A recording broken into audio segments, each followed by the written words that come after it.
Hey y'all,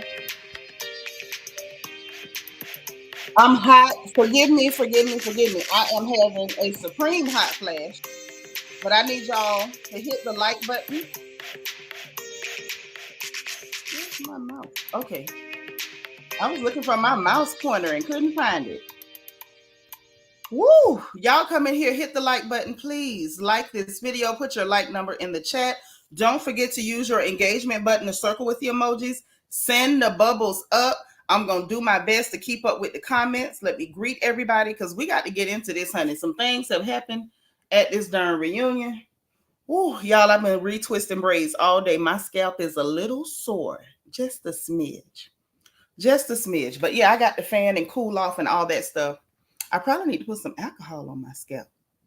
Is that the best thing to use? Like, if y'all get your braids done and they're kind of tight, like I didn't put them too tight because y'all know I get scabs in my head and stuff. But what's the best thing to use on your scalp, like when you're braiding and the braids are kind of tight? Like, what can you use to loosen it up other than just taking them out? Let me know in the chat because I need to know. Help a girl out. Okay. Magaline is here. Thank you for being like number 2. Debbie Garcia in the house. All right. Housewives Talk is legal. We got a Debbie in the chat. And she also is like number 2. I appreciate it. Trina Taylor is in the house. Thank you so much for being like number 1. Hey, Miss Thelma, thank you for being 6. Auntie Eva, thank you for being 7. Miss Sparkle is 11. Sweets, beloved, our sweet, sweet, sweetheart is number 12. Thank you so much. Vita from Denver. Vita, I ate and I drank water and I drank tea. Y'all can't tell me nothing today. I'm bad. I'm bad. Hey, Christian Key, thank you for being 16. Vita. Oh, Vita was 15. I thought you were saying you were 1. Hey, how you doing? Thank you for being 17. You and Tandra for real.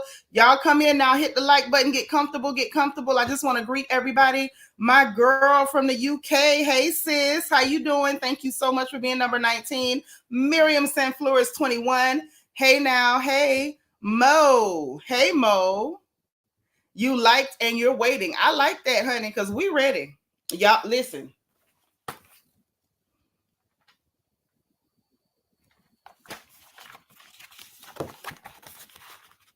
The notebook is ready.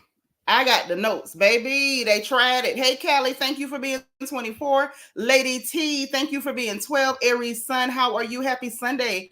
Thank you for being number 20. We got my good sis Queena in the house, and she is 26. Hey, Cloud9, what's up? Thank you for being 29. Cloud9 is 29. Did y'all catch that? Because I did. Hey, Nikita T, thank you so much for being number 32. Brian Patterson, my good brother, is here. Happy Sunday. Thank you so much for being number 34. Thank you, Jesus. The air conditioner came back on. Ooh, y'all, I'm trying not to run up my light bill, but I am hot. When I say my hormones have me popping and percolating and sizzling and shake, rattling and rolling, it's not a joke. Thank you for being 34, Brian. God's anointed daughter is 33. I thank you. Hey, Rochelle, thank you for being 35. Destiny is in the house. Hey, now, thank you for being 37. Shani's 39. Delicia is 46. What's up, Jen Bunny? Good to see you. All right, DS is 41. I know you ready to act up. What's up, Cool Gamer? Always cool and always in the building. Generous Soul is 39.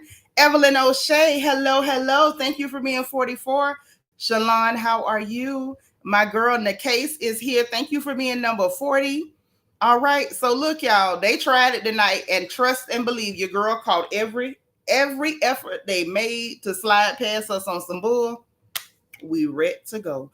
Apple Charm, thank you for being 34. Shalon is 35. All right, all right. Anissa Michelle, what up, sis? Thank you for being 52. No, I did not see Black Girl Magic last night. I don't know what that is. Hey, Kimberly, this is your first time live. Y'all stop what you're doing. Stop it, stop it, stop it right now. I need y'all to spam the chat immediately and tell Kimberly welcome. Welcome, sis. And aren't you lovely? I like your hair too. I told y'all all the pretty girls make their way to the porch. Every one of them. Told you.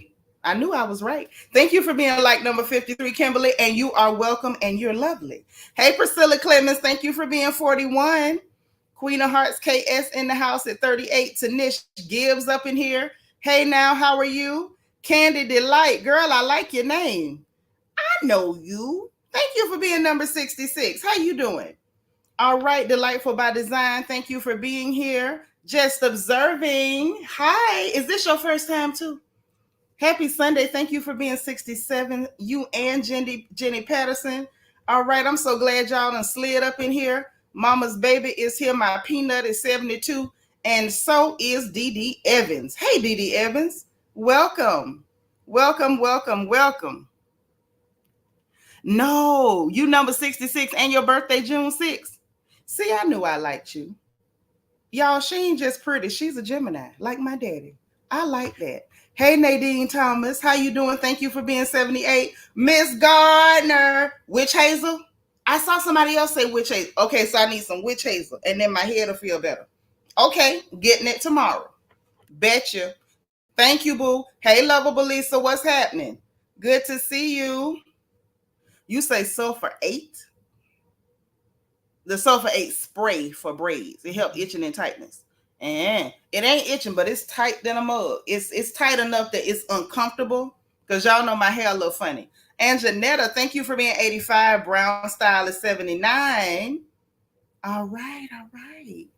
I love it. I love it. I'm so glad y'all made it up in here. I'm trying to make sure I don't miss nobody. We got Davina Spearman. Oh, what a beautiful picture. This is your first time live? It's all right, girl, if you ain't got your like number. Welcome, welcome, welcome. We have another first time live visitor. You're only a visitor once. After that, you family, girl. But y'all, welcome, Davina. I need y'all to spam the chat one more again. Spam the chat one more time. Okay, welcome, Davina. Hey, Deborah Bess. How you doing? Y'all get in here. Brandon Martin is in the house. Thank you for being like number 83. Miss Dogan, to you, my good sis. How are you? Thank you for being 89. She says she can't wait. Child, me neither. Me neither. We got to deal with these people. We got to deal with them because they tried it today, girl. They tried it. They did. KK in the house. What up, KK? Thank you for being 90. Child, Deborah Best, you too, girl. I'm going to let you know, Deborah, you might want to watch it just to make sure that if I miss something, you don't miss it. Because they did a lot of lying and playing in people's face tonight. Mm-hmm. Oh, that's what you're talking about, Anissa? Oh, no, I don't watch no wrestling no more. I ain't watched wrestling since Dusty Rhodes and the Von Erichs and Harley Race and them was doing their thing. Duke girl, thank you for being 97. I'm old, baby. I'm one of them girls that used to watch Georgia Mountain Wrestling. Okay. You are welcome. Welcome, welcome. Gibret.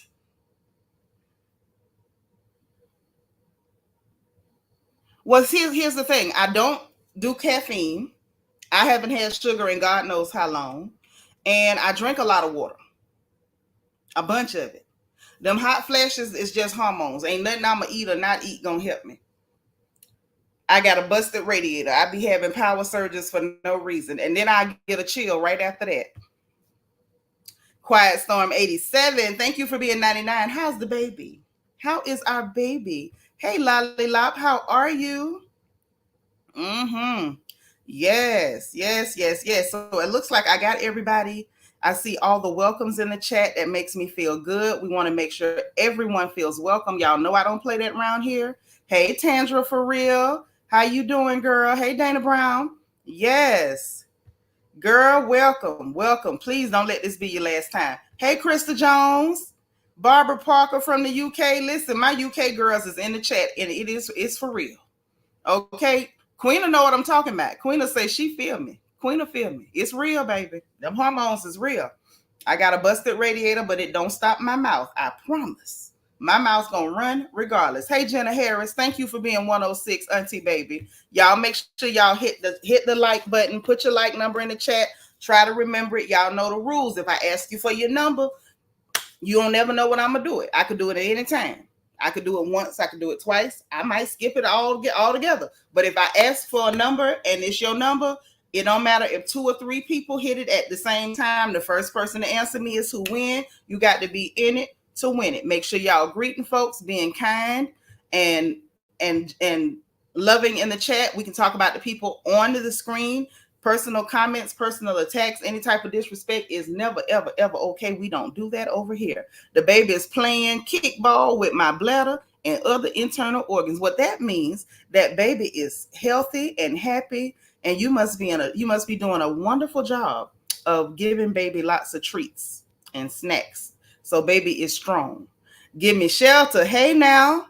How you doing? Dana, thank you for being 99. Thank you for being 110. You and Maybelline, thank you so much. WD Rose, thank you for being 103. So y'all make sure y'all hit that chat. Use your engagement button. I want to see bubbles going up. I don't care if y'all laughing at me or crying at me or whatever. Let's engage. Let the people know we're in here. So let me grab this notebook. Lottie Lot, thank you for being 116. So we can get into the notes and exactly what happened. Because y'all, they kind of little kind of bits, kind of sort of a way played in y'all face. Now I'm gonna just tell you that. I just want you to know. They played in my face too. It wasn't just you. It was me too. Wait a minute. Let me respond to my sister, Miss Gardner. She sent me a cash app. That's so sweet. Thank you, sis. Oh, I did not mean to do that. I was just trying to answer back. What am I doing? I'm trying to send a heart, y'all. Clumsy. Leave it to me. I'm the worst. Did it do it? Okay. I think I did it. Okay. Oh, she got a personal note. Oh, okay. I got a flower, y'all. Oops. See my flower?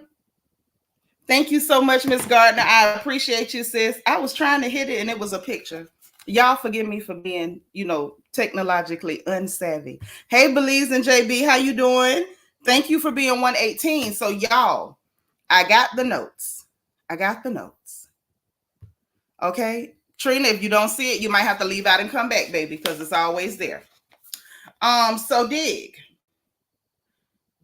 The way they started off, first of all, in my humble opinion, they started off with fluff, and the way they started off with the fluff, I felt as though I knew what they were going to try to do. I felt like they had, kind of rehearsed certain stuff to try to make themselves look good. And I said, let's see where this is going. Hey, Born to Be Wild, definitely played in our faces. Tried to give them a good edit, no accountability. I totally agree. Jenna say, make them watch School Days. Apparently they did as a how-to. I believe they did. I believe they studied it. It must have been on a required watch list or something before they got on this show. But look, so they started off with all this Mia stuff and ink this and ink that style. I don't give a darn about an ink. I don't. Because at the end of the day, I'm going to just say how I feel. I could be wrong, but I feel like Ink is her man. Ink been her man. Ink gave you permission to go ahead and marry Grandpa because Grandpa, old soldier didn't have salute, but Grandpa had that bread at the moment. And so now that Grandpa no longer has the bread, you're ready to go. I can respect it, but quit playing in our face. If you wanted us to get to know Ink and be invested in this Ink story, Mia, lie through your teeth, Thornton, lie through the holes in your face, Thornton, then Mia, you should have introduced us to Ink in the first place. You ain't had no business bringing us Grandpa. And then now you want to switch it to Ink and I'm supposed to pretend to be interested. There's nothing interesting or cute about you having a whole relationship with this man while you married to Father Time. And we don't know whether the baby belonged to Ink or Grandpa. That's not cute. Yes, it's tacky. It's very tacky. And there's no way in hell that a Black woman would have a storyline like that and people would be sitting up trying to convince us that this is cute, quirky, funny, or interesting in any way, because it's not. Yolanda said, we know the colorists and narcissists will lie and deflect from their behavior. Production is also behind it. Oh, yes. But they apparently didn't do a very good job because we caught them. Hey, Lady Blue, thank you for being 120. You say not lying through the holes in your face. Yes, she lying through them holes in her face. She tell a lie for every pothole she harbors. I told you I believe they watch School Days and use that as a instruction manual. Kelly said Andy did not push back on one lie that Gizelle told. No accountability. I told y'all we need to boycott this show because Gizelle ain't going nowhere at all. At all, baby. Hey, Lel, don't forget the like button now. Hey, Sine. Yes, Father Time, girl, Father Time. Welcome. Yeah, no black woman would be applauded for hoisms at all. At all. Jabret, now in her defense, she might have had one, but she could have dropped it into one of those deep chasms between her cheekbone and her chin. She could have just dropped it. She could have dropped it. Hey, Deborah. Yes, it ain't cute, normal, or funny, and I don't believe nothing at all. At all. Period. Lord, lovable Lisa talking about call Maury. If Maury get involved with this mess, it'll be real messed up if they test that baby and that baby don't belong to Gordon or Inc. But I'm gonna leave that there because that's her pocketbook, and I do not police other people's genitals. She can do whatever she wants to. Let me be very clear. I'm not policing her. I know everything these days is some kind of shame, a whole shame, a slut shame, or whatever. I honestly do not care if she take her cat off her body, put it in a pair of nylon stockings, swing it around her head like a helicopter. It don't make me no difference. I promise you. My issue is that this is being put on television as something that's cute. And, oh, this is her clocking in. This ain't cute. This ain't clocking in. This is trifling, trashy, low-class, gutterball behavior. But this is what we're going to push as acceptable because she managed to scrape what little bit of black she got from her mama off with a Brillo pad and left all those excoriations. Okay? Yes, it's weird to blast your child like that on national TV. Yes, she don't care. Class is one thing that heifer ain't got. DS say maybe Mia used the sample from her mouth for the DS. Hey, look, get in that corner. Get in the reflection corner is open tonight. DS is gonna go open it and make sure all the chairs are in order. You take 45 seconds for that one. Yes, Jenna, thank you for catching that and sending her to the corner. Send her straight on in there. Delightful say, I was glad that Karen suggested they stop talking about that. The child may see this. Yes, that's so trifling. So trifling. Yes. She tried. She tried to have a mouth for Wendy, but she really, Gizelle, oftentimes when she does, she shows up for a battle of wits unarmed. Just unarmed. Hey, Carrie Amuneke, thank you for being 104. Hey, Cherry Scott.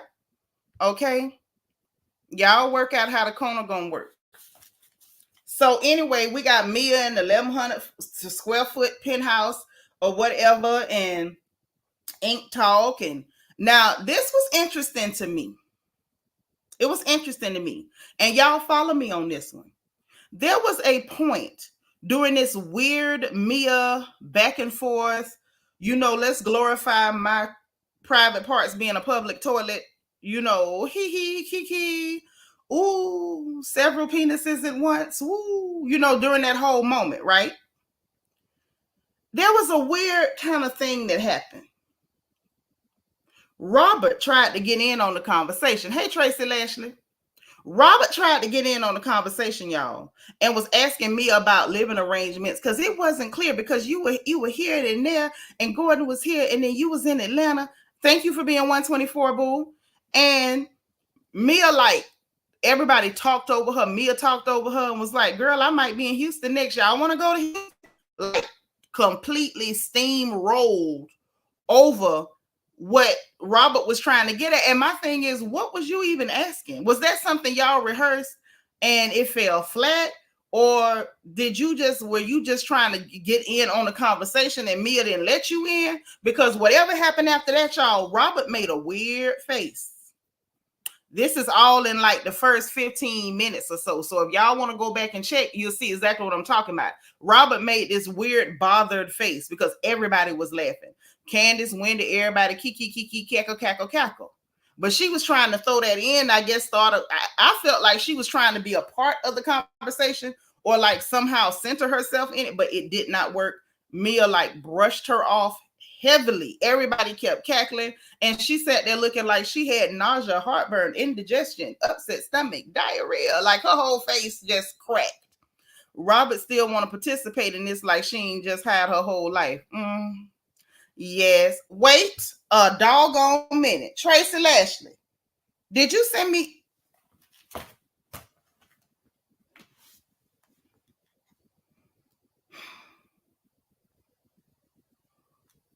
Y'all hold on. Because see, y'all know how I am about birthdays. I just want to see if my sister Tracy sent me her birthday. I kind of want to know if you did. I just want to know. I just want to know. Did I get it? Did I get it? Yes, she did it. And I messed up because I was sure trying to understand how would I have missed that? Okay, hold on. Let me take care of this. Oh, Lord. Bianca is not here and I'm suffering because I normally have Bianca to back me up. Y'all give me a second because y'all know how I am about birthdays and I'm not skipping it. So I apologize in advance if I'm taking time, but birthdays are important to me. And so we're going to respect that. Because the truth of the matter is you only go around the sun once a year. And I don't want to miss that.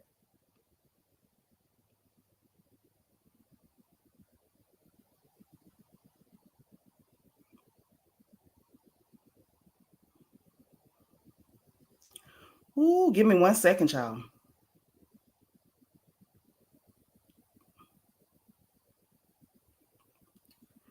Ooh, excuse me.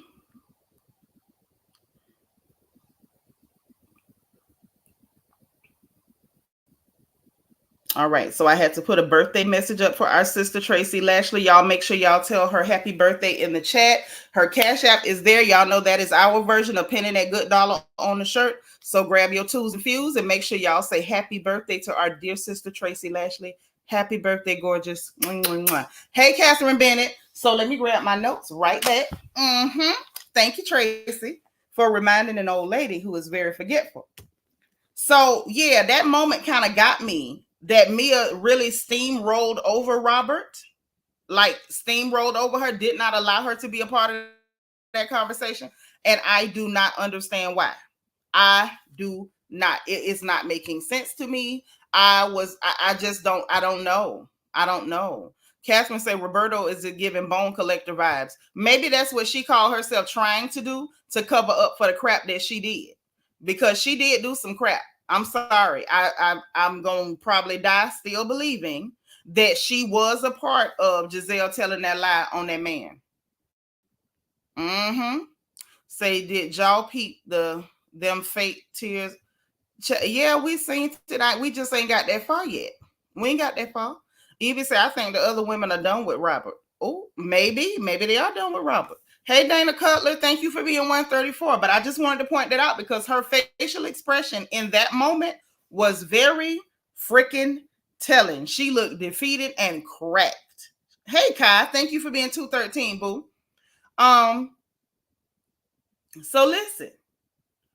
Then they had a little break. Everybody in the back refreshing makeup and stuff. Hey, Nacho Twins mama, refreshing makeup and stuff and talking or whatever. So Candiace is talking with Chris about the crap that Jazelle did, and they talking about the fact that lies like that never really go away and blah blah blah. So they just having that conversation.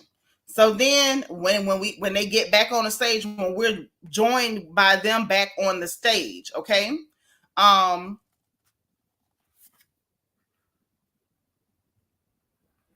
she already did admit it, Amara Grace TV. Hey, sis. But yeah, she already did admit to that. That's exactly why she knew. That's exactly why she knows. Remember, she's the one who told about the plot against Monique. She told Karen so Karen could warn her. So she know. And then last season when she was talking with Ashley in the house, she said in front of the camera, in front of all of America and other countries who also watch, that I've been a party to those conversations. So I know how they go. Y'all, you remember that, right, Amara? Right. Ray Ray say Mia don't respect Robert and they laugh in her face like Juan does. Ooh. Angie girl said every time Andy bring up Juan, she was real quiet. Child, you could hear a rat piss on cotton. Mm-hmm. Oh yeah, I believe it too, Amara. I believe it. I believe it, girl. I do. Thank you, Miss Weedy Pooh, for being 142. But yes. So listen. They get back out there. We got to go through this whole, sympathy session for Jazelle, because that's all it was. And the reason I say that, I'm not just being, intolerant of her, but I know packaging when I see it. I know packaging when I see it. And the packaging was the crowd ain't feeling Jazelle. The audience ain't feeling Jazelle. Every plot Jazelle came up with, cooked up with to make herself a victim and to posit herself as some sympathetic character during the season fell flat.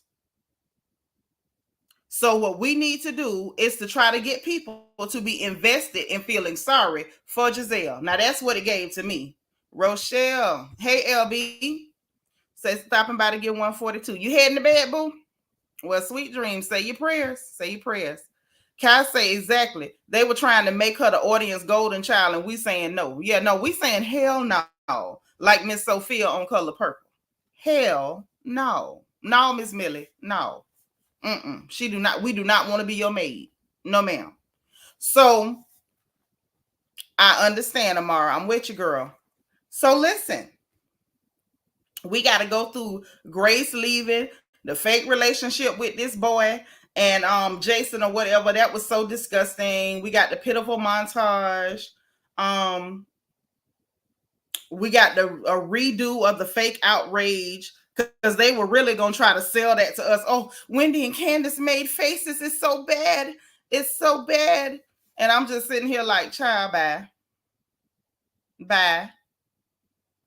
Hey, Tutu, for your info. Thank you for being 146, girl. And then they tried the dead daddy Sympathy. And I'm not trying to be, so cold-hearted, because that's, that old colorist was still her daddy. But as a girl who no longer has her father,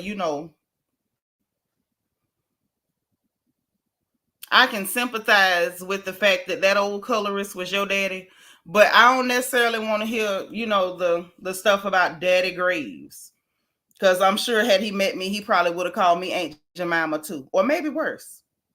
But anyway, so production shows Wendy and Candiace at the table. They're trying to, push this whole thing about them making a face. And Jazelle, of course, made sure to try to, play to make herself a victim of Wendy. They were making sure that they showed Wendy not caring about the news that Mia brought her, like, oh, Giselle's dad is sick. And I'm sorry, Wendy had a valid point. Nobody will ever convince me that she did not. Girl, you done made fun of my mama and everything. My mama was sick. And you done made fun of her and everything else while we was in Texas. And I don't really care about what's going on with her. I don't want to know nothing about Jazelle. I'm with her. And I didn't feel like anything was wrong with that at all. So what we got from that was, with Jazelle playing victim, it is a lie. What is a lie? How she feels. Because she feel like, because you said all that disrespectful stuff about her mama, I don't have to care nothing about you. What's the lie about that? So her position was, well, I didn't even know her mama was sick. And Andy was like, well, she's saying she didn't know. And Wendy was like, whether you knew or not, it does not negate the fact that you were nasty about my mama. And Andy had to clear up for her, well, you did, say that Jamal said that her mama was evil and all that, which even during the season, I felt like that was a push. How do you go to the whore of Babylon to ask who's evil?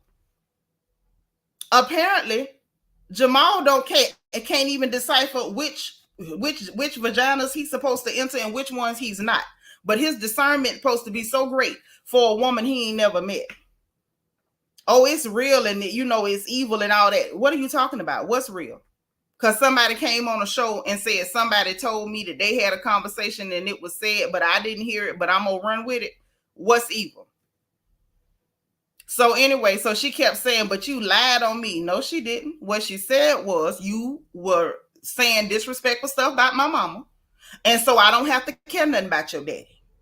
And so Wendy made it clear, the bottom line is we need to respect each other's parents, period. And so Jazelle was really trying hard. I mean, she was trying hard to make herself a victim. And I'm sorry, but it just wasn't sticking. Saying, who pronounces hospital like that? Jazelle is a dummy. I told you she talked like 12 years a slave. Say that was insane, saying Jamal said something like he's an upstanding Christian. Child, that's the problem. He can't stand up. He continues to lay down on top of somebody's daughter. But anyway, so they tried that and it really didn't stick. She made it clear she's still talking about it, but did you lied on me? No, she didn't. She said what she said. She don't have to care about your daddy.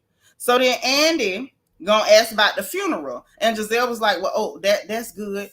She didn't want Andy to move on to the funeral. Because see, Andy, this is the thing. At that point, y'all, Andy Cohen could see that Jazelle was getting mopped up. Jazelle was just too dumb to see she was getting mopped up. Much like I believe somebody had to take the bar for Nantucket because she too dumb to be anybody's lawyer. I believe I want to know who Jazelle daddy paid to take her finals, because she not only does she talk like a runaway slave, her cognitive ability is that of someone who might have dropped out in 8th grade. She's not bright. She's not bright. Yes, S, you better say it again. Wendy could not have known that her dad was sick in real time. Wendy's allowed not to care. They didn't care when Wendy's baby was in the hospital. Sure didn't. And when she was either. So why is she obligated to care about Miss Millie, but nobody has to care about the black girls at all? Hey, the divine Miss M, thank you for being 150, sis. So anyway, that happened. And Andy asked about the funeral. Let me try to talk like Glorilla in honor of Glow, Big Glow, the funeral, the frum. And so she's like, well, Robin went and you want to tell him about it? Why wouldn't you want to tell him about it? It's your daddy. This your daddy. Okay. So they went through the whole thing about the daddy and, oh, my daddy was this and I had the best daddy. You a darn lie, because Phil was the best daddy. How about that? And my daddy ain't never went around calling black women Aunt Jemima. So clearly you didn't have the best daddy, because I did. My daddy hustled better than yours. My daddy didn't leave my mama high and dry to make her go out there and work like some man to take care of her children. My daddy didn't go around insulting black women all willy-nilly. So let's not, you know what I'm saying? I was watching that, y'all, like, no, you didn't. No, you didn't say you had the best daddy. I was a little churched. I'm like, girl, your daddy, not your daddy. My daddy was the best daddy. Now, I know some of y'all in the chat might beg to differ, and y'all might feel like y'all daddy was the best daddy. And I'm going to say this. If you feel like your daddy was the best daddy, then put your daddy name in the chat. But as far as I'm concerned, I had the best daddy. That's right. Divine Miss Ill, you a trip. Talk about, come on, Mr. Phil. Yes. That's what I'm talking about. That's what I'm talking about. I was a little offended. Like, girl, I know you ain't mentioned your daddy. I know you ain't say Daddy Graves was the best daddy. I know you ain't said that. Yes, she does have a hard time expressing herself. Look at all the daddy's girls in the chat. One time for the daddy's girl. Tracy say Carl was the best. Okay, Delightful said it was Richard. Okay, Shannon said it was Joe Brown. Miss Weedypoo said it was Leroy. Okay, yes, we having a daddy off because we love real black daddies around here. Yes, we do. Duke girl said it was Wilbur Jr. Okay, Miss Gardner said it was Mr. Douglas.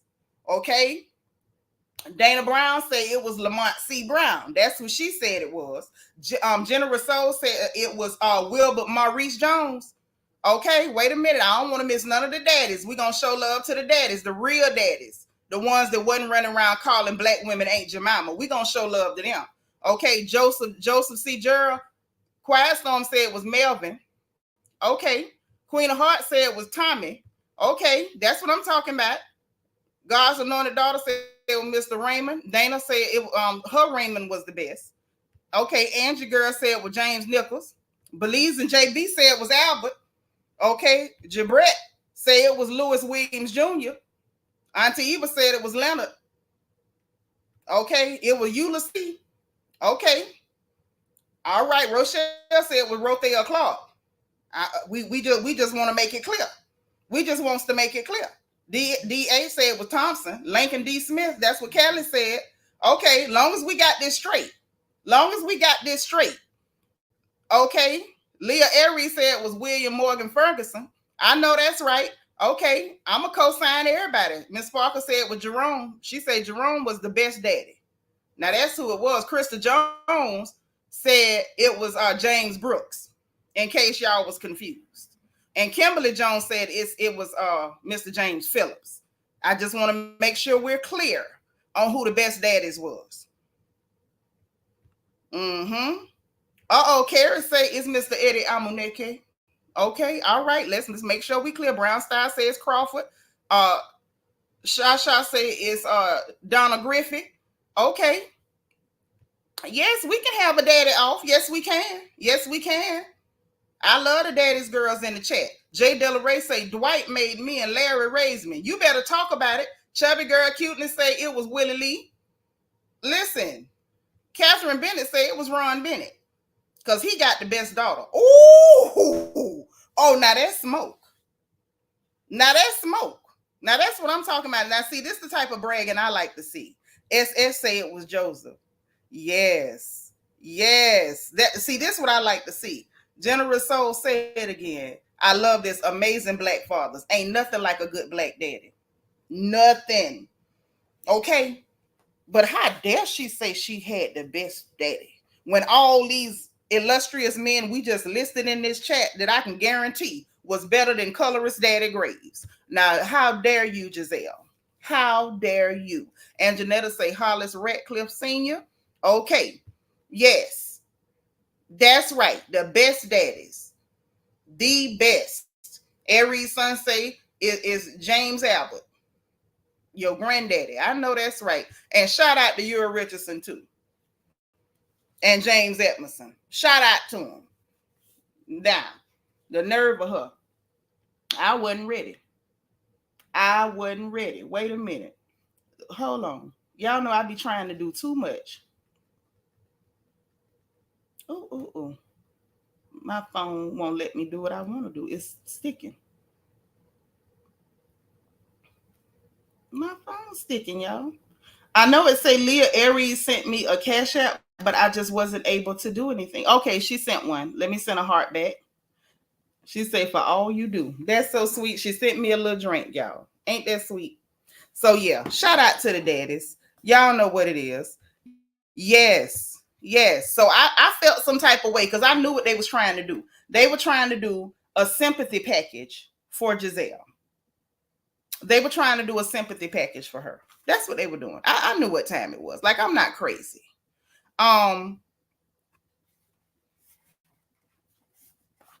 Okay, so your mom and daddy was born on my birthday. Okay, that's what's up.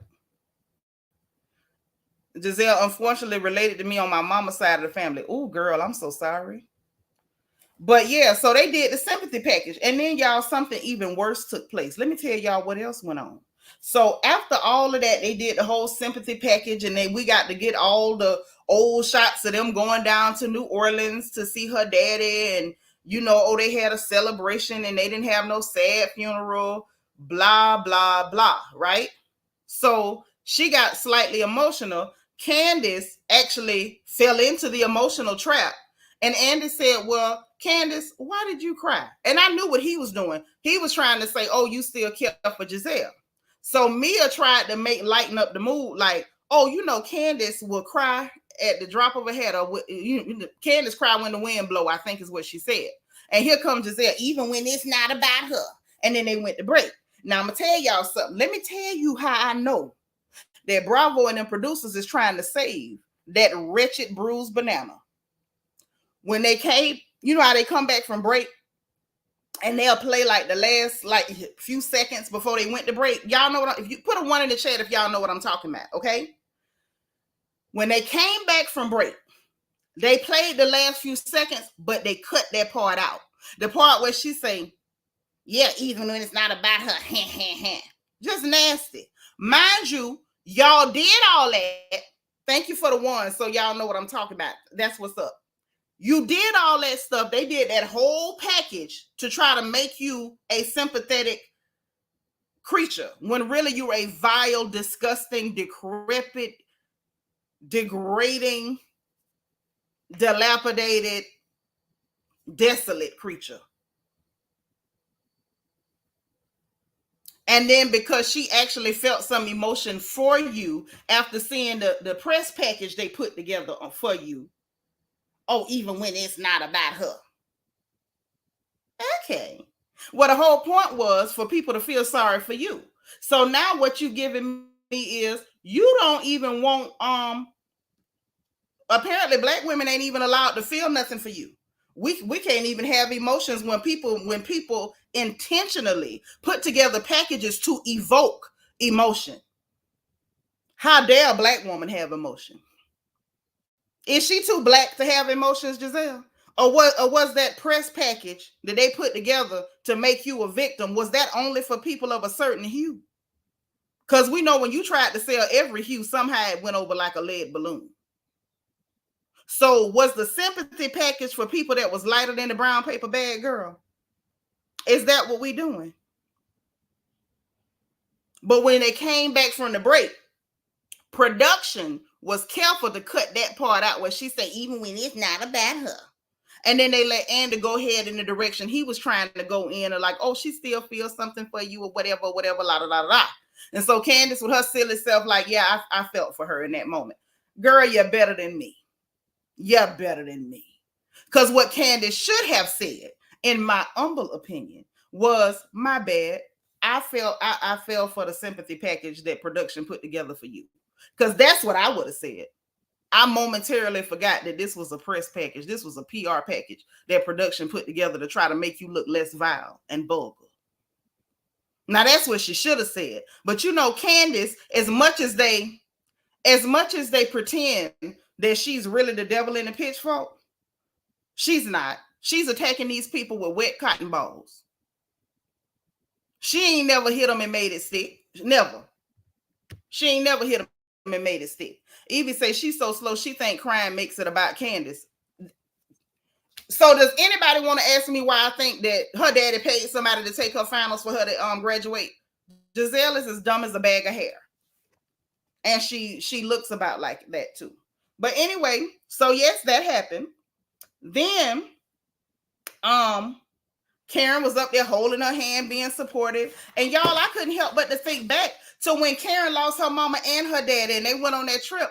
And Jazelle was like picking and poking and harassing that lady. Remember, they was in that in the lobby of that place they got to, and Karen ended up like getting amped up and getting loud and stuff. And I'm sitting here like, Karen, you trying to get into heaven, girl. Karen done turned 60. I believe Karen believed that the death angel is stalking her or something, because how are you this supportive to somebody who literally heckled and harassed and harangued you after you didn't just lose one parent, but you lost your mama and your daddy in quick succession? That was a lot for me. SS says, and no one likes Jazelle, even though Bravo tries so hard to force her on us. Oh, yes. They want to force that bruised, spotted banana down our throats. Angie girl says, Wendy sat straight up and looked like she didn't give a dang. Sure did. I was proud of old Wendy. Ray say, I felt for the aging swelling in her lymph node, for the ongoing swelling in her lymph nodes. I don't, because you can go get lymphatic massages. The place I go get my B12 shots and stuff, they got a lymphatic massage chair that she can get in, and she won't be swelling like that. And then she got to quit eating all that sodium. When you eat salt and stuff, it'll help you swell up. I know that. And then if she eat more cucumbers, she won't swell up as bad either, because cucumbers is a natural diuretic. So I don't feel sorry for that. All she got to do is eat them cucumbers, get the lymphatic massage, and then them legs won't look like that. Even say Wendy is the one that could be the devil for them, but she take the high road. She sure does. She sure does. Miss Susan did a wonderful job in raising Wendy to be benevolent. Yes. Say she was harassing Karen so bad when the parents passed, being evil. Yes, because evil is what she is. She's an evil, nasty piece of something. But anyway, That went on. She kept saying, you know, for the ones of you that rallied around me, for the ones of, girl, don't nobody care. It was the idea that Jazelle was trying so hard. It was like they had already, you know, let her know, Jazelle, we gonna paint you as a victim, girl. Just keep harping on the fact that they didn't come rallying around you. Baby, that don't work for the audience, because we have watched you be systematically evil, deceitful, nasty. You do indeed embody the colorism that your daddy taught you. I understand we supposed to feel bad because your daddy done went on to his eternal reward, wherever that is, because I don't even know if that man was saved. But ma'am, the colorism that Daddy Graves taught you, you embody it and you practice it on a regular basis. Not only do you practice it, not only do you benefit from it, madam, but you do your best to weaponize it against Black women who actually present as African presenting Black women. You do that. And I don't mean African as in continental. I mean African as in phenotype. I mean as in skin, as in features, as in hair texture. The women who look and present and show up in the world as African Black women, you weaponize colorism against these ladies on a regular basis. That is precisely what you do. And your clear bosses at Bravo, NBC, Universal, and Truly Original support and assist you. They are aiding, they are accomplices in your crimes against Black women. Hey, Anna, thank you for being 170. Okay. So look, so she did that, you know, the ones that came around, the ones, I was like, child, whatever. The sympathy play didn't work, especially after she was shown being so nasty, trying to, you know, heckle the Black lady for actually having any type of sympathy for her. Leslie Cornish, thank you so much for the super sticker, sis. I appreciate it. Y'all use that engagement button now. Please send the bubbles up. So that happened. Andy then points out, this is after Andy pointed out, you know, whatever, that it was a poignant moment or whatever. Wendy tried to keep it light. It was like, oh yeah, we picking up what you're putting down and all that. Then they went to talking about after, a matter of fact, no, let me not slide past that. When Andy pointed out that it was indeed a very poignant moment, you know, like, I may not like you, but I can still feel for you because you're grieving over your father, right? Jazelle sat over there like this. Let me see if I can do that face, because y'all know her face always looks like she's sucking on rotten lemons. It was something like that. I might not have got it right, but just hideous. So anyway, so she did that whole thing. They talking about the two twins. They done picked the school that they going to. Ashley chimes in with the fake excitement. Oh my God, we watched them grow up. Girl, shut up. And then Ashley like, oh yeah, it hit different because we both got kids. Or, you know, I have kids now. Oh yeah, me too. Blah blah blah. Ooh, blah blah smackety smackety. That was like, oh girl, Jazelle, you really have nothing going on other than being evil. Then Andy, let me talk about Andy. How we know the white powder ranger, go-go powder ranger, is a part of trying to package Jazelle as a victim. So then he turns his attention to Karen Hugo to basically say, well, you know, looking back, do you feel bad for not basically taking sides with Jazelle and pretending Wendy and Candiace did something to her with making faces? Karen stood her ground. You know, stand your ground, Karen. Karen acting like she from Florida. She's standing her ground. Karen was like, first of all, number one, I'm not responsible for anything that Wendy or Candiace does or anybody else on this stage. Number two, I've seen all of them make faces, period. And so then Jazelle starts trying to yell over Karen, like, look, they supposed to be making me a victim. Why you not jumping in on this? Tiger Eye Oracle, thank you for being 175. So she was like, look, I've seen all of y'all do it, you know, whatever. She's like, don't do that, Karen, because they talking about my I was talking about my child. And I'm just sitting there literally, y'all, yelling at the screen like, Jazelle, it don't matter who you was talking about. They don't care. They don't have to care about anything that you're talking about. They don't. When Wendy has mentioned her children, you don't care. When things are going on with Wendy, you don't care. When things are going on with their business, you don't care. Eddie threw an entire event. You showed up to this woman's husband's event and did not even greet her. But because you talking about your child, everybody supposed to care. Jazelle, I need you to go report to the nearest hell. Knock 3 times and whisper your name. I promise they're going to let you in. I promise. Renee T, thank you so much for the super sticker, boo. Thank you, thank you, thank you. Child, Wendy was handling herself. Chanel D Queen. Hey, gorgeous. How are you? I love her. That's my boo. We go back, baby. So yes, Andy tried it. And it was just interesting to me. Like you really went there, baby. But that ain't the case. So Candiace was like, look, basically saying that Jazelle, will weaponize her children against people, and she will. Because nobody cares about you pretending to be a victim. So she was trying to pretend you did something to her children or slighted her children in some way. When in of a truth, she know that ain't happened, but she knows that's like, maybe I can get sympathy this way. Maybe I can villainize you this way, because saying that you don't like me ain't gonna get it. Okay? Yes, they are, Emma. And Candiace was like, she weaponized them children, and she know I ain't never been nothing but nice to her children. Because I remember that year that Candiace had to come down that driveway in them hills that look crazy. Y'all remember that year when Wendy was like, I'm hating on all this? The same year that Jazelle face cracked and she ain't never been able to put it back together. I recall, unless my mind is worse than I think it is, Candiace let Grace move her car and she ended up, damaging the car and everything. Candiace ain't never been nothing but nice to them children.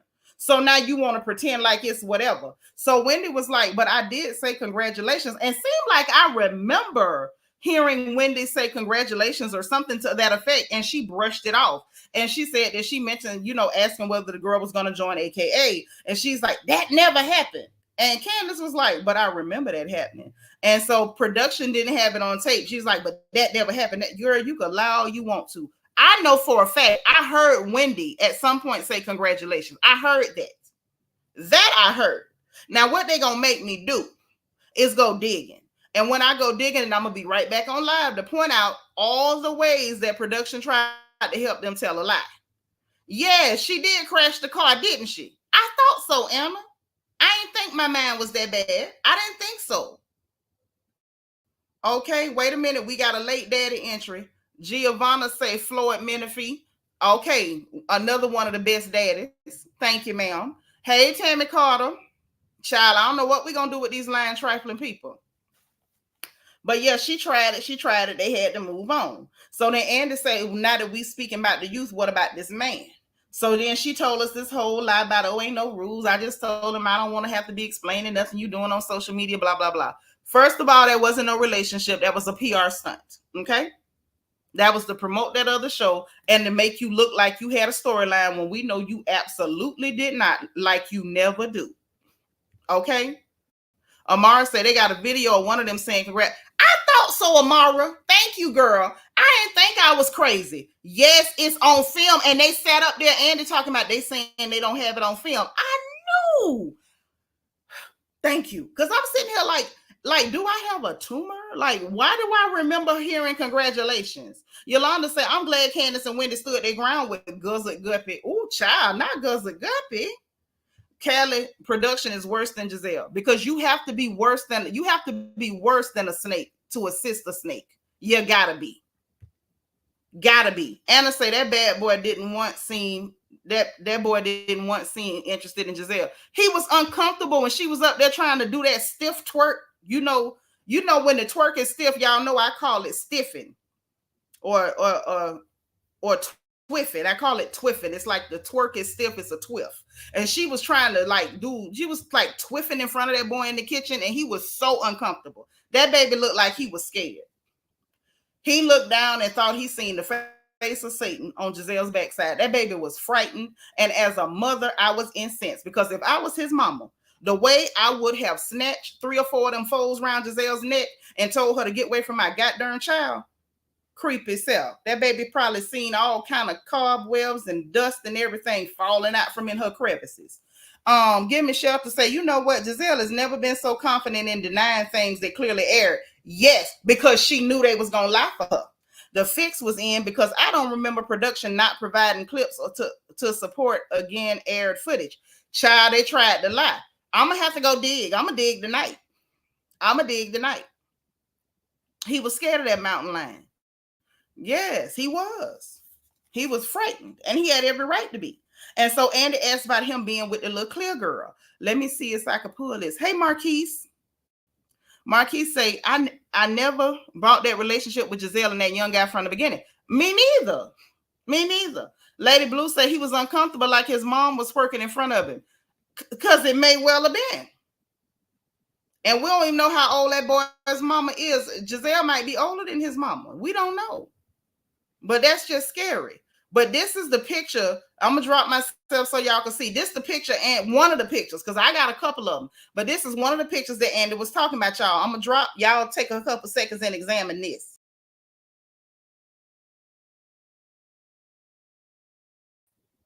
So that indeed is the picture in question. That's Jason with the girl. That is Jason with the girl. Now, the thing is, the girl is the one who posted the pictures on social media. Jason ain't posted. I guess he figured, shoot, this is my job. I got to pretend like I like this old lady. But the girl, whether she a girlfriend, homie lover, friend with benefit, I don't know. I guess she felt like, I'm not hiding for nobody. I'm going with you, or we go together. We coating heavy, whatever it is. She say she wasn't hiding. And she the one posted it. So that's the pictures, the pictures, and that's the girl in question, what Andy was asking about. And all she could come up with, hey, Brittany Citizen. The only thing Jazelle could come up with is, I don't worry about nothing a man do. Candiace said congratulations, and Jazelle ignored her. But I knew somebody said it. And if Candiace said it and she ignored it, I absolutely believe Wendy when she said it too. I do believe her. Because what we have caught is Jazelle lying plenty. And I don't recall catching Wendy lying. I don't recall that. Y'all know I got notes on everything, but I don't recall that. I can check all my notebooks, but I don't recall us catching Wendy lying. I'm just saying. But in any event, moving right along, Necrosis tries to jump in to help her with the lie. Talking about well, since that's the case, are you seeing other people? This was so she could introduce the next lie. Mia jumps in and say, yes, she is. Then it was basically Mia and Necrosis trying to tag team to help Jazelle lie about saying she dating an athlete. I believe it when I see it. Es, thank you for the super chat. Say, Nitra, this is the product of the producer of programming. Look this up and it will make all the sense. Lorraine Houghton Lawson.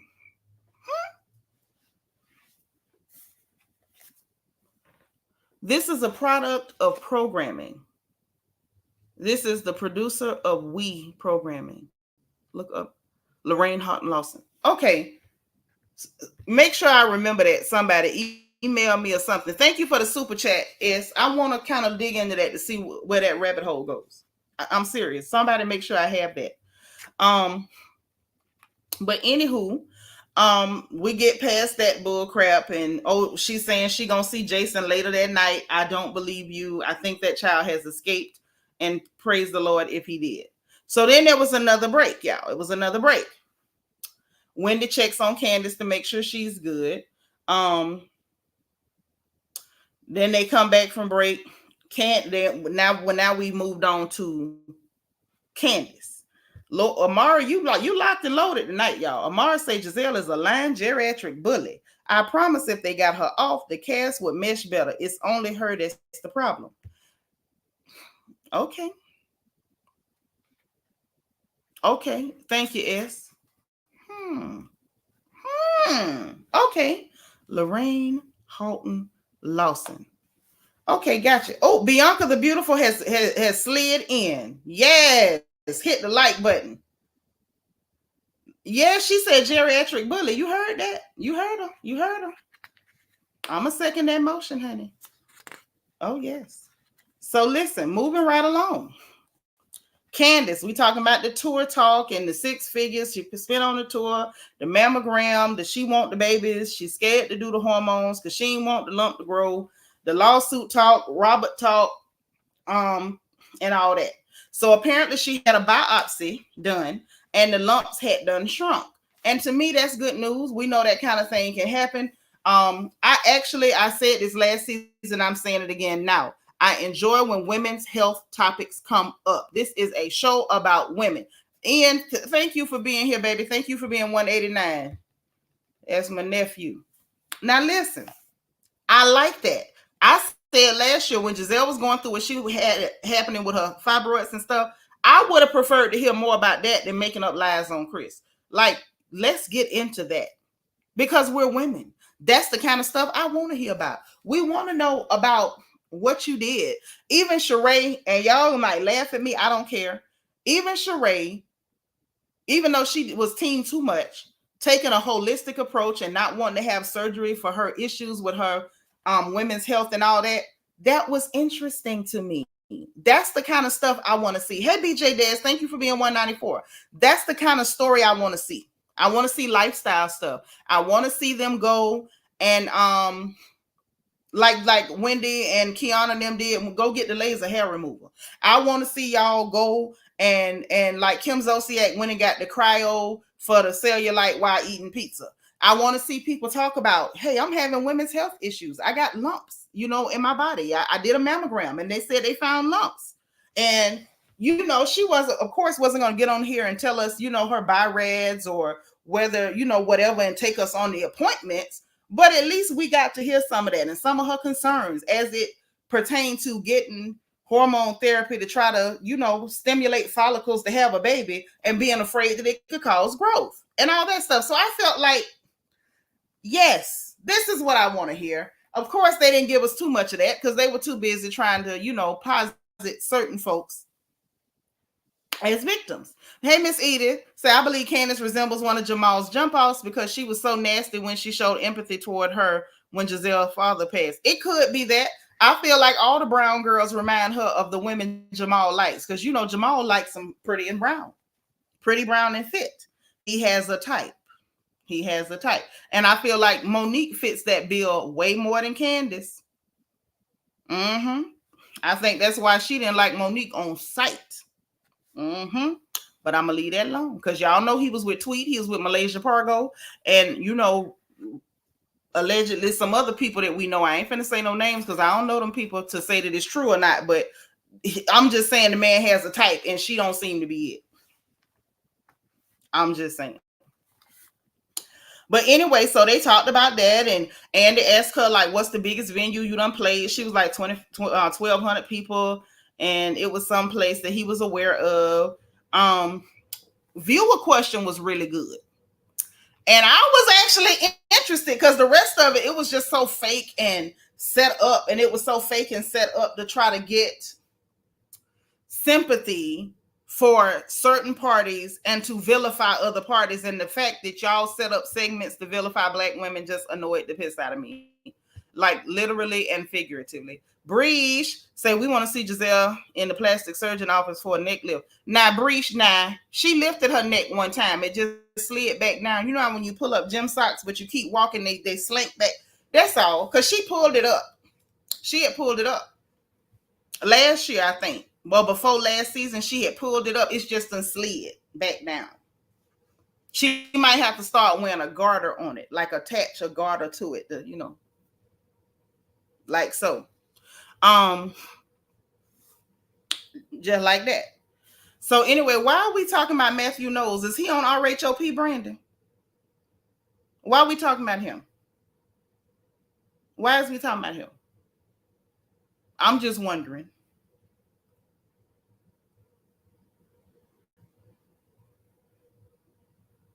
Because I don't think that he on this show.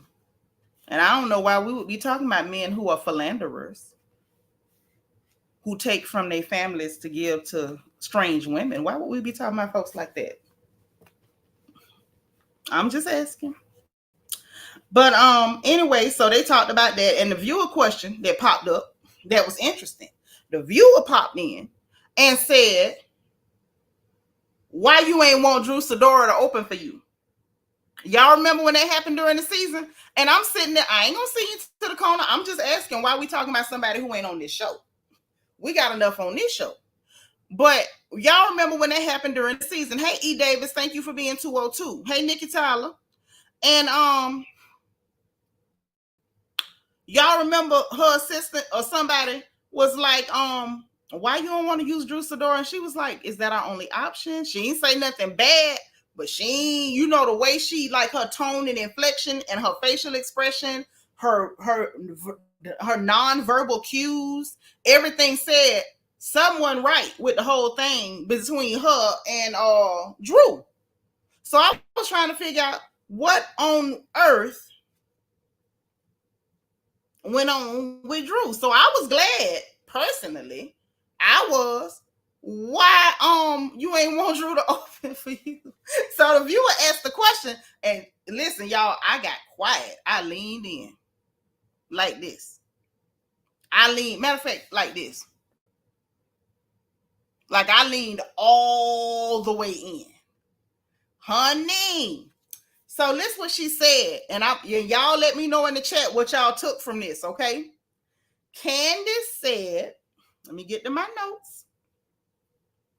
She said that she do business a certain type of way, and that, you know, if she met somebody through a friend and she want to do business with that person, then she would contact the friend in order to do the business and whatever. And it just, you know, didn't go like that. And so it kind of left a uncomfortable taste in her mouth, or a peculiar taste. She didn't say a bad taste, but it was a taste that wasn't a pleasant taste in her mouth.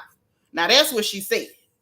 Now Andy Cohen jumps in and talk about something about that's what happened with Katy Perry and Taylor Swift. Now y'all know I stay out of the mayonnaise business, okay? Very little do I know about mayonnaise music stars and their drama. I don't know too much about it, okay? But Andy said that's what happened between Katy Perry and Taylor Swift, and that's what the song Bad Blood is about. And everybody was like, what is it? I'm like, Andy, you talking to black folks. We don't follow mayonnaise drama, baby. We don't know what the hell be going on over there. We minds our business. Much as y'all mind us, we don't never mind y'all. So break it down.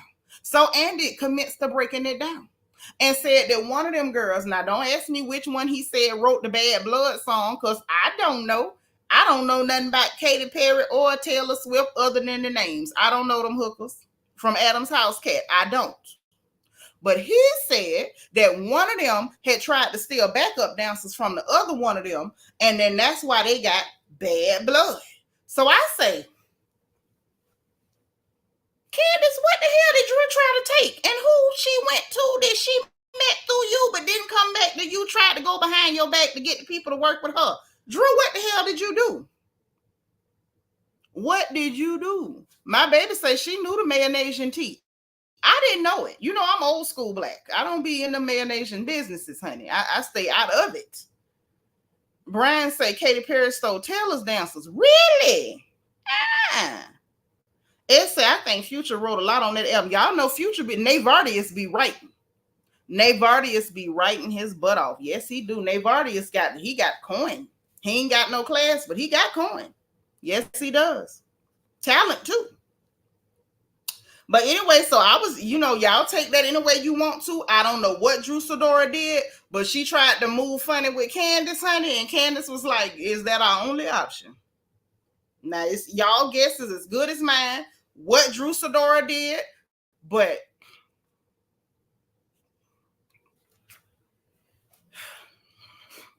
that's something.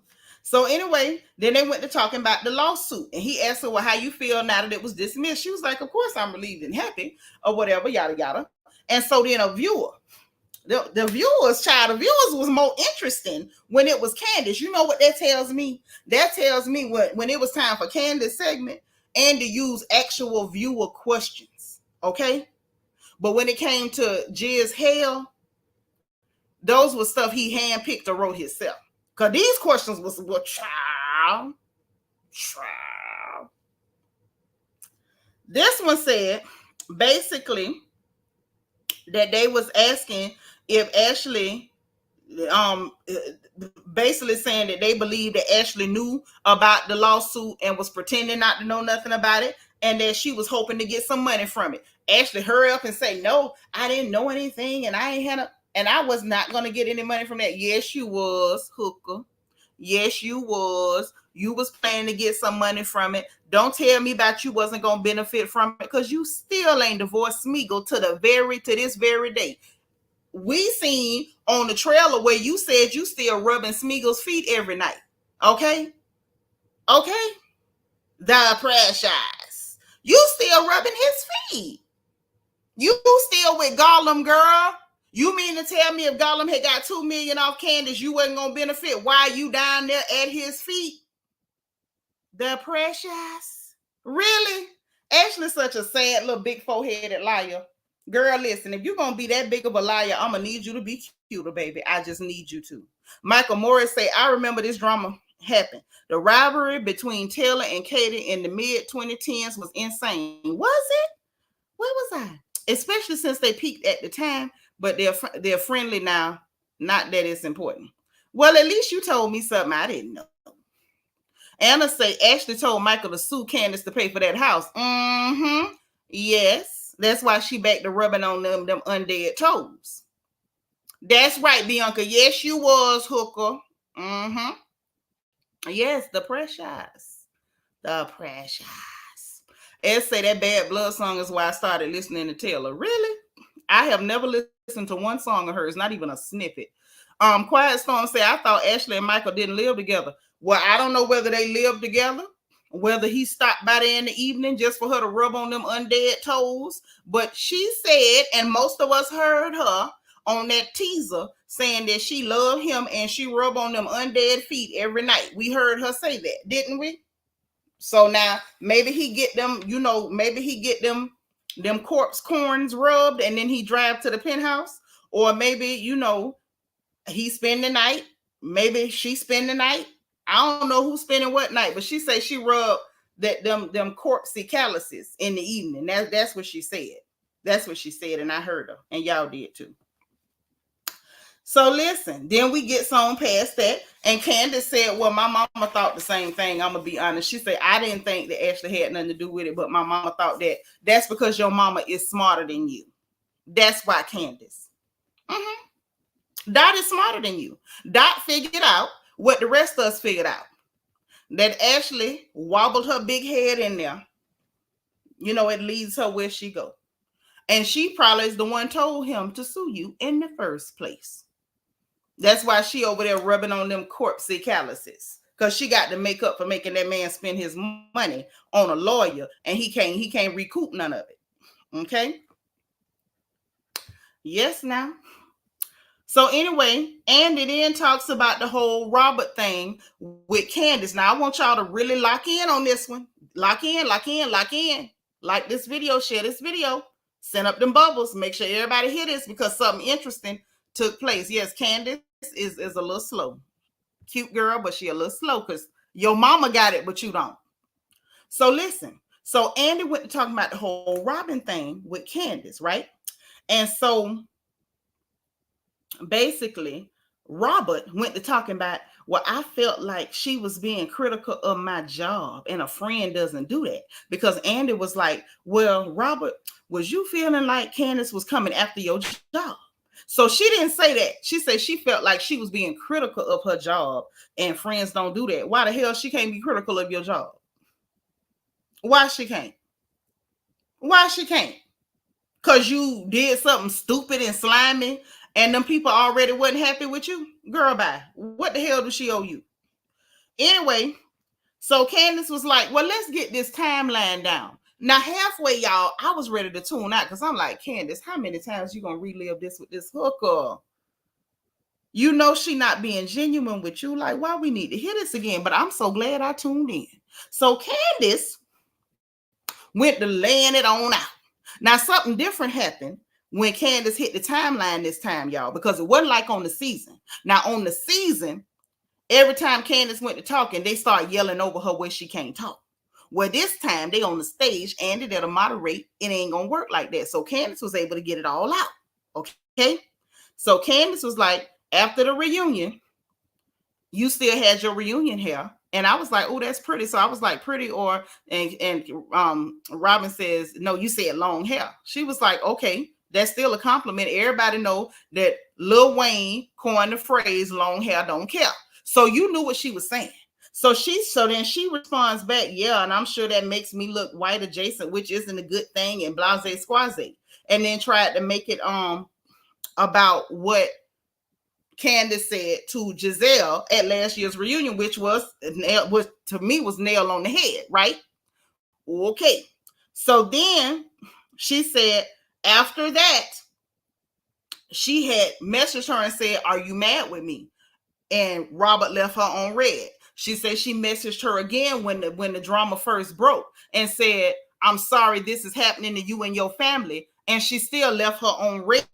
And so remember, during the season, when Candiace said that, Robert flipped it during the season, y'all.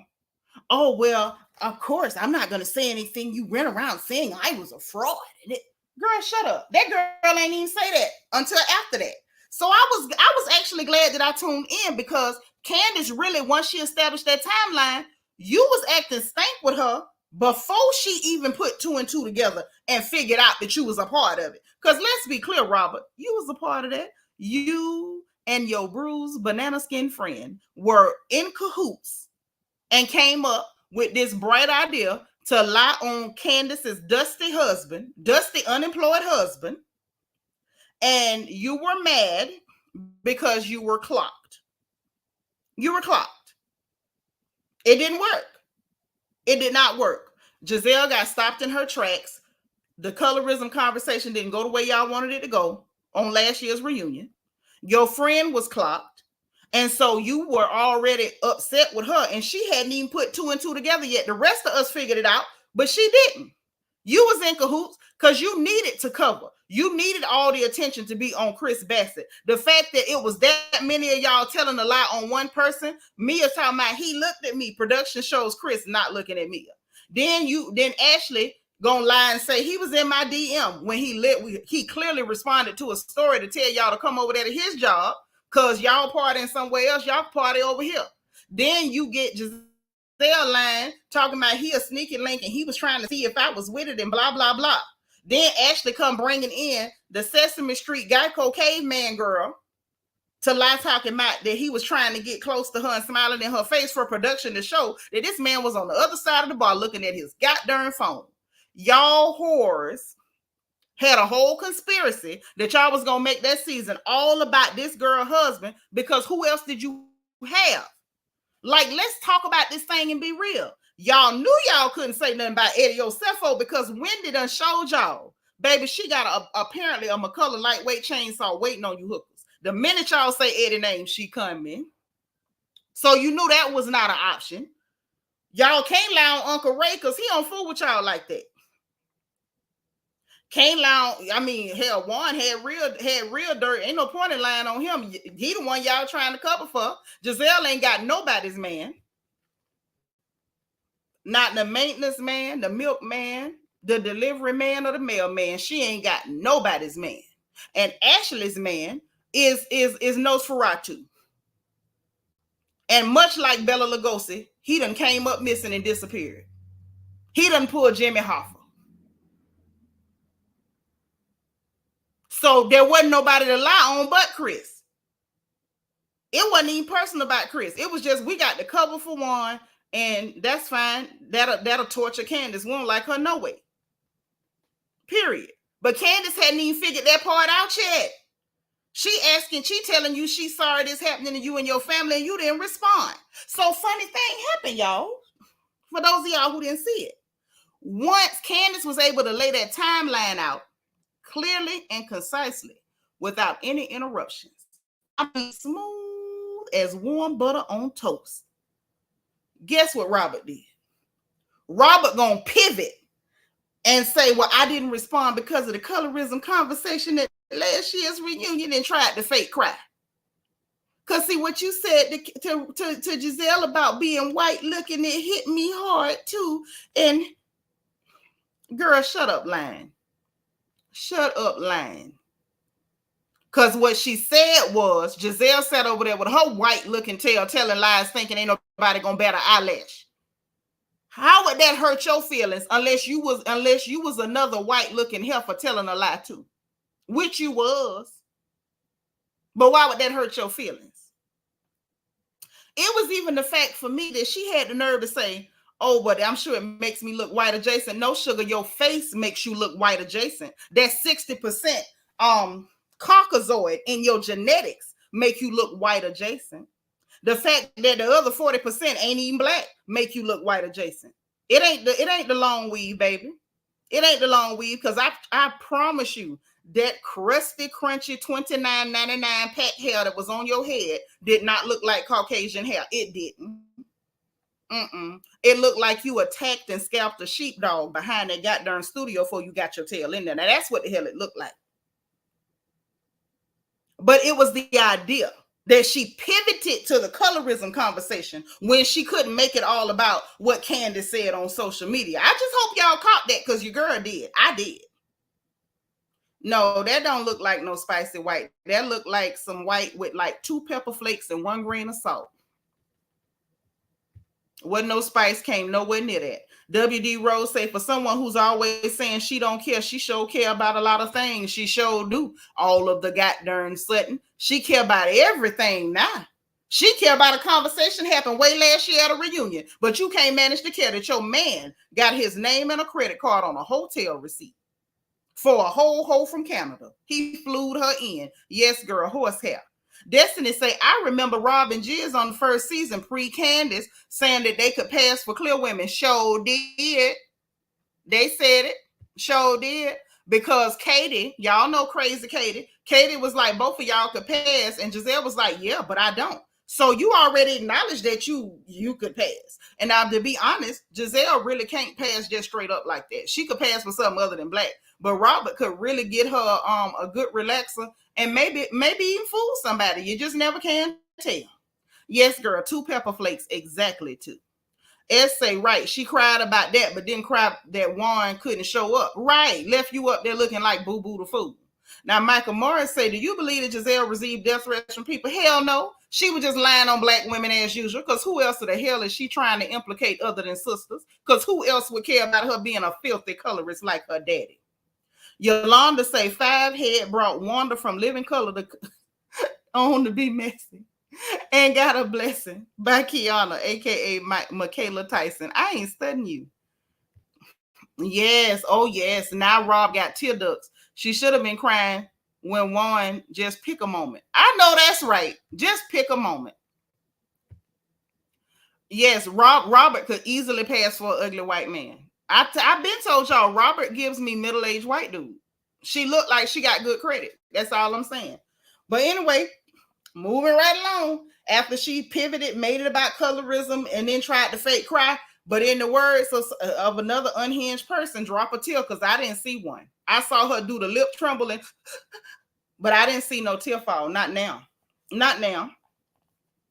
And then she was like, well, everybody, Candiace stayed completely calm, and I had to give her a shout out for that. She stayed calm, and Robert talking about, everybody talked about what happened, but nobody else accused me of lying and conspiring or whatever, girl, because everybody else you didn't lie on, and you didn't conspire with Jazelle to lie on. You conspired with Jazelle to lie on this girl, so she had every right to say something. Hello.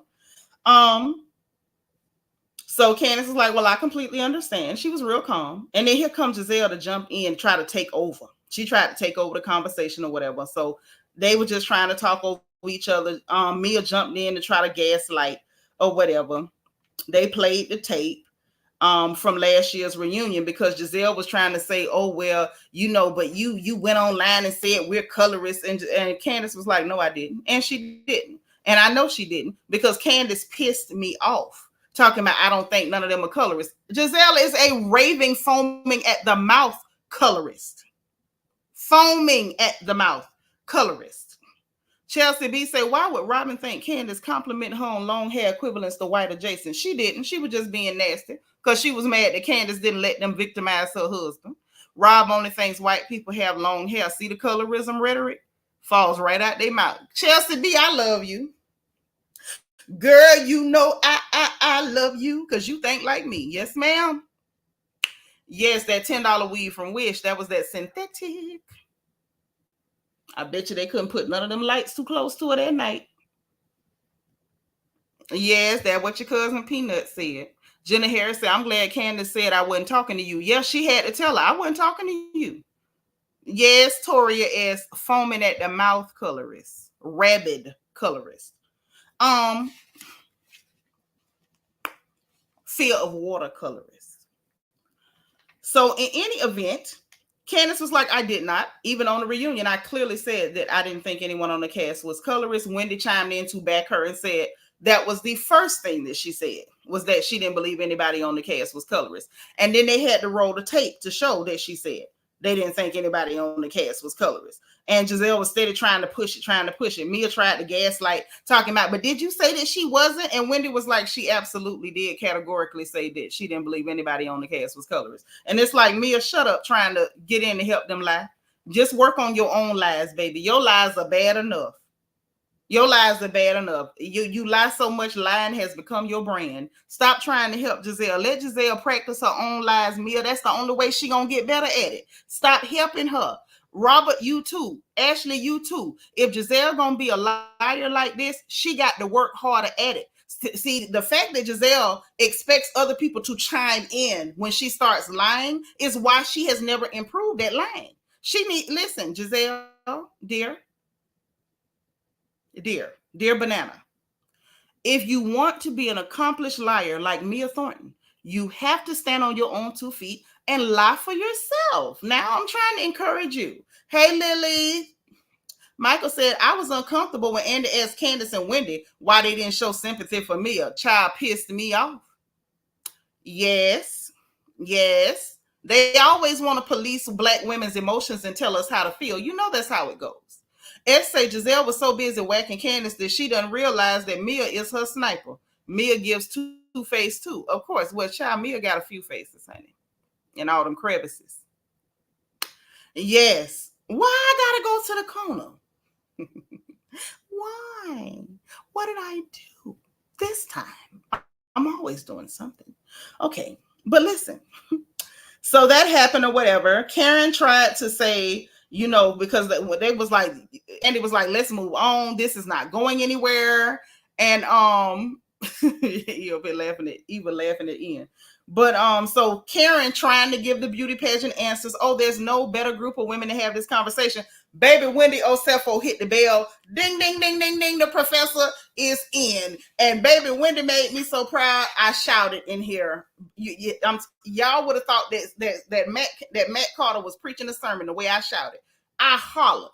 I said, oh, Wendy say, oh no, this is not the group to have that conversation because they lack the range. I say, oh, Wendy, you better talk about that thing, gal. Talk about it now. Talk about it.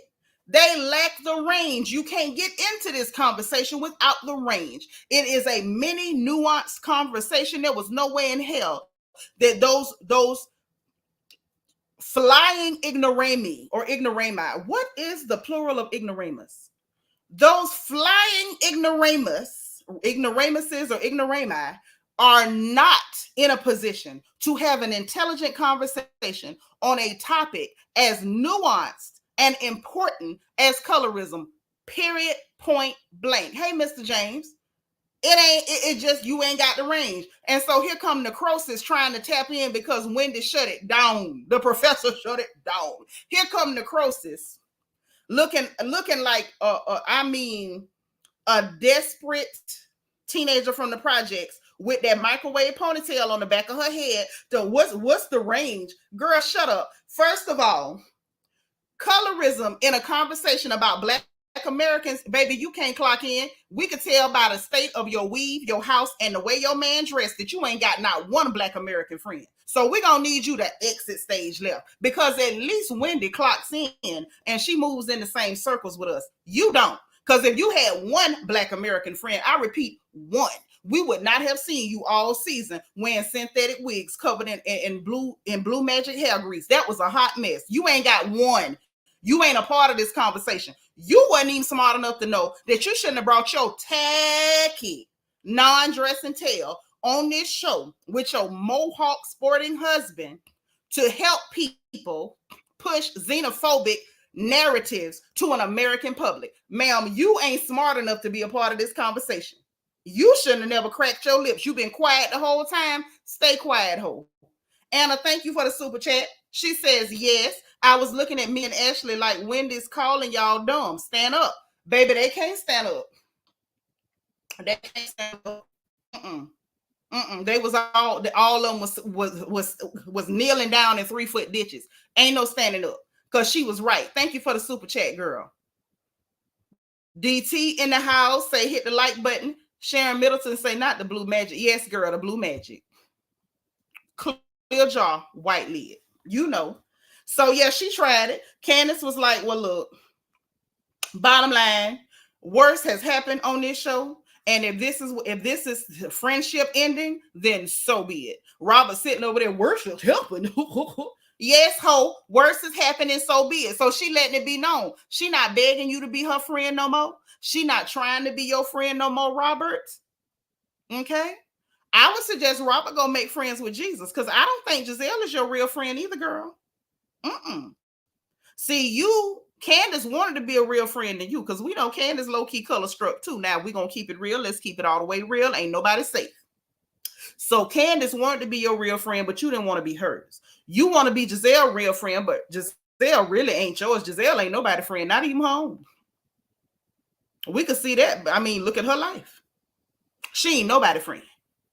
But you, Robert, people floating the rumors. Carlos King is like co-signing, so I feel like he done heard something. It sounds like you really don't even have your job. And I feel like Jazelle knew something, because she spent all season distancing herself from you.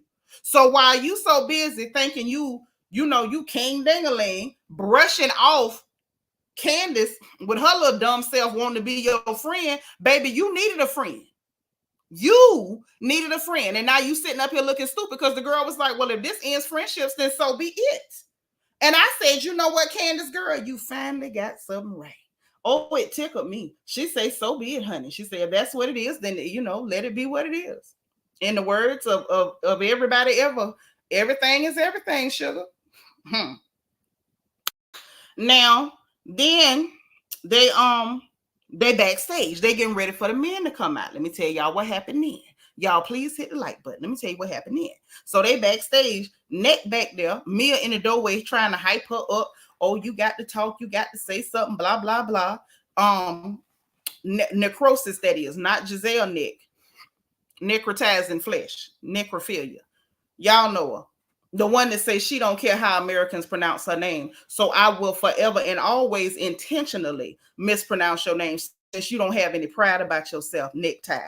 Okay? She's sitting back there with her husband hyping her up, and he talking about, you have to talk. Don't let anybody interrupt you. And I'm like, child, who the hell finna interrupt her? Nobody cares about her. Do you realize that your sad, tacky little wife done sat out there the whole time trying to show titties and all, and ain't nobody even looked in her direction? Who would interrupt her? Who would care? It doesn't matter. So she back there getting amped up like she Eminem in 8 Mile. You got to lose yourself in the moment. You want it. She ready. She back there. I'm surprised she wasn't eating spaghetti, because she act like she was on 8 Mile, like she finna go out here and act a fool. Child, don't nobody care about you. Nobody. And talking about how she been dragged on social media. Ain't nobody on that stage dragged you, baby. We dragged you. And you made it easy. Because you brought your tacky, tasteless, classless, shameless self on national TV more than once, dressed like Dora the Explorer with the wig from the little Japanese girl in The Grudge, talking about witches and stuff and insulting people's mamas. And calling the good doctor a female dog. So you were dragged by the public. Wendy ain't did nothing to you. Only thing Wendy did for you was what the devil wouldn't do, and that was leave your little tacky tail alone. That's all Sister Wendy did. So then you got child Uncle G was asking for Juan. Anybody seen Juan? Ain't nobody seen Juan, child. Ain't nobody seen Juan nowhere at all. Then Jazelle was back there talking to Uncle Ray. Mohawk is in complete costume, and I do mean costume. I do mean costume, and I mean that in the most unfriendly way possible. Because why would you put on your good Christmas clothes to come on a reunion? See, this is why I'm never gonna respect Mohawk and Mongoose. Y'all came on this show ready to play every stereotype possible. You ready to put on garb and everything else to put on a show for these people while assisting them in bringing xenophobia to American TV and making it acceptable. You and that man you married. You and Mr. High Water Scrubs. Y'all are a disgrace. Y'all are a dis-freaking grace. But anyway, so they get out there. You know, he talking to all the men's and stuff. And he spoke to Uncle G and telling him, you know, they've been talking about your marriage. Uncle G was like, really, for real? He's funny. I like that. He spoke to the men that was there. He spoke to Eddie Child. Come to find out, Eddie done made 2 million sales, over 2 million sales in less than 6 months. I'm like, boy, happy Eddie getting everybody happy. Too bad I don't smoke reefer, you know. But for those of y'all who do, if y'all happen to go in a boutique where Eddie and Wendy's reefer is at, you know, please support Black business. But I don't smoke no reefer. I don't smoke no reefer. But for anybody who do, okay, it's in style now. So over 2 million sales in less than 6 months. I think that's some good. That's some good sales. Okay, I've known many a weed man that don't make them kind of sales. I think that's great.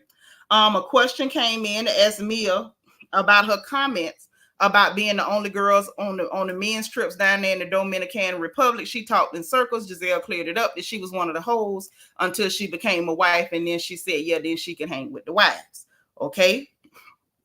Now, then Andy asked Chris, like, oh, we ain't really seen you around. Was that by design? And, you know, we saw that on the teaser with him saying, you know, it's okay. Like, if I'm not, you know, it's nothing personal, but if I'm not wanted around, it's, you know, I'm okay not being around. So Andy was like, you saying Candiace don't want you around? And he was like, no, I'm not saying that. Candiace cleared it. You know, she be ready to jump about that man. And she said, no, I want him around, but we got other cast members that's willing to lie to push him out. It's better that he not come around like that. Jazelle still had the sour lemon mouth face. You know, she was not happy, but you know, what could she do? So, anyway, and he asked the viewer question about the chicken lady with the deep neck slashes that lied and said she was frying chicken, and Chris risked it all because she fried some chicken, and I got a baby with him at Oklahoma, and I went to Oklahoma abortion clinic where abortions are illegal in Oklahoma, and the paperwork was from Texas, but she lived in New Jersey, and turned around and the TikToker asked for proof, and she gave a picture of an arm with a tattoo that Chris don't have, no picture of the leg tattoo, and a flaccid male genitalia that we don't know who it belongs to, and said that it was some screenshots that we can neither prove nor disprove. And then she turned around and said that she did not say that it did not happen. And then let me put this picture back up. This screenshot got out where she basically said that she was put up to it. So hold on. Let me hop down. Let me drop and y'all look.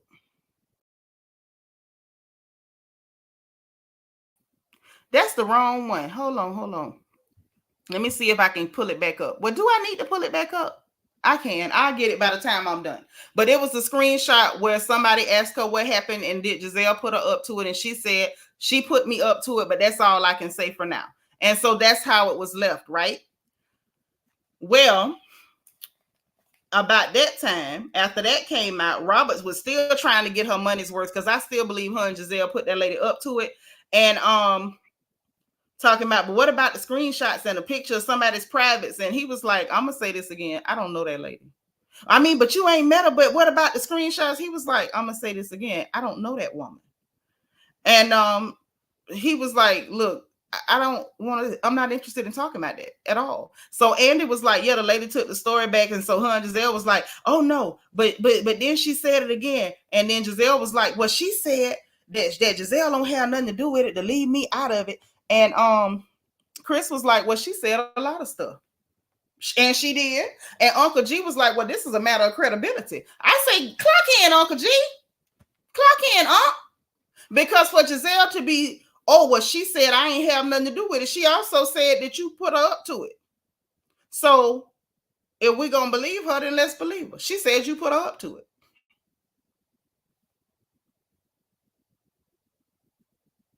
So I was like, okay, that's what's up. And Chris stayed polite the whole time or whatever. And anyway, somehow it got back around for Candiace, and Candiace was like, look, I feel like the trust is just gone, especially when it comes to Jazelle. And I really believe that she could have, like, I feel like she could have, whatever. And so Jazelle started yelling, oh, that's a lie, that's a lie. And I was just like, child, what's a lie? But before I could get my panties in a bunch and say, oh, girl, how you gonna call somebody's feelings a lie? Y'all, why Chris Bassett done clocked in? Yes, Robert questioning somebody else, man, is madness. I'm in y'all mad person all day. Yeah, she did, Terry Banks. Thank you. So look, my brother in the chat. Is my little brother in the chat? I ain't even see. Oh, I done missed it. Bro, thank you for the super chat. Say Robin got her nerve. Juan ain't there to get grilled, but you questioning Emmett. No, God. And that's why that's my baby brother. Thank you, sugar. Yes. But listen, so then, yes, Chris was, no, he wasn't either. No, he wasn't either. He was polite. And next thing we know, Chris Bassett done clocked in. Y'all, I didn't know Chris had it in him. I never seen him do it before. Shocked the piss out of me. Chris clocked in when Jazelle was trying to go back and forth with Candiace telling her she lying about her feelings. I was right. How you gonna tell this girl? She say that's what she feel about you. Chris say, look, people feel how they feel. She feel like that about you, just like you felt 2 years ago after their reunion. So this how she feel about you. I say, oh, Chris, you better get it. You better get it. He say people entitled to their feelings. He say just like we had to acknowledge how you feel, when we gonna acknowledge how she feels. She feels like she can't trust you, and you might could have did it. Now that's how she feels. Just like you felt the need to say that man with a young wife who is also his meal ticket was gonna risk it all to push your bloated legs out the way to try to find your holy of holies, if it's even still holy. Because we heard rumors about that too, since all rumors is on the table. Right, Destiny? Come on, Chris. I was shocked as hell because y'all know before when she was getting into it with Ashley, he kept taking sides with Ashley and telling her to calm down. I said, oh, Chris say he ain't trying to play nice no more. Chris say he clocking in. He clocking in. Say Jazelle look like an audio visual about stinky toes. Low key she do. That's oddly specific, but low key I'm with you. Miriam say the energy Robert has for Chris is the energy she need to have toward Juan, and also a bar of soap and a decent hairdresser, or just go fight the hairdresser you got. Judy Acquaye say Jazelle is an evil, hateful person, and is. Child, Chris was finally good for something. Finally. Hey, Ali. Yes, push them bloated legs out the way. That's what she was trying to insinuate. You mean to tell me that this, I mean, can we be real? Just, if I can't, y'all tell me. If we can't be real, tell me. Just tell me, and I'll stop. Let me put the StreamYard in the chat while I get this out. But y'all, anytime y'all want me not to be real, let me know. Let me know. But if I gotta be real, then I'm gonna be real. Jazelle was expecting for us to believe that this elderly, unemployed dust devil with multiple children, multiple baby mamas, who was at one point behind on his child support and somebody else had to pay it, was then going to risk his meal ticket and fine living with a younger, far more attractive woman who is far above his station, both in looks and socioeconomic class. He was going to risk all that for bloated legs, a nasty attitude, a possible blowtorch between her legs, the B2K, bump, bump, bump, bump, and a cabin in the woods. This is what she wanted us to believe. Ike looked like a clown. Ike looked like a clown that had just escaped somebody's traditional marriage. That's what the hell he looked like. Ali say the colorism conversation bother Robin because she's a white woman with a black recessive gene. Yes, a white woman who's play acting as a black woman, trying to take advantage of the privilege provided by the sickness of colorism. He ain't look good to me. He looked like a clown. Because why the hell did you have that on at them people's reunion? You're being performative. And I clocked you. Period. Cosplaying. Thank you. That's exactly what Robert is doing. Jenna say, Auntie gonna keep it all the way 100. How you get props and read him? And Jizzy Kankles Brian at the same time. You know I'm equal opportunity. Ain't nobody safe around me. When you right, I'm with you. And when you're wrong, I'm not. And that's just that. I'm for what's right. I'm not for one person or the other. When you wrong, I want your jugular and your carotid. When you right, I'm going to prop you up. He ain't my type. He looks poor and dirty. I'm allergic to poverty. My skin is sensitive. Angie girl say that's why we love the porch, because sis keep it real. If I can. Bro said, yes, he was going to risk it all for Gizelle. Child, bye. You so silly. Thank you for the super chat. You say Nanook told him to wear that. She probably did. She's such a clown. She's willing to sell out, embarrass herself, be performative. I'm surprised she didn't go and steal somebody's masquerade and come on the stage and have some boys chase her with sticks so she could flog the girls. Like, she would do anything at this point to be performative for those clear adjacent hookers. Hey, Southern Charm, say Robert and Jazelle sat there all night with stank faces, no joy in either one of them. Child, that's what happens when you live like that. Iman say, not Robin using her white tears. She tried, but none of them wouldn't fall. None of them wouldn't fall. Hey, Kai. Hi, how are you? Girl, I'm good. How are you? I'm good. I missed y'all last Sunday. Child, I missed you too. Let me get y'all the rest of this and we gonna go. So then, I'm trying, it ain't much of it left. We got past the feel how you feel. Andy asked the guys about Juan, y'all. Andy gonna try to see if the dudes was gonna throw Juan under the bus, but you know, men in true man fashion, they was like, man, we ain't gonna say nothing like that. We ain't finna do that, you know. And so then Andy tried to reposition the question because they was like, we not finna throw that dude under the bus. Because I feel like at this point, everybody know he don't really want that woman. Ain't no need in trying to drag him, okay? So Andy say, well, let's do it like this. How come y'all come here for y'all wives? Uncle G say, look, I was just here to support my wife. That's it. Well, not ex-wife. And so that was it. And they still didn't give us the news about Uncle G. I thought, listen, I told y'all last week, I'm mighty afraid because even though, let's be clear, I do not feel sorry for G for Mia leaving when the money ran out. You got her. She came for the money. You wanted her youth and her loose, you know, her promiscuity and her youth. She wanted your money and access to it, okay? Once the money was gone, the agreement was ended. Simple as that. You could have remained with your wife. It wouldn't have happened. So I don't pity him for that. But y'all, I got a bad feeling. Hey, Cheryl Thomas Hughes, thank you for being 257. I have a terrible feeling, y'all, and I hope I'm wrong, but I have an awful feeling that he about to tell us something about his health. Now, I hope that cancer ain't came back, but I don't know. And the fact that they left that as the cliffhanger with him going to tell us something and some of y'all might have suspected, blah, blah, blah. I'm like, oh, Lord. I would much, even though I'm not comfortable with the conversations around the child, I would rather it be something like that than to hear that the cancer came back because y'all, cancer sucks so bad. I hate cancer. I hate that it really, you know, affects so many people. Like there's no way to really completely dodge it. And we know he had prostate cancer before. I just don't want to think it's back. But the fact that they left that as a cliffhanger for next week, I didn't like that. I wanted personally, because they teased us last week with it, I wanted them to go ahead and let Uncle G tell us what's going on. Like, sir, are you sick? Please don't say you sick. But if you sick, I would rather hear it now than to be waiting for another week. Okay? Because this reunion was far better than last week, this segment.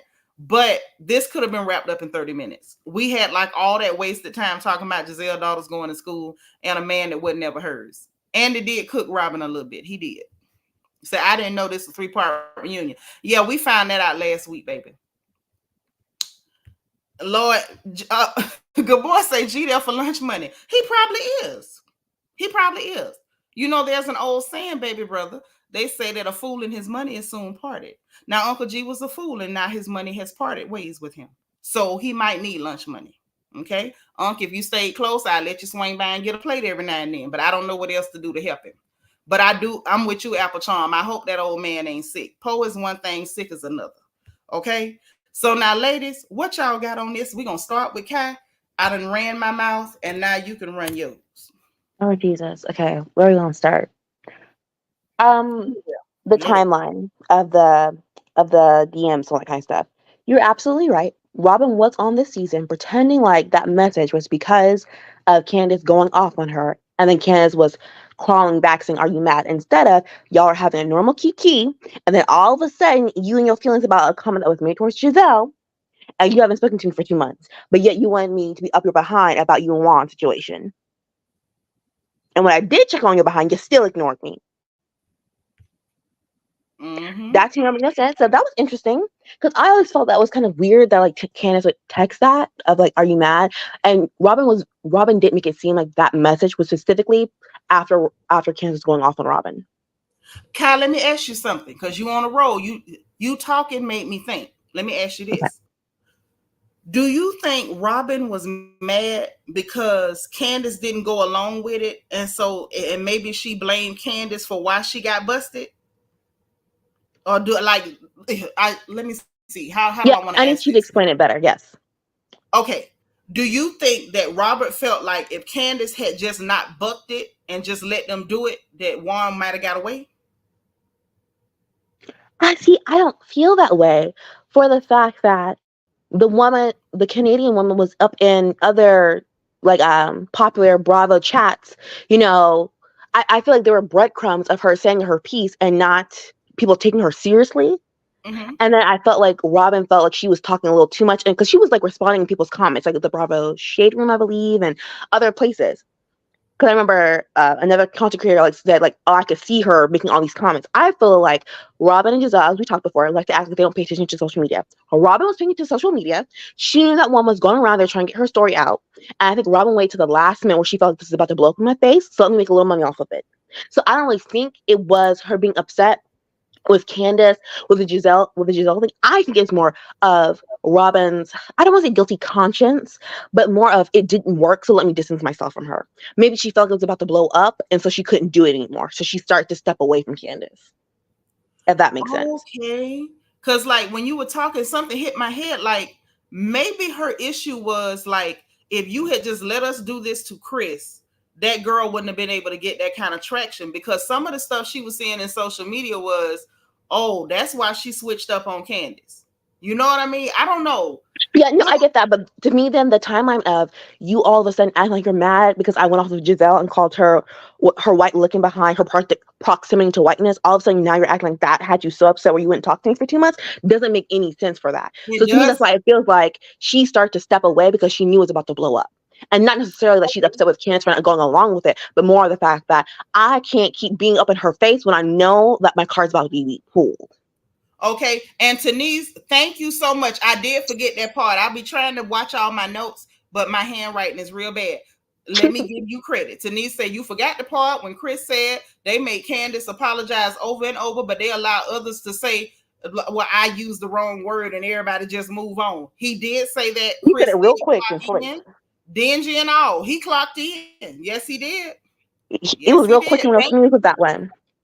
Yeah, so that's what I think it is. I think also it was wild watching Robin trying to cry, talking about I've never experienced this before. I am tired of these women. Also, a lot of the audience who just started happening when it went to Love and Hip Hop Atlanta. The first season was all about are you black? Are you black or not? Are y'all biracial or not? It was so bad to the point where Robin had to go get a DNA test. So now to pretend like all of this is Candiace and also Wendy's fault is insane to me. And then because basically your card was full about the fact that you weren't even talking to this girl before the Juan stuff, now you want to cry about, oh, I just never experienced that before. Well, literally, Ashley football head Darby was going around talking about how on the Breakfast Club about how you two are the most European looking girls on the show and how y'all Yes. go out of y'all way to look more white by dyeing your hair blonde. Yes, she did. Like, that to me is where I always like had to stop with this whole they don't know what's going on. And to me, I do feel like I get people saying Kansas color struck and Wendy, all that kind of stuff, but I think it's such a, it's an environment where you can't thrive. Because my thing is, when Candace came on the show, Candace was getting into Giselle's behind every chance she could get. Candace was not holding back on those people. But what happened? The audience got used to the show being centered around light skinned and biracial women. And every time she did stand up for herself, she was told she was wrong. So then what Yep. keeps happening when you feel like I keep standing up for myself and everyone keeps telling me I'm wrong and going too far? Then you start trying to fall back in times where you shouldn't have. And that's where I feel about it. Because my thing is like, I'm like, this is a show where we're supposed to fight and make up, right? But for some reason, these two black women, these two unambiguous brown and dark skinned black women, can never do their job and keep it moving. Instead, now, Robin is up here trying to cry about something that was not even said to her. Candace was going off on Giselle, and you're behind. Now, you're behind is trying to start a fight with me in the DMs about something I said to your friend, which also is another point where Robin is dumb. She keeps always walking herself into issues that Giselle's having, where she makes herself look like an accomplice, even if she is not. Because the thing about it is, it makes you look guilty that when I go off on Giselle about the fact that I feel she felt comfortable doing this because she could get away with it because of the way she looks, you are now upset about it. And now all of a sudden, you keep harping on this random the chicken lady with the slashes in her neck. Oh, the limp this, oh, the text messages, all this. But we couldn't believe the credit card payments from Jawan. And now, though, because people believe you're in on it now, that's a preposterous. But you are the only one on this stage harping on this lady. So then it makes it look like you did put her up to it. And then you get upset when people have the question, did you? Because to me, you seem to care too much. Yeah, because she act like she's trying to get her money's worth. Chime in, girl. What you think about what's going on? Give it to me.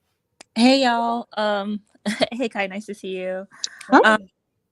so like with the Giselle and Robin thing, like I'm starting to see it a little bit differently. Like I think originally like they had this plan, and when like, Giselle realized the plan wasn't working, I don't think it was Candice that gave them a heads up. I think it's the production behind the scenes, and Giselle knew what was coming down the pipeline for Robin. So what she did this season was she tried to act like she was holding her feet to the fire when she wasn't, and she also started to distance herself from Robin and rebrand herself as a friend to Karen, and have like Ashley be the new, Robin, like up her butt. Mm-hmm. And then I also feel like I thought it was a little bit strange that, let's say this woman came to the Green Eye Bandits podcast and talked about her fake indiscretions. I also noticed that like Robin seems to be the only one that's defending the idea that the woman was a distraction for Juan. And you notice that Giselle's quiet because initially, like, it was branded as the woman went to both of their podcasts, but suddenly we're all only focused on Robin, right? So Mm-hmm. yeah, I feel like Giselle's moving really carefully by ensuring that she's not the one um, being named with this situation regarding like, the girl at one or whatever. But I actually really came to talk about Mia. Like, I've never seen a mom like that before. Like as a mother, you have your child, you're questioning your child's paternity on TV for what? Like, you can literally go out and get a job at McDonald's as a manager and get the money that you need eventually for your family. um like to provide for your family. Like, they've had chiropractors before. It's like 100,000 or something like that to buy a McDonald's franchise. They really don't need to do this to that little boy. So it makes me feel like me is cold-blooded.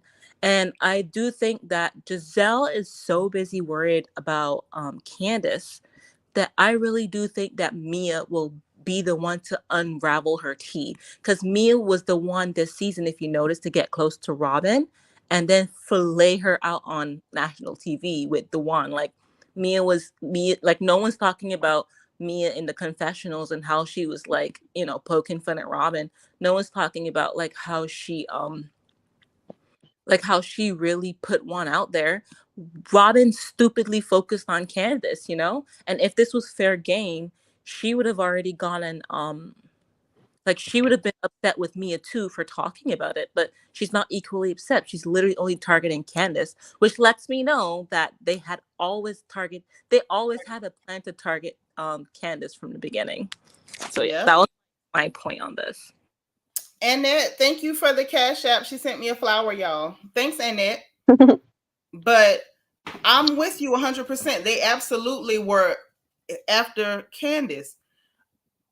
But I think that there's a bit of a tactical error here on their part because Karen ain't going.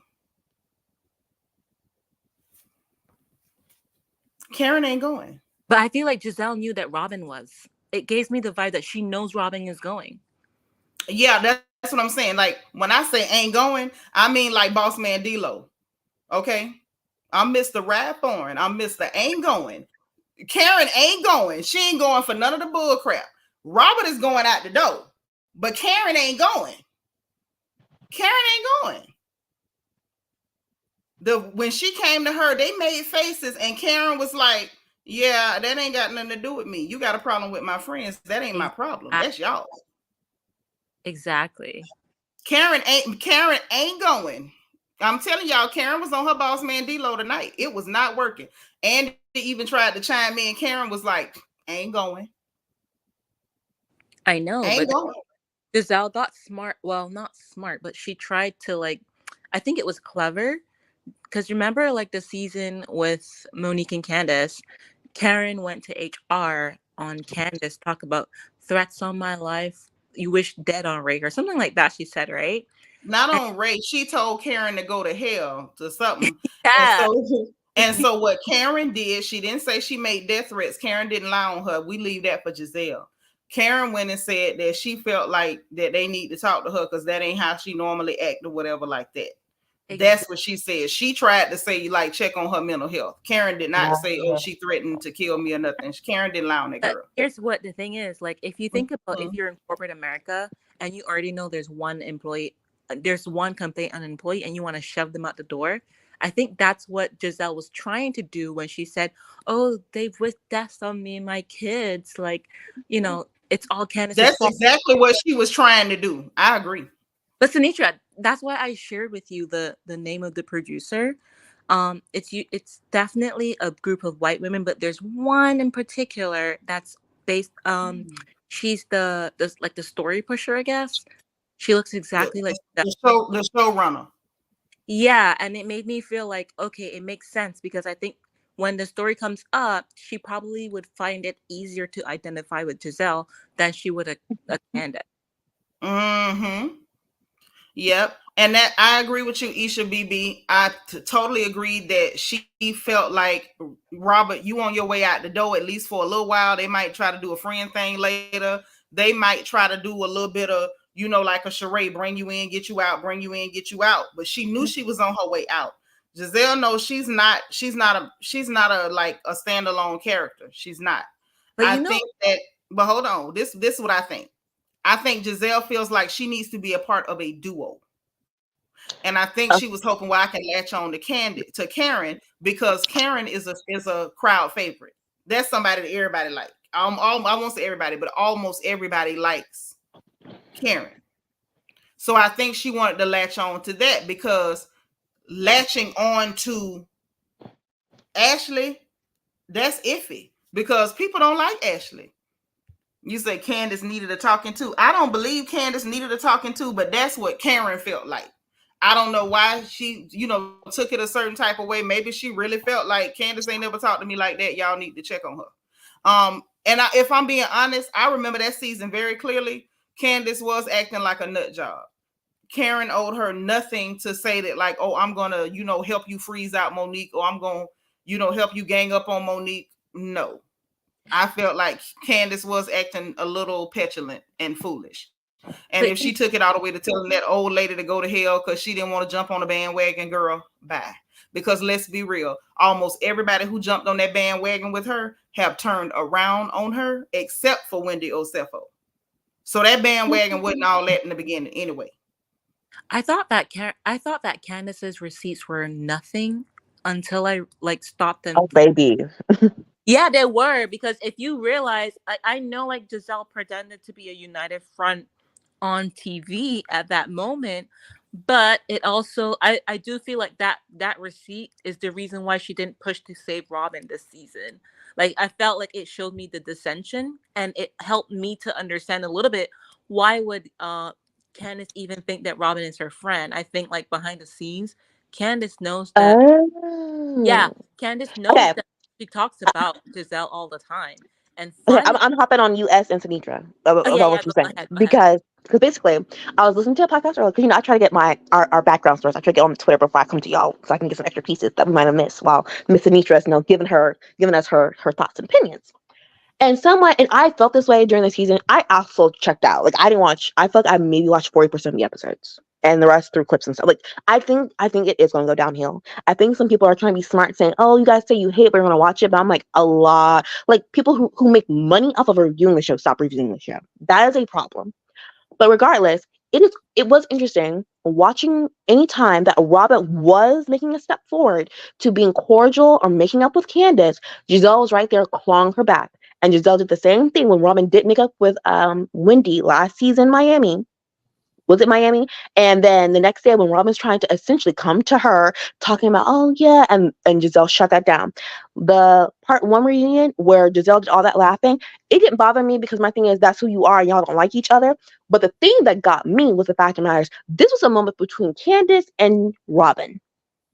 And Candace was crying about Robin. And someone said, I think also what gets under Giselle's behind is that once Gizelle did this, Candace was been done with her. Candace does not care about Gizelle. But Gizelle seems to be flabbergasted that Candace cares about Robin. Because in reality, no one is really supposed to be caring about Robin. Because if you look at it, it is no way I'm your friend and I'm going up for you being married to Juan. Because Juan don't care about Robin. But hold Gizelle on. just, Let's mhm. go deeper. Okay. I like to dive deep. I'm an Okay, what's Aquarius. that? What's that? Further proof that Giselle ain't her friend.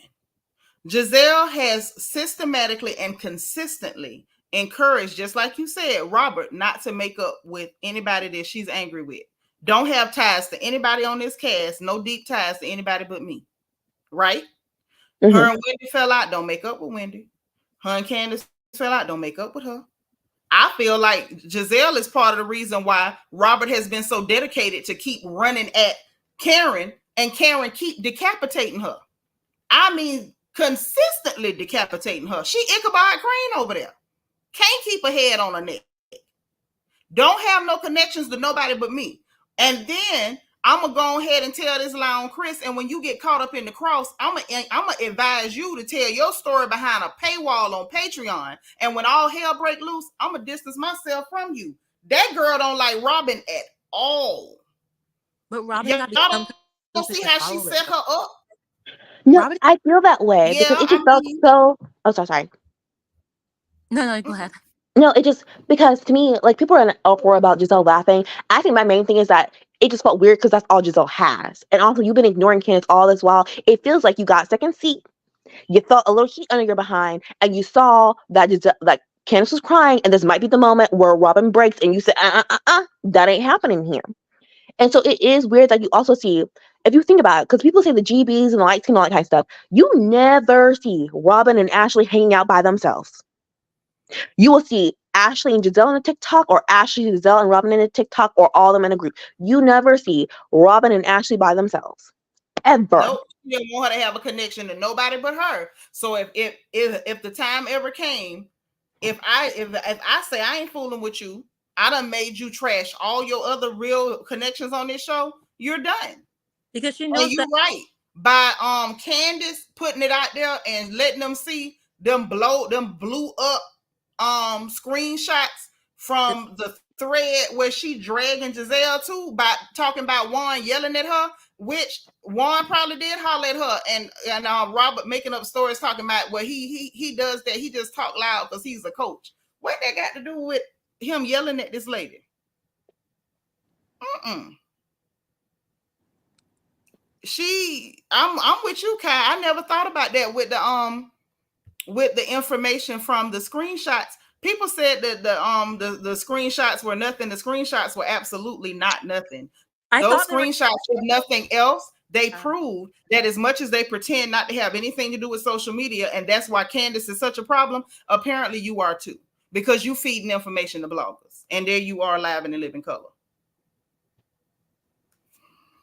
I'm just saying. But I'm with you, girl. Jazelle don't like her. I don't Y'all know. StreamYard is in the chat. But too, like I also think that between the two of them, Robin has more story to flesh out than Gizelle does.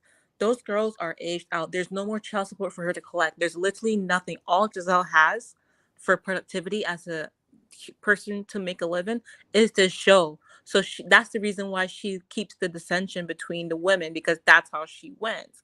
But Robin by herself is just a train wreck that you would want to see. Robin on her own is actually a better, I wouldn't say housewife. She's more of an entertainment factor than Gizelle is. She's got a fake man behind her. She's got kids that have time, to go through all the motions and growing pains or whatever of being a kid. She's really got more in depth. And not only this, Robin actually has an ex-NBA player, and I think that Gizelle cuts her down and makes her feel less than intentionally so she could keep her under her thumb. And Robin's dumb enough to just stay there. I agree. Hey, Jenna Harris. Hey, y'all. How you doing? All right. Let it rip now. Don't hold back. Well, I was jumping in and I might have missed a little bit while I logged in the StreamYard, but I was like, y'all all talking a lot of good sense. But what Kai said just struck me a few minutes ago. I was like, you do never see Ashley and Robin together. It was like they both have two boys. They both have two husbands that can't stand them, but at the same time, they still will catch their kids in their mouth, which is disgusting. And not, then not oops, only sorry. that, girl, they got two Yes, ma'am. husbands that seem to like each other. That part, I almost forgot about that part. They both their husbands seem to want to date each other or whatever. You would think they would be the best of friends, but you don't ever see them together. Because And I don't think that. Sorry, not just real quick. I don't think that's just because they probably Gizelle wants to isolate Robin as much as possible, but also Ashley might not see it for her from when they were fighting initially, but they say they quote unquote made up and all that stuff. It's a lot of layers here. Sorry, you go ahead. You know what else it could be? What it is?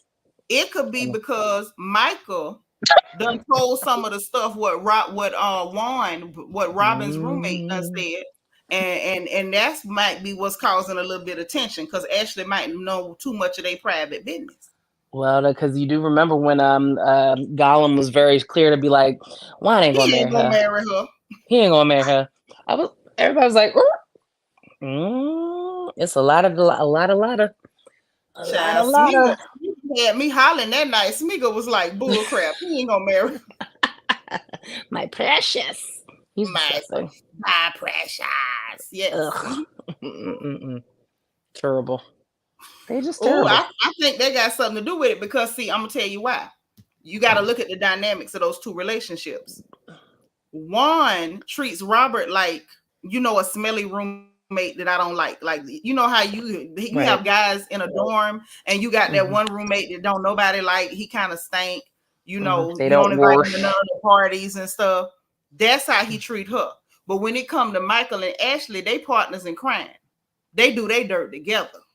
Yes. Everything that Michael done got from Juan, bet you Ashley know about it. Yes, Ashley know about that. It's some stuff going on. Well, that's why they all looked at her over like they were like, Ashley, you knew everything about that lawsuit. Why are you lying? Through her teeth. And she was planning to get some of that money off that girl.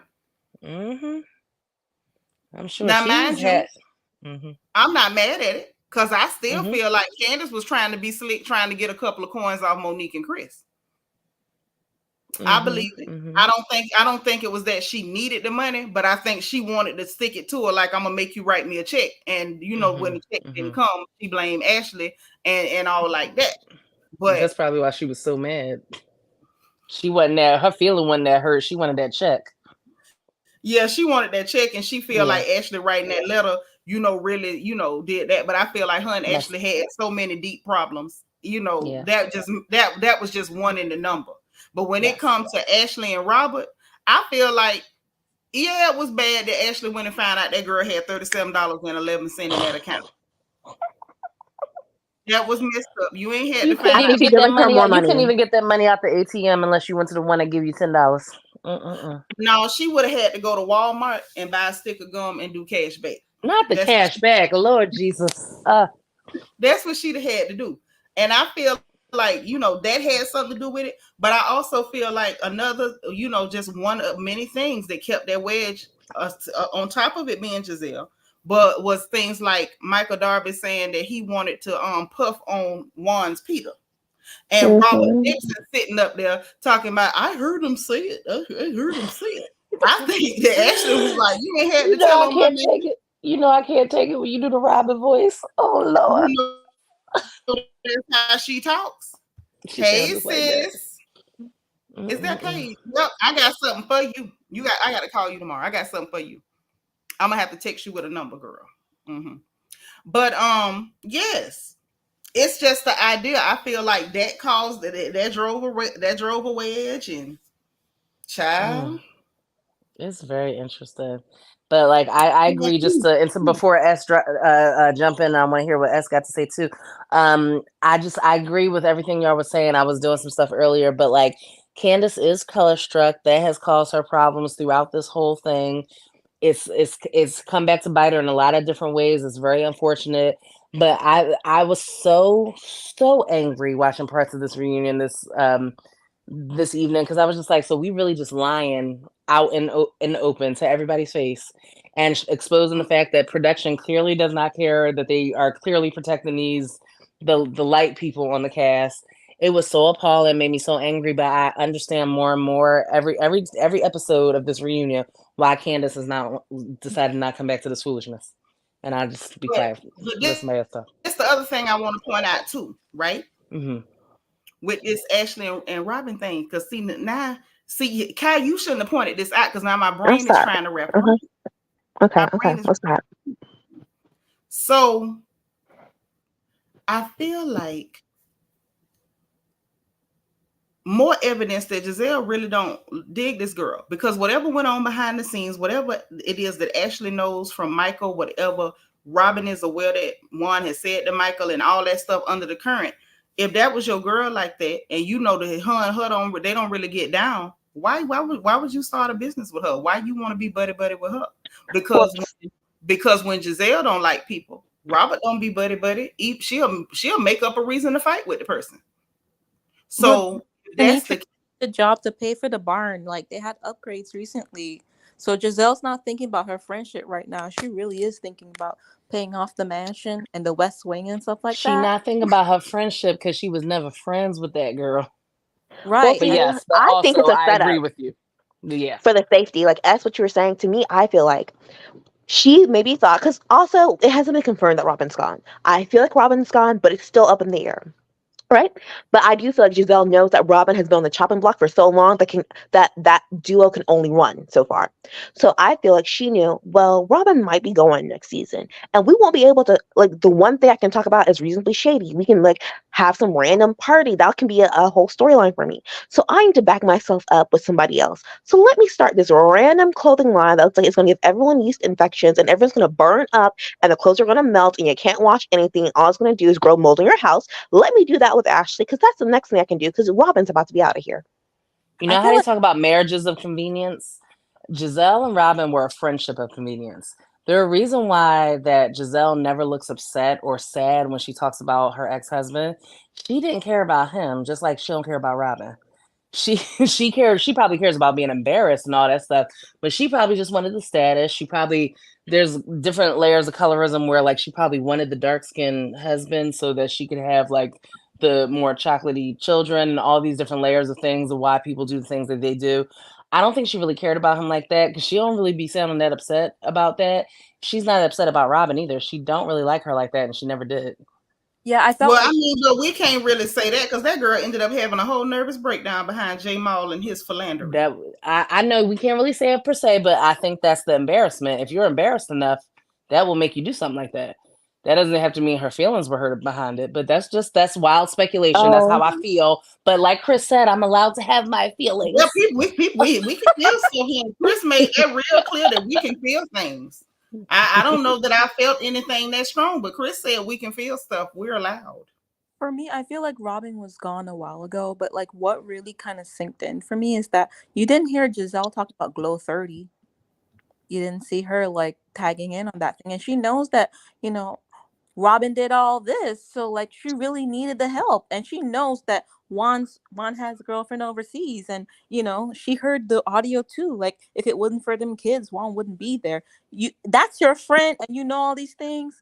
You're gonna try to help her, and I would rather partner with someone I have a podcast with and a Glow 30 than I would with somebody with cheap spandex that are overpriced. Like you've seen Charade doesn't work out and you really need money to put in your pocket. So why do this after you saw how every hue ended up on the floor at Target? Like why would you take all your hard-earned money and sink it into these yeasty spandex? You know what I mean? So like if you were Giselle, like of course you're gonna prioritize the show, but like I really do see the dissension between her and Robin, and the poster boards for Candiace, they fell flat for me the first time, but the second time around, When you had time to think about it. when you have time to think about it, because that was the very first time we saw a crack between you know Robin See, and for me, they see, were for so me, sorry, I didn't mean to cut you off. Go ahead. I'm sorry. fine. I felt like they were so tight they used to share beds together, remember? And suddenly like you're talking about her to a blogger, and then Oh, Giselle, what is it yeah, they say? War makes strange bedfellows, though. That's why Yes, I it keep saying does. like that. Maybe they were never really friends like that to begin with. That's convenience. Like, oh, I'm buddy buddy with them because with Robin because who else am I going to be buddy buddy with? And the thing with me You got about to realize they only met through Big Reese. They didn't even know each other thank like you. that. this is Like what that's I'm also a saying. thing. Yes. Yes. And so just real quick, because like what I was gonna say about the whole thing with the poster boards, whether they hit or they didn't, I understood why they were doing it in the first episode, because as we saw in this episode, production will hide stuff when it's convenient for certain people. And they've been saying that for years, but I think it was even more clear tonight. I don't care what anybody says. I wasn't there. I know none of us were I there, but believe Giselle Wendy. was lying about the fact that like all the stuff that Wendy was saying that like, oh, production never showed that. They conveniently That didn't girl have the ain't, tape. yeah, that girl ain't just pull that out of thin air. Yeah, she a lie and the truth ain't in her. And I'm sure like that's why they bring the big poster boards and stuff like that, because you can show it at the reunion and it's harder to edit out, especially if it Yep. looks like it's going to make somewhat of a moment, because production is not showing what's really real. All right, and I'm gonna say that and be quiet. And I feel like it's really stupid for people to be like, "Oh, those didn't hit," because I again a child of reality TV. I was there for OC when they had the reunion in Vicky Gullinson's backyard. They always brought receipts to the reunion, but the fact of the matter is, they would be tossing their phones to Andy for Andy to be reading them. They would be shoving papers in manila folders and having them behind the pillows and all this kind of stuff. So now, okay, baby, I'm gonna blow this up, and there's no way you cannot see this. Everyone can see. So yeah, I get everybody tired of gonna that rhetoric of like, oh, it didn't I don't like that. To me, it did hit. And to me, I also feel weird about what was I thinking of? You brought up a good point about like Giselle not talking about the Glow 30. Because again, I keep saying I personally don't inherently feel like Candiace is color struck. I find it so weird though that Robin goes after her for this, they fall out and all this kind of stuff. Meanwhile, again, Candiace was, praising Robin and the skincare thing before we even knew it was a thing. And I think I can't remember if it was Gina or S said Giselle has not even spoken about this. ain't Mind mentioned you, it. also when Robin was flipping houses, Robin did all this, as S said, with that one house she flipped with her mother. What did Giselle do? Came in and made it about herself. Pick the fight in the middle of the open house. but you know what too that really let me know what was up, because as black women, black aunties, black sisters, or whatever, we don't let nobody. We protect the babies. You have a flat out storyline where this woman is there, Josiah or Jeremiah, I can't remember, Mia's baby. She's over there filleting that baby on national TV. All of Jeremiah. Jeremiah. They could have all been Mhm. on one side and be like, you know what, Mia, whatever this is, you know, we're not gonna Leave do the babies Jeremiah out. like that. Exactly. But they're sitting there and I just don't understand why not one of them is telling her. Like, we, the audience in the street, care more about Jeremiah than the people that know these people in real life and met these people in real life. And you know Well, what? Karen said something. Karen Huh? talked up. Karen put Yeah. a stop. What they're trying to focus on instead is Candiace. That's wild to me. Like, Yep. considering the things on the table, like, we're gonna skip Mm-hmm. over Jeremiah. We're gonna skip over Mia just like spreading her legs to the world and Mm-hmm. what she's got going on. And then we're gonna focus To the on world. exactly. But that I'm just sorry, let I'm just laughing in the background. no, no, no. But that just let me know, like, it's all an agenda, and that's what makes the show not fun. Like, it would be cool if you guys just didn't have an agenda and just live your lives, and it would allow certain people, big sister Gizelle, to just fizzle out naturally. Like, great, we wrapped her in a bow. Her kids are gone off to college. She bought a car. She did the pavement in her front yard. End of story. Let's go and get some fresh energy in Potomac. And this is all I'm gonna say real quick about Candace being like color struck, or whether you want to talk about it as the unconscious bias that she clearly has. I feel like toward people who are lighter skinned, even toward white people with I her don't. whole white husband that we can't ignore. I feel like her, like Candace, and pretty much everybody else on the show that has comes on subsequently have tried to follow behind Big Sister, delusional, think she's still stuck in her sorority from back in the day, use school days as the playbook, and forgot how the girl at the end of that movie got her face cracked by that man that cheated on her, just like her husband did, and is acting a whole mess, thinking she's still back on the yard running the AKAs. I feel like Candace tried to run after them when she first got there. She still thinks she's friends with Robin, crying about her and carrying on. Whether you think she's crying about Robin specifically or the way that like their lives and stuff affected her husband. The fact of the matter is, just like Syanitra was saying, like, I think it was either last week or the week before, it's like she clearly entertained that white man and wanted to marry him. You can't entertain something and fall in love with somebody if you don't entertain them. So it's like you sought after that. And this is speaking of from a woman that went to a lot of like PWIs, as they say, predominantly white institutions. I went to, Mm-hmm. a big name school. I went to like school in the suburbs where like sometimes I was the only black girl in the whole school. And like there are people in my family who still to this day will tell you, I thought Jenna would have married a white person, but I didn't. So it's like there's levels to this, and just like NECA followed after them, and Wendy did too at first when But she got there, which is one of the reasons why I gave her the side eye. That's why I think there's some of like the unconscious bias that she has toward wanting to be next to these people, whether it's because you think they're the show face front or forerunners, or whether it's because of the colorism. But okay, I'll wait, yield wait. my I time. guess. Like, Oh, I'm sorry. friends with Monique. I don't see it that way. I feel like this came in because she knows behind the scenes that they have a leg up, and I do feel like this is a friendship of convenience starting season 5. I don't see like Candace starting the show and just wanting to lick their boots. You know what I mean? That's why I get confused with that, because to me, I Mhm. mean, Candace's first season, she was telling Giselle to sit there and eat her greens, and she came from Jesus, and telling Giselle she had a $900,000 teardown, and telling Ashley to get out. And then when she told everyone she was trespassing, everyone was laughing at her and telling her she was wrong. So that's why I come from that specific place of like every time she told them you did XYZ to me, everyone told her to apologize. Literally, even season 5, it started off with all of them trying to force her to apologize to Ashley. Mhm. But that's crazy. Even Monique, Monique and Giselle got together and had a whole dinner party to force Candace to apologize to Ashley. Mhm.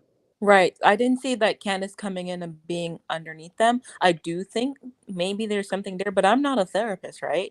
But I'm I not really a think therapist, but Mhm. I just think it's a product of the environment, no. I which mean, is like a issue with production. Because my thing is, production is a lot where Giselle does have breakdowns and we don't see it.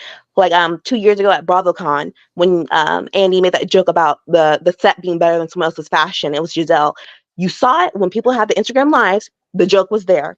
Andy then goes on his radio show saying a housewife called me. They were really upset. They demanded me to take it out. And then when the when the BravoCon came up on Peacock, the joke was out. That is crazy. That is wild that she has that kind of power. And to think that year after year, maybe someone doesn't become weak to it is what I feel, no, if no. that makes sense. It's more the look at the projection ladies. They're all white women. I feel like Giselle knows how Mhm. to work with them, but I don't know that I believe that Because Candace is. Giselle is one of them. I don't believe Candace is color struck. I feel like It's more to just that. I mean, I feel like one, we can only have an opinion about somebody's mindset. We can never know what's in anybody's mind. Right. So some people are going to see behaviors and they're going to draw conclusions. So some people will see her behavior and they will draw certain conclusions. I'm gonna tell you, I believe she's one of those people that will just, die to fit in with those folks? No. Do I believe she is color struck a little bit? Yes, I do.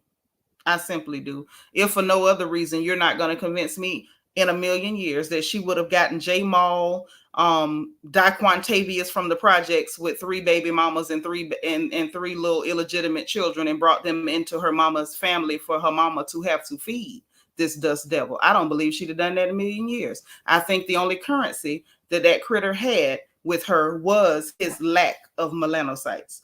But that's neither here nor there. That is your business. If your mama let you bring one of these critters into her house for her to pay for and help take care of until you were buoyant, and that's fine. Because at the end of the day, Dorothy allowed that. And like I told y'all from the gate, I've always been a Dorothy fan. I'm just recently starting to like Candiace a smidge because she still gives me slow teas.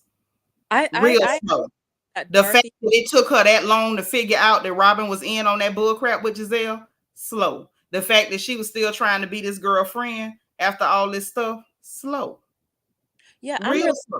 That Dorothy had to go to school and really fight the odds as a Black woman to turn around and pay for a bum like Chris. That is my only angst with Candiace. Like, that's terrible. But that's not my only problem with her. It was the way she treated her mother for that dust bunny. The way she pretended like, oh, her mother was just so horrible and her mother was just victimizing her. Mommy's so mean. Mama's so unreasonable because she doesn't want to pay for a dust devil. Why would your mama want to pay for a filthy little dust devil? Why? When she groomed you and put you in a position to practice supreme hypergamy.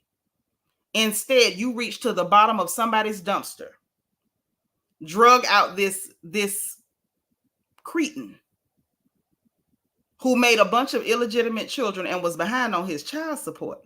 And the only thing that he had to his credit was some recessive genes, a little tinge or dinge to his skin, and a lack of melanocytes. My darling, that is not value. And the fact that she saw value in that, I'm going to always side-eye you. Why wouldn't I? The same one who's always talking about your generational wealth. And this is what you did with it. The pretty little Black girl who came from accomplished parents, the mother and the father, both accomplished. And that's what you did to your Black accomplished parents, was to go find the dingiest flea flicker to bring to their home with his illegitimate children in tow. This is what you did. And then to hear her talk about her daddy and how her daddy got one of them flea flickers in his house, it said to me that there was a trigger of some sort, okay? There was some trigger or some cue that you picked up from your father that somehow to him, your Black mama wasn't good enough. And so it made a value statement to you. It made a value statement to her. And so she showed us what had value, because I don't care who you are, and you're not going to convince me otherwise. Who you choose as a mate is what you value. I'll prove it to you. My daddy was the most beautiful, Blackest man I knew. He was Black as 3 a.m. He was Black as boiled coffee. He was Black as pitch. And so was my grandpapa. And you know what? They were beautiful and valuable to me. Everything about them said beauty and value. Everything. Those were the men who protected me. Those were the men who spoiled me. Those were the men who, even when I was dead wrong, would try to keep my mama from tearing my bad behind up. So that became valuable. When it was time for me to accept or reject a man, it was very much based on what I saw as valuable. If you didn't move like Phil, and you weren't smart like Phil, and you didn't hustle like Phil, and your voice didn't have the right amount of bass to it, like those men that took care of me, your value somehow was less. It was less. And my value system wasn't messed with because we already did the best black daddies on parade in here. My best black daddy, what he did also was absolutely adore the ground that my mother walked on.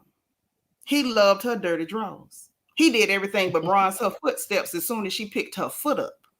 So there was nothing to mess with my value system or to make me somehow feel like on any level that my black wasn't good enough, or that he didn't feel like my mama's black was good enough, and that he upgraded to something that didn't look nothing like us. And so that's what I need to do too. There was some, you know what I mean? Like whether we like to address it or not, and I'm not going to play them games like Robert, like, oh, it was so uncomfortable. The conversation was uncomfortable. It's not uncomfortable. I can't with that. Okay, but that took me out. It was so uncomfortable. Oh, I've never been exposed. She was like, I'm not racist. I have 2 friends that are black. There have been black people at my house. She might as well have said that. Like, and I just want to add real quick before I. Yes, sorry. Go ahead. When we start talking about things like that, we cannot pretend that what you see growing up, the traumas that you experience, the way as children we see our parents being treated, that it does not have a bearing on the decisions you make and whatnot. And I just feel as though, like I said, I'm not knocking Candiace for it, but I mean, I can clearly defend why I feel the way I feel. I can see that there are biases. Do I think that she will check anybody regardless of complexion? Of course she will. She's got a mouth on her. That's Dorothy's daughter. But I do see absolute biases. Like, can we just be honest for once in our lives? There is a bias. And I'm not even knocking her for the bias. A lot of times the biases that we find ourselves with are not ones that we gave ourselves. A lot of times they're not ones we gave ourselves. And sometimes those biases, you're not even aware that you're exhibiting them. Leslie, thank you for the sticker. That's the reality. My problem is not a person having a bias. My problem is when you wholesale refuse to even accept when people are telling you that that's what you're exhibiting. So that's why I don't really have a problem with Candiace. But Robert sitting there, you were so uncomfortable. Girl, we've been having this conversation since season 1. If you don't get out of my face pretending like this is brand new. Yeah. When it's not new now. Not new at all. It's a tale. It's not new at all. Yeah, exactly. Yeah, and just like but what she tried to do, she tried to weaponize some clear adjacent tears to say that those mean black ladies are making me uncomfortable. It was so uncomfortable. She was almost another Miss Lily. She talked to me was so uncomfortable. She had her lip quivering. That 5 o'clock shadow on her chin was working overtime, and not one tear fell. Not a 5 o'clock shadow on her chin. It was very fake. It was very performative, and just like you were saying about how, like, you had your dark skinned daddy. God rest both of our daddies. Mine was very light skinned, and I got the same. And I got the same thing from him, except for skin tone. Everything you just described. And so I never, felt the need to, when I was looking for certain, love interests and things that like appeal to me, I was like, oh, my black kings, this is beautiful to me. And all different people come in all different shades of beautifulness. But just you like, had but no just like reason to think, you had no reason to think otherwise. Nothing. And honestly, nothing just was like deposited in your spirit to say that there's something wrong with this. Apparently, as great as my mama was, he upgraded to that. And whether we like it or not, there is a societal inference that when a man leaves a woman, he's upgrading. And I don't know who made that up, but that's, that is the inference in a lot of cases. So, because we all know Mia wasn't no upgrade. So. Well, I don't even know how to even touch that. I don't know what Uncle G was doing. I do believe at that time he in his mind and that of his cohorts and cronies, he probably thought, I am upgrading. Why? This girl is young enough to be my child. So he's thinking, I'm getting this young hotsy-totsy thing. So in his brain, I'm upgrading to a younger model. Let's not pretend like men don't say and behave in such ignorant fashions, because we know they. We know they. Okay, well, let's say this. G in his mind thought he was upgrading to Mia, and now Mia and G are downgrading the show. I don't know what this paternity test, who was who. I was doing IUI, but then sleeping with my 10-year lover, high school sweetheart. I don't know what this mess is, but get it off of my TV and my phone and my Twitter. It is over. No, Mia I cannot love listen it. to It's this like show. an old episode of Maury and them. It's No. great. I don't like it. I don't like it. I think it's very Sustainable. It's good. not I mean, sustainable. obviously, I'm being sarcastic, but it's nothing I haven't seen before. I'm like, oh, it's like being homesick from school for a day. I'm just gonna watch the mess. No, In the matter of Quantravius, you are not the Jesus. father. how Yes. supposed to be the affluent of our society? I'm sorry, no. Exactly. It's very Exactly. trashy. But you know, and like another example right now that's happening in pop culture and social media. Look at Russell Simmons. You went out of your way Oh, to be an God. underage Cora, and now your daughter is sleeping with George Washington. She's sleeping with one of the founding fathers. You reap what you sow, and the sins of the father will be visited on the children. I understand what DT, what you say? Hold on, DT, let DT go. I'm sorry. He cackling. Did you just call him George Washington? Yes. With the teeth and all. I will not tell a lie. So the truth of the matter is, this is why I'm saying, like, these children are picking up cues from parents. This is what happens. Like, Exactly. send, Yep. it is going to be received by someone, and your children don't always receive the message you're sending in the way that you would like for them to. It's like women who are extremely promiscuous and classless. Sometimes the message that comes is to your children, or especially your male children, is that women can't be trusted, or that women are deceitful, or women are cruel. And so when it's time for him to pick a woman, he may be cruel to women, or he may decide to try to find a woman who reminds him nothing of you, because there's a trauma attached to your image. Hey, silly boy 12. So here's, Can I you know what I'm just saying? say, Like, that's the reality. And with Mia and G, I fear for those children, because look at what they're showing. Hey, Mia. Hey, Mimi Williams, head sniper. What they're showing these children is, as a man, when you make money, it's cool to be irresponsible, to be disloyal, and chase after a younger model. Only youth matters. You know, once a woman ages, don't stay with the wife of your youth. Ditch her in a hurry for a hooker that will have sex with you in public on the beach in Miami. That is what you're supposed to do. And the message that's being sent to the girl child is, don't have any self-respect, lie at any turn. It's perfect. It's okay. It's quaint. And don't worry about your virtue. Don't worry about having pride. Any man who has change for a 20 can have access to your tail. Not change for a 20. And you know, people tried to talk to me crazy when I said the same thing about the Simmons family and what she learned from her daddy. I was like, well, she learned that from her father. I don't know what y'all want her to tell you. And the same people and her mother and her mama. Nah, I'm not leaving her out either. And that was a miscite. I should have said her mama too. And the same thing I said before about, you know, I don't like talking about the children, but I just call it a fact if it's on the show. I worry about what Ashley's two boys are learning from her and their daddy. They're going to be extremely problematic white men. L-E-L, go to the corner. This fool say G wants some jailbroken and cooch and gas. I understand what Aoki's doing. Like, she saw someone who got one foot in the grave, because he's not a fit man at all. She knows what's coming. He's got the dollar signs behind her name, which is, I think that's the angle we're going with. Well, she told her daddy that she was gonna get a sugar daddy if he didn't raise her allowance. Yeah, and the bottom line is that man being old don't help her, because as we see with Ashley Darby, those old clear undead people, they're not gonna put you in your will. You only gonna spend money. No, they won't. What it is, though, and he is not going to marry that little colored girl. He's not. Exactly. And may I give an example of this? Yeah. Because I've got an auntie-in-law. I have an auntie-in-law who's a sugar baby, and she's actually married to an old white man. And the kids and him have purposefully made sure that even though that he's married to her and he's funding her son's lifestyle, that she is not going to be in the will. Or and I didn't even see this part earlier. Sorry, go ahead. No, like I'm a loner. Like patriarchy. Like women are not supposed to quote unquote have things. Like you know that crazy that movie Crazy Rich Asians. I've read the books. In the books, the grandma is not even wealthy. Her father left all the money to her brother. Her brother was giving her an allowance, and so when she went to go die, the kids had nothing.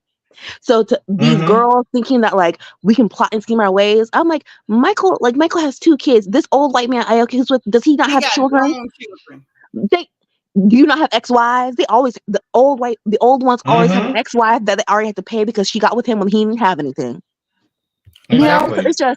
it's a waste. something And they that's all live in very Australia. that's very so this is the thing that's very telling about that situation with Mia and G. G is giving someone who was not accustomed to things. It gives that his family did not always have access to coin. I don't know who died and let them, get a little money to start a business or whatever, but he didn't come from money. Like he's not old money, because if he was, the money would have still been there. Businesses, no businesses. And so he was doing what a lot of people do. Fatty Back Soup, what's up? Thank you for the super chat. I sure will miss Mr. Robin next season. He really will be missed. You so crazy.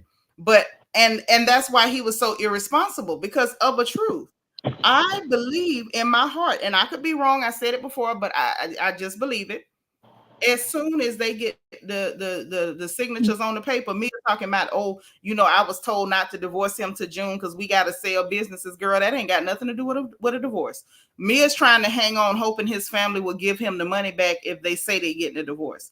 I believe once the ink is dry and G is free of that succubus, that they'll cut him right back in. Because I'm sorry, They her just wanted.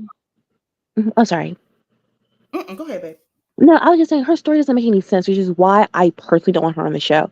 I understand a little delusion, a little white lie here or there from my housewife, but I'm sorry. You came on the show saying you were in foster care, you have orphan spirit. Not all of a sudden you have an inheritance from 3 grandparents. Where were these grandparents to raise you? Why were you sleeping on concrete floors and waiting for someone to pick you up for Christmas if these grandparents had enough money to be paying for life insurance to give you when they die? That don't make no Holy sense. Ghost fire on Mia and all her lies is very Thank you. confusing, very Thank unenjoyable you. to watch. 'Cause it I don't don't make no agree. sense. It don't make no sense, Jenna. This don't make no I don't sense. like it.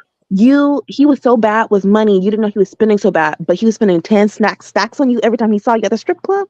That don't sound Yeah. familiar. He's Now spending a lot that of money. part I can partially believe. I believe No, that I he can had some believe it. money. I believe that he mismanaged some stuff because they don't always be knowing what you're doing. Look at Wine, let Robin lose all his money. But But Jenna, but my yeah, issue is I agree she's with what you're acting like saying. that's an excuse. You Yep, can't yep. come on this show bragging about him spending 10 G's on you every time he saw you at the strip club, and then come on the reunion a couple seasons later saying, I didn't know he was so bad with his money. Heck, but he was spending it on you.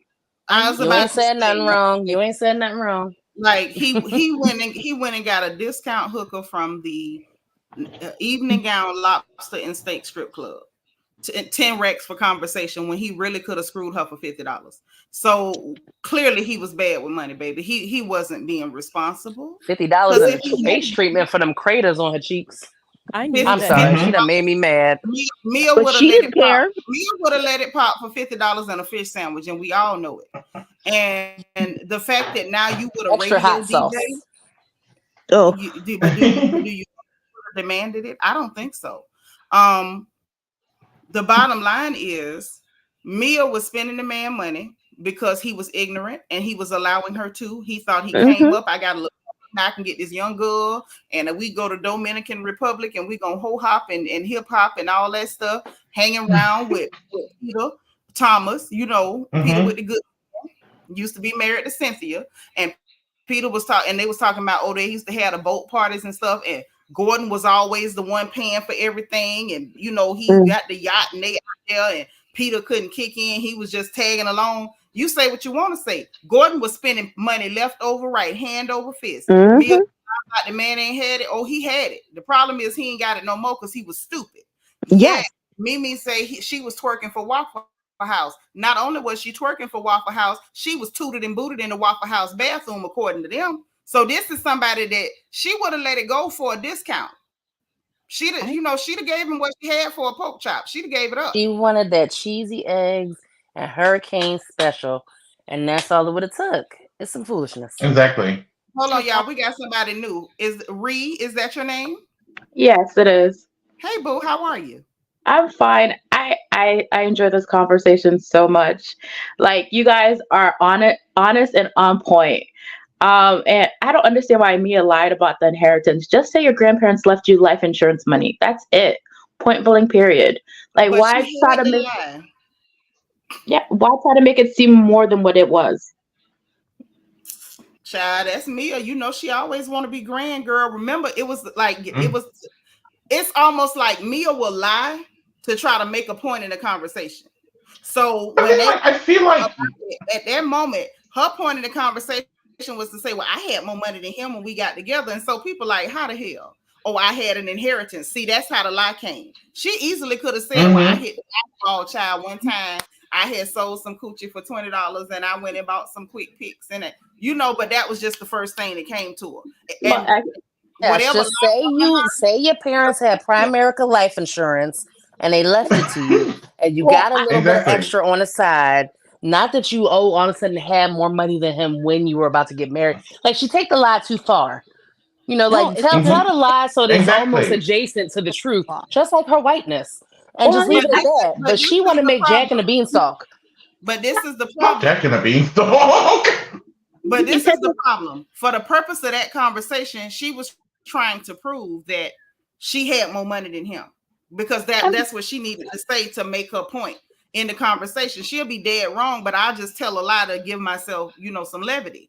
And then once she Yeah, tells the lie, exactly. she'll just tell 20 more lies to try to make it solid. Now, Reed, what else you got, girl? Because I want to hear from you. Reed just getting here, y'all. Reed, tell us what else you want to talk about.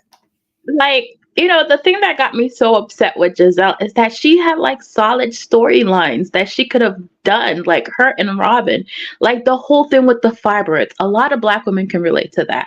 A parent dying, a lot of people can, about, and it's just like why, like what is your purpose on the show? You don't want to talk about your life, you don't want to talk about your kids, you don't want to talk about this, you don't want to talk about that. So why are you here? Like why are you here? Because obviously it's not the money, because you were using it to buy clothes, and we've been looking at the same hot mess property for like the last 50 years. Like her house still looks torn down. So like where's the Bravo checks going to? Like, Girl, that's what I want to know.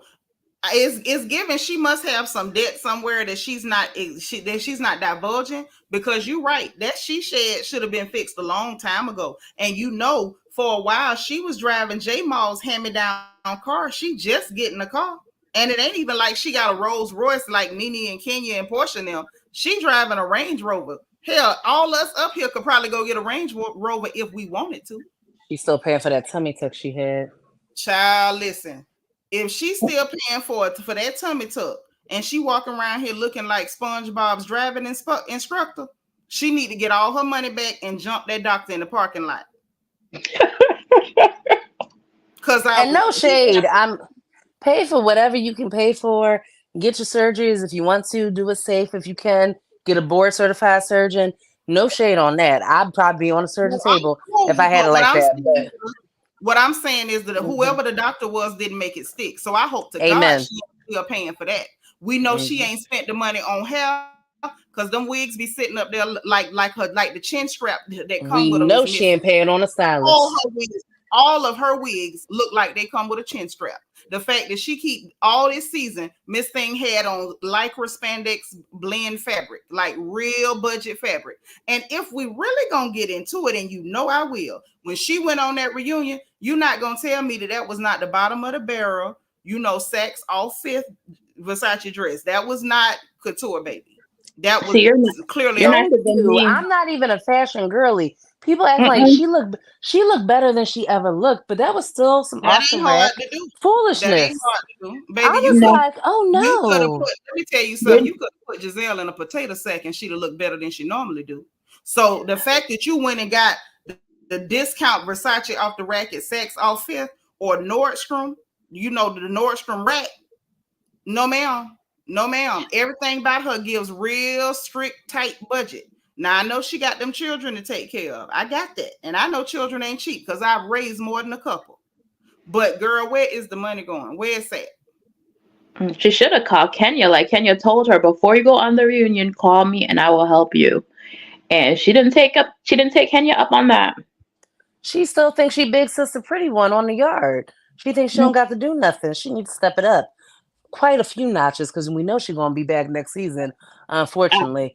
And So they let might be me. there by themselves. I ain't gonna watch it. So who's gonna be their villains next season? If Wendy's not gonna be there, allegedly, Candiace isn't gonna be there. Who's gonna be the villain? They're gonna turn But on see, here's NECA. the problem. Oh, it's 11:11 Central Standard Time. If you in Central, make your wish. That's all I'm saying. Okay, you might have missed it. But It's anyway, 12:12 Eastern. Make your wish okay. now. You know, I can't help with Eastern now. I'm only in the Central. But this is the thing. I'm watching Carlos a little bit. Hey, Robin A. I'm watching Carlos because I know for a fact that he got inside over there, so he know what's what. I ain't heard him say Wendy ain't got no job. I have heard him confidently repeat that Robin ain't got no job. But I ain't heard him say Wendy ain't got no job. Well, I mean, that's what they posted. Yeah, I haven't either. Yeah. Because the only person I saw posting that, the first person I saw posted was that blog on our Instagram, on Twitter, Dorinda Deadly. And then I saw the blogs take that and run with it. But I ain't heard people who close to the people that we can confirm say that yet. But with or without See, that's what I was waiting on with the Robert gossip. I needed somebody who was legit to repeat it. Dorinda Deadly is not a legitimate source. Exactly. They might as well get rid of Ashley. Dorinda Deadly's been missing info in the past as well, so I don't really trust them. That's what I'm saying. Now the Candiace and the Robin stuff, that's been confirmed.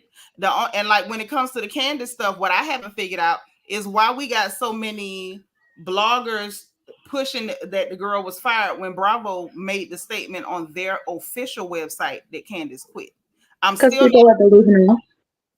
But I'm like, but what's the point of lying when the actual people who employed a girl has made a statement? Like, what is the purpose of the lie when the truth can be easily confirmed? She playing two truths and a lie, like they still at the sorority house. But it's not. This isn't the sorority people, and I feel like most of the people with these blogs do not have narrate a college education, so that ain't it. So I'm just trying to figure out why there are so many blogs, including Black blogs, who are perpetuating lies. I can't even say half truth, just lies. What's the lie for? I think, in my opinion, I'm trying to catch the scheme. Talk to me, DT. Yeah, exactly. Sorry, I was just saying, in my opinion, I think it stems from the fact that there's quite a lot of people that have a substantial amount of dislike for Candiace. And I think that's a big reason as to why they're trying to push the she's fired narrative, because rather than actually searching it up for yourself and being like, oh, okay, so she left the show on her own terms, which actually does make a lot more sense.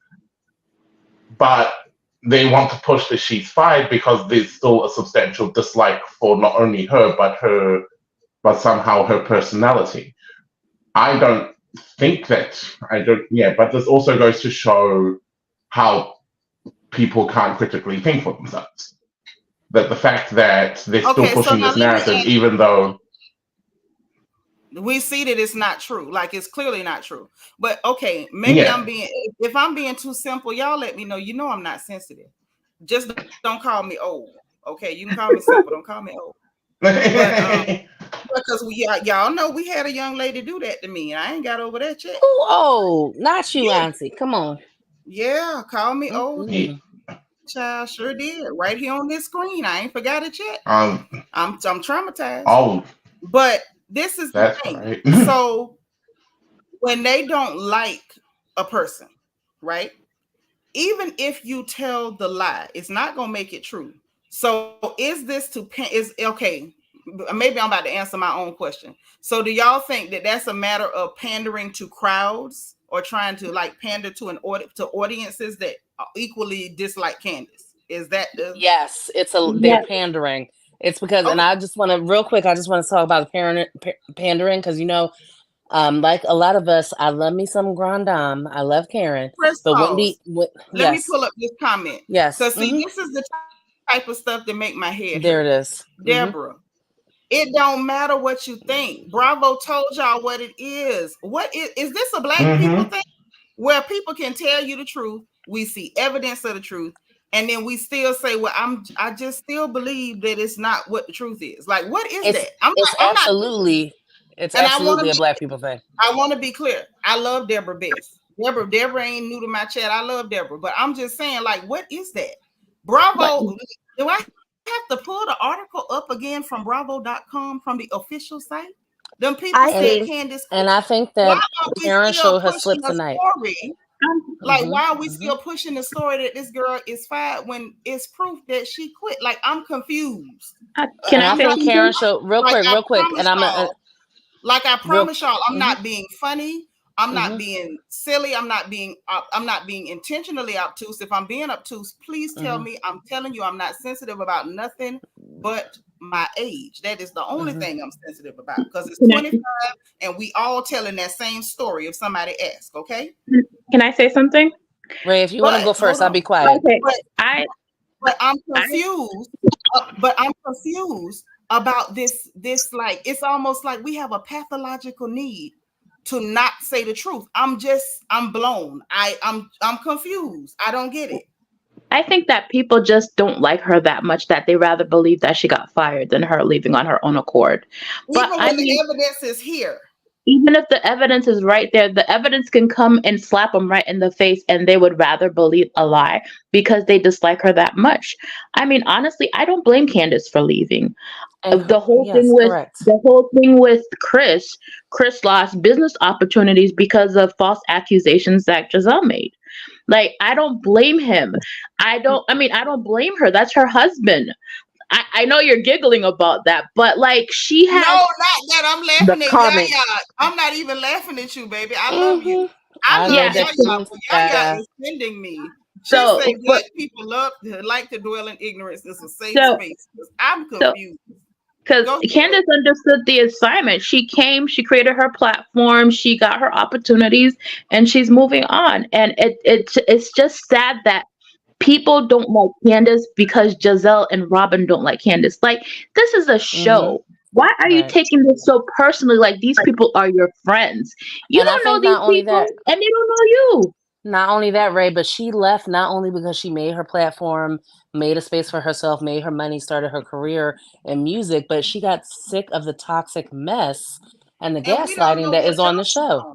And we don't and all the other things. Like, I believe what some other people are saying too, Seanitra, that it may be that she left, maybe she went to go have her peace while she has her baby. That could be true too. There's so many possibilities. No, so many possibilities. I agree. When it comes to the possibilities, those are up for debate. Those are up for editorializing. They're up for conjecture. They're up for theorizing.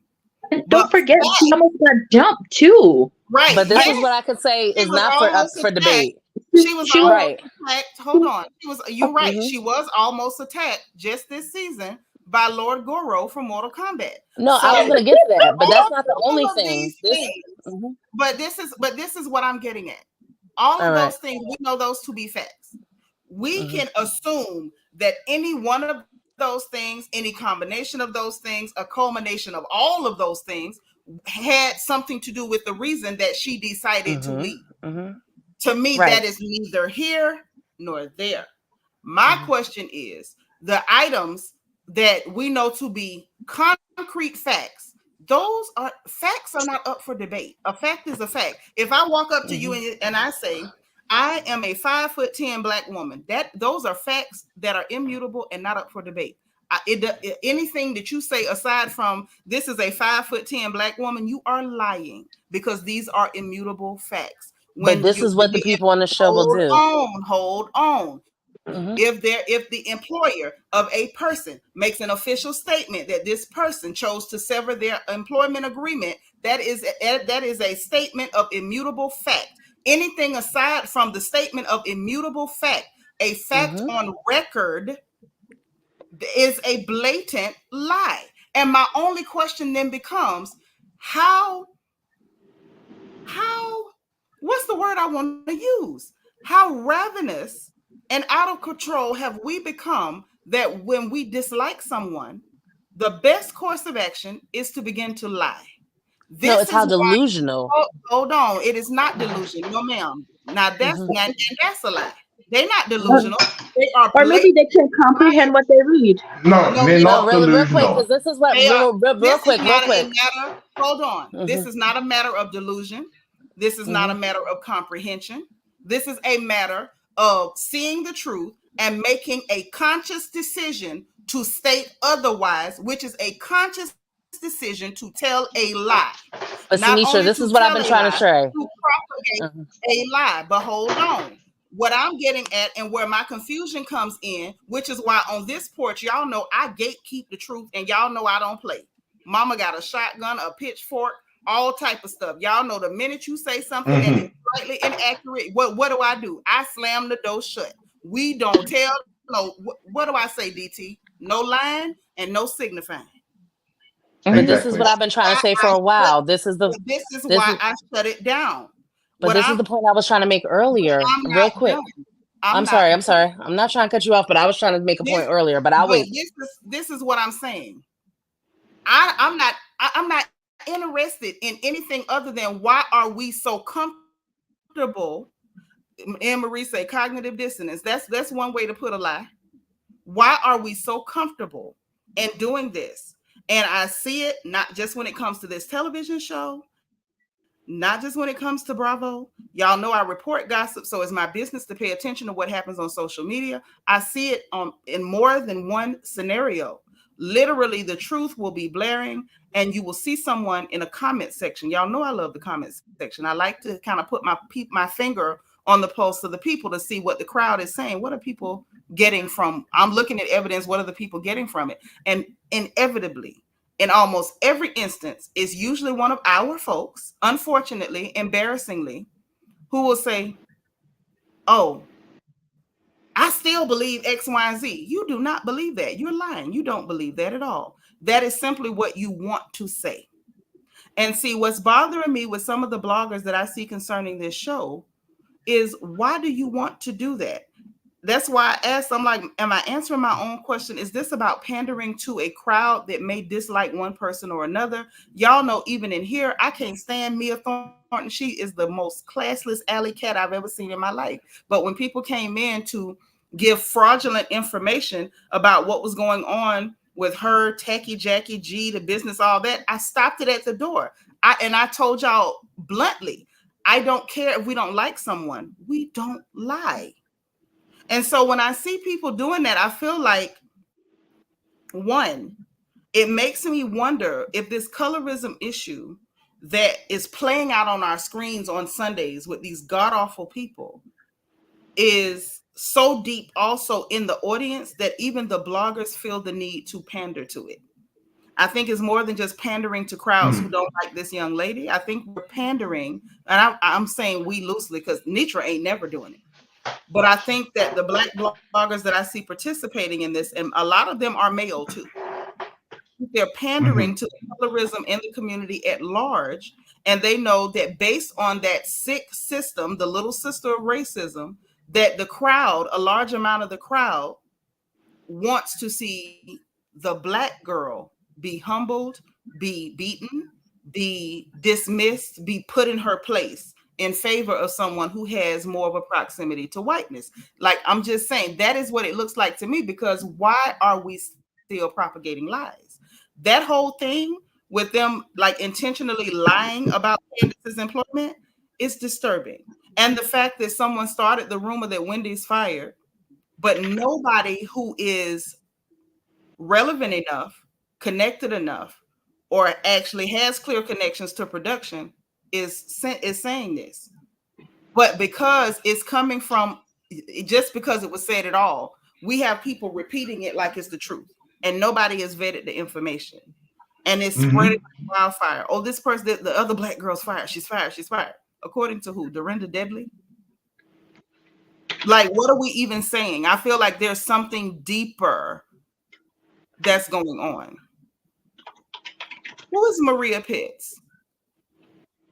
Why is this person telling me to never drop the link? But go ahead, Jenna. But I needed to get that out while my thoughts were in my brain. But who is Maria? No, Who are you? Identify I'm yourself. Go ahead. Who Maria? Well, maybe we'll find out who Maria is later, but I'm just saying I agree with everything you're saying, but I think there's the nuances to it. And like somebody said, cognitive dissonance, whether you want to call it delusion, I've been like adjacent to mental health and different things in my career. People will keep saying it enough and enough and enough to make it true. They don't think it's a lie, even though we know it is. They'll just keep saying it over and over again because they want it to be true. Just like Gizelle saying in front of everybody, "Oh, that's a lie. Wendy never said that." And Wendy and Candiace are both looking at each other like, "Oh my God, are we crazy? Did you not remember that? Were you not there when she said that?" They will just say stuff over and over like that just because they want it to be true and they want other people to believe it. Because best believe there are plenty of people who watch the show tonight who will go around talking about how like Jazelle said that never happened. Giselle that said that wasn't true. They'll say it over and over again because they know other people will believe it. And the thing I was going to say earlier, and I almost forgot, you almost got me, y'all. They will say that like Karen was even having a moment where it was like, "Oh no, you on the wrong side of the fence, Miss I ride the fence," because she was trying really hard to almost say like, "Oh, here comes the colorism issue again." I don't remember exactly what point it was at this point, but like where she was almost agreeing with Jazelle, and who was the other one sitting next to her? Jazelle and another light-skinned person, Robin, Robert. with Jazelle and Robin. We're saying that like she was basically like trying to say, "Oh no, Wendy, oh." That's because if people don't remember, Karen quickly pivoted when they started to call her to the carpet for the colorism of it all and all those things. But she was smart enough to know like, let me go be the fence and let me not ride against this too hard because she knew she was going to get caught up in the mess. But she still has some issues that she needs to deal with in terms of Wendy saying like, "Oh, that's the part it was when Wendy was saying that like people on this couch are not equipped to deal with the fact that there is a colorism issue." And that is what it comes down to. There's a really big colorism issue on the cast, and a lot of them are not equipped to deal with it, and they Well, just want to ignore it well, and call it what it but isn't. Exactly. but point of correction, Wendy did not say they were not equipped. She said they lacked the range. Thank you. They lack the And range. that's the truth. And they do lack the range.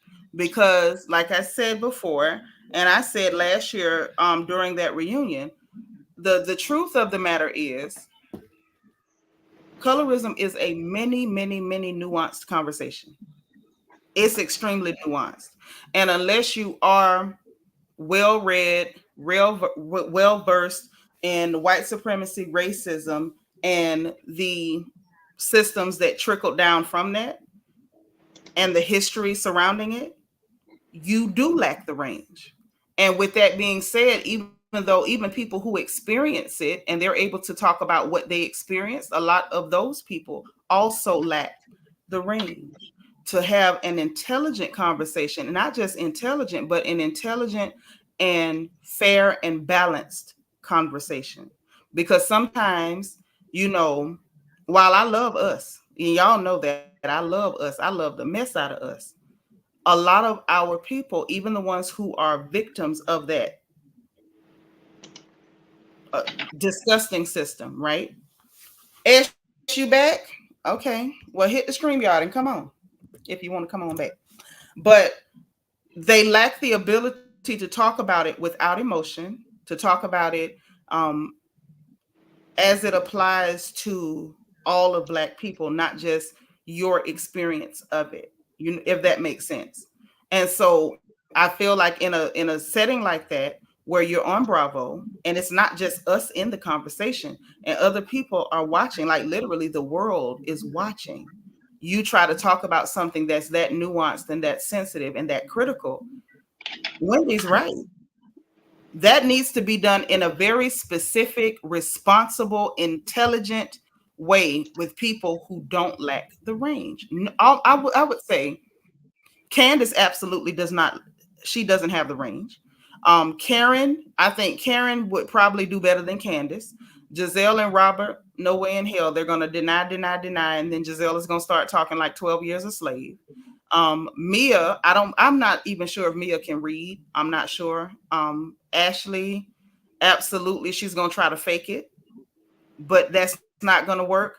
Yes, cast a spell. I like your name, cast a spell. I like it. Bravo is not a trustworthy source. Absolutely, they're not trustworthy, and they will paint whatever narrative they want. And so, whatever the case is, I just feel like I personally, while I'm always going to acknowledge the colorism on that show and what happens with the audience and how it brings out the worst in our community and the demographic of our community that watches this show, I'm going to point it out, but I personally do not want them to even try to have that conversation.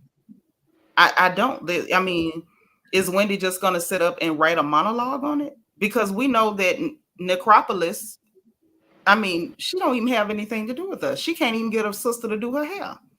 She don't even seem like a lawyer, doesn't she? She doesn't Girl, have that energy. You better say it again. As I told y'all, I believe her daddy paid somebody to take her boards for her because she's not bright at all. I don't know. Like you would expect more from her. I was so disappointed with how she carried herself on the show. Me too. Like like you guys know, I'm from the islands, and growing up here in America, like you have to fight that stereotype a lot, and I was just shocked. I don't know like what it was about Neka. Like she just seemed really obtuse to the fact that like immigrants have to go through this particular struggle of fighting that like witchcraft kind of a thing. Because like for me, like we're really we're really Christian where I come from, but just because I say, hey, I'm from an island, da, da, da, like I've heard that crap before and it's kind of hurtful. But like Good night, no, go ahead. No, I would just know better than that. But I actually wanted to, sorry for circumventing, I wanted to point out one thing. With Mia and her lies, like I feel like Mia thinks that she's talking to like the blockheads as well. Like I think she thinks she's talking to people like Inch. Because like the second she told me, go to the corner. Go ahead, baby. Yeah, like the second she told me, remember the season when she came on and she was like, oh, we pay like $10,000 in rent a month? That was a big warning flag to me because like you're not going to pay that much in rent no matter like how wealthy you are. And also like it would have been, I don't know, like when you get to that level of rent, people typically do it in a lump sum of like X amount of years or something like that. It doesn't come in a monthly payment. So that for me felt like their credit was kind of shady and something else was up with that. That's the vibe that I got when Mia was talking. Yeah, like, and that was the only point that I had to make with like in terms of Mia. I also think like G got everything that he had coming. I feel like he did his wife wrong, having sex on the beach with the blow up doll. Mia can be cute. Don't get me wrong. She can be. Cute. Yeah, she's not like butt ugly. She's enhanced. She does give like surgically enhanced pretty, right? Like she can, but she tries really hard. We have seen ugly. We have seen ugly. Mia's not like a butt ugly person. She's just it's the lies that really get she's not. Her face makes me very uncomfortable. Yeah, her face is 98% of the time. uncomfortable. Kai, you are so right. Her face is uncomfortable. It's just not beautiful. It's uncomfortable, but it's not ugly. Well, to me, that's not pretty if your face is uncomfortable. I mean, her face looks like a patch of grass that's been overgrown inside a man's nose for over 20 years. I think uncomfortable is a good way to put it. It just doesn't seem real. Can I say something? Oh, yeah. Sorry. Can I say something? You know what I didn't understand is that how can you expect Wendy and Candiace to reach out to you? Like you attacked Wendy. Like you attacked Wendy number one. It's not like so the issues with your marriage, you created the issue. Like they would probably have reached out to her if it was Gordon that was cheating. But girl, you were busting it wide open throughout your whole marriage, and you want them to reach out to you and give sympathy. I mean, it's wrong that Gordon was being really disrespectful. But honestly, like if I'm married and this is the situation that's going on. I'm not trying to get me and my husband involved in that mess. Heck no, I'm gonna stay as far away as possible from that. So I just didn't understand that. She's like, all the girls reached out to me, but these two, like, heck no, they're the only ones that are in stable marriages. Because they're trying to ice Right. them out, but I also don't expect logic to come from Mia, you know. And also think about it: Yeah, a woman, exactly. she can throw her own children that came through her birth canal under the bus on national TV. Like, I cannot expect her to be loyal to anyone. And Exactly. Yeah, and I don't understand that. Like, your kid, this is on national TV. It's on the internet. This is gonna be there forever. So, like, imagine your kids are in their 20s and they're gonna hear, oh well, mom was cheating on dad, and you might not possibly be dad's kid. Like, that's crazy. my heart broke for that kid. Like, can you imagine just living your life as a child and people saying that your mom did that to you on TV? Yeah, exactly. I have to agree with that. Every time I think of Mia Berghamper, that I just think of overgrown grass on a man's nose. But in saying that, though, I think one of the saddest things about Mia is that she'll end up growing up alone or growing old alone because of the way she has handled herself. And I think it's also in a way very interesting that she wanted to point out that it was Wendy and Candiace that didn't say anything to her about after the divorce because she just wanted to make a big issue out of nothing. Because let's be honest, you can't be demonstrating aggressive behavior onto Black women and then expecting to be nice to you right afterwards. That's true. But you know what, too? Do you guys remember the season when Wendy told Robin that Juan would never love her? Like, that was the most epic read. I always wait for that Wendy to pop out. Never love her. I don't think that's what she said.